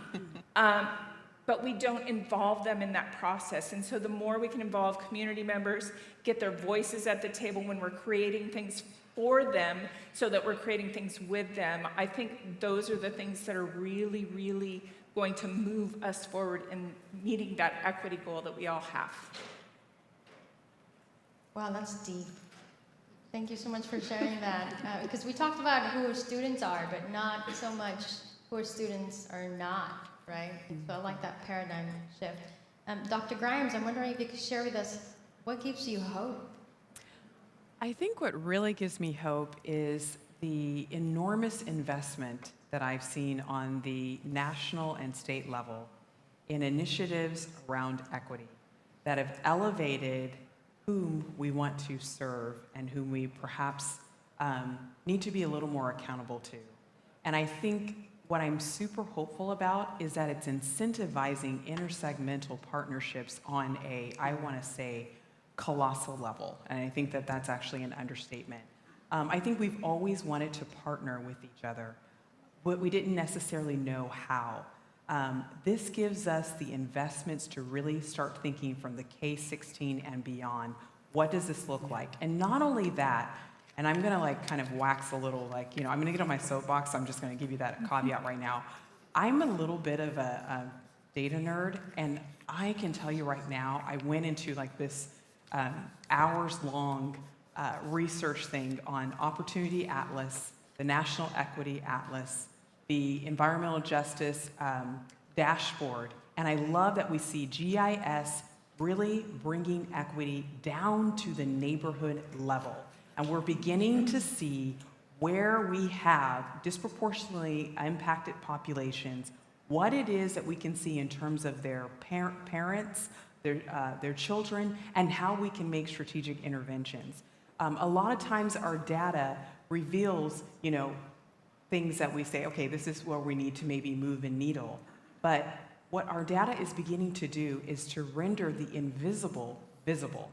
And that allows us to tailor what we're doing to really meet the need where people are. So for me, that is super exciting. And I'll just end with one thing. So I was at the CCC AOE conference, and I heard a transformational presentation on public-private partnership around business and entrepreneurship with Black and brown businesses in East Oakland.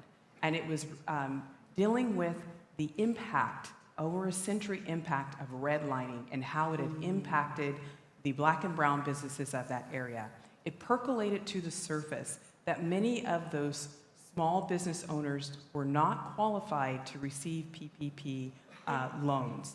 And so there was the community college that worked with the businesses and started to create a, I guess for lack of a better word, it was like basically a launch pad, if you will, to help those small businesses move beyond maybe a very small income that they were making for themselves. And it's been very successful. The Central Mother Lode Regional Consortium is proud to be a part of the 2.0 pilot. This is something that I believe our colleges and our counties and our cities are really, really wanting to invest in. And so I want to say that while the pandemic has certainly presented us with challenges and disruptions, it's also provided us with tremendous opportunities. And I'm going to shut up now because it's time to be quiet. No. Great. I could go on. Oh, for asking for more. But your comment about incentivizing intersegmental partnerships reminded me of the massive K16 collaborative work that was just due yesterday for phase 1. I know a lot of people are like, it's complete. And then also, Deborah, you mentioned so many really interesting, juicy pieces, including our fates are intertwined.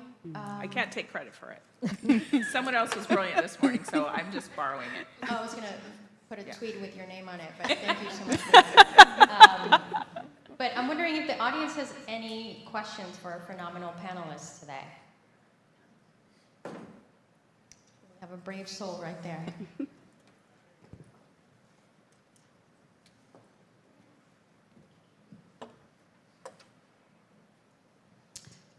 Hi, I'm local here to Kern County, and I'm really, really excited to hear you mention GIS, because we just used that to completely transform districts at all levels of government here in the Central Valley. And that gives me a great deal of hope. My question for our panelists is, with all of the investment at the state and federal levels, if there's one thing I saw in the redistricting process, it was profound corruption in elected leadership. Are we going to dump a bunch of money on people who perhaps are not as attuned to the equity pieces that we've all been saying we're committed to today? What types of mechanisms would you recommend to ensure that this equity is authentic, it is deep, it is real, and it's honest? Because I totally agree with Dr. Mustaine on that piece. I appreciate your comments. I have the strategy. Super simple. Get everyone to vote. Because there are so many people out there, so many young people, so many people who are disenfranchised. We've got to get them to vote. There are more good people than there are bad people. And if we can get the good people out and get them voting, we will change that very thing. And it keeps me awake at night. I doom scroll like nobody's business. Still just reeling from the information yesterday. We can do a better job, but we have to get people to vote. And don't let people give you the, well, you know, nothing ever changes, so I'm not really going to vote, or I'm going to vote for somebody that's going to get 5 votes nationally because I'm making a stand. Like, no, this is not the time to make that stand. This is the time to get good people who want to change the system and who want to make a difference for the everyday person, the communities, the families. Sorry. Okay. Gas prices are just incredible. And I just, like, that's one thing that we keep looking at. And then you see record profits, and it's like, how are these okay? Like, if we can just get people to vote, I think we can create a better future. That's my strategy. And I'll take that from a regional consortia standpoint. I'm probably the one person who is keeping Amazon alive, but that's with my own money. I know I'm keeping somebody in their job. So with the regional consortia, you know, millions and millions of dollars come through our office, right? And we have fiscal agency responsibility and programmatic, but we are required to have a governance structure. And ultimately, our CEOs are the ones who make decisions about the investments. Now, Jessica and I, we are responsible for advising them, right? Providing them with data, with information. Our CEOs just recently approved a guidance framework for developing projects that are relevant and responsive, and they have to be equity focused, and they have to be data informed, right? And so none of the money goes out of our office without the full consent of our CEOs.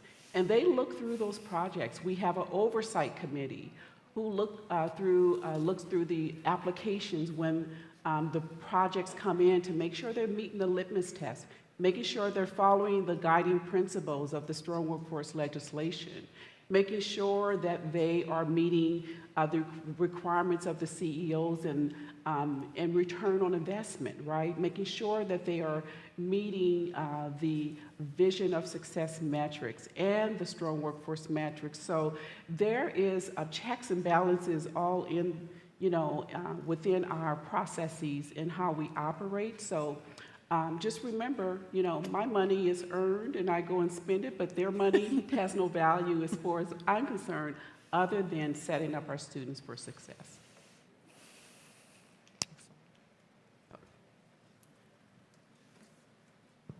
Any other questions? Over here. I was thinking that there are all of these fantastic projects all over the state, but it always strikes me that we have to scale it up. That there's a project here, there's a project there, but we just have to take it to the next level. We have to increase it by order of magnitude. Do you have any ideas how we can do that? And part of that may be coordination.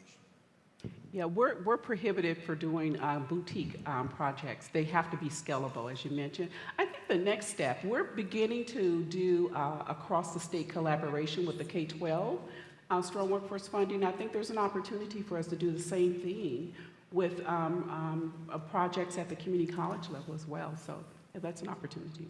I heard you talking earlier about how you're working with others to scale up your baccalaureate program. So when it works well and you can apply it to another region, another location, why reinvent the wheel? Right. I just wanted to add that, you know, in terms of your question, and I talked about intersegmental partnerships, that's, you know, borderless, basically. I think that, you know, education was created in a system where we were very localized, and that's not necessarily a problem. I'm always a both and, the local and the regional. But we have opportunities to collaborate across. I think I'm in one of the... I have a really loud voice. Oh, okay. I was just going to say, we have opportunities to actually collaborate across the region. Maybe I just do this real quick. Yes. Okay, hopefully you can hear me. I was just going to say that I'm beginning to see that our collaboration is not just among the colleges that are in an individual consortium, but the regional chairs are having conversations about what common goals do we have, and how can we leverage what we're currently doing to scale up. And I'm beginning to see that that's, when you talk about the future, the more that we're able to partner, to be able to see where we might do interventions together and learn from that, that's a big piece of that. I'm a part of a subcommittee of regional chairs that are looking at equity and data. We're asking ourselves, what are the tools that we're currently using to really understand whom we're serving and what tools need to be created in order to do a better job of serving our students. And that's something that is not unique to the Central Mother Lode Regional Consortium. This is something across consortia. So I think we're really beginning to think bigger because we're reimagining how we actually conduct education, and that's very, very exciting. Thank you so much. I want to ask folks in joining me in thanking our phenomenal panelists today and for sharing all their work. Thank you, Kathy. So I get the privilege of closing this out, and I feel like I have to take responsibility for starting something that rolled all through today, which was my quip about death by pilot. And then somehow everyone seemed to feel like piloting was maybe a dangerous thing, and so I want to clarify what that deadly sin actually is.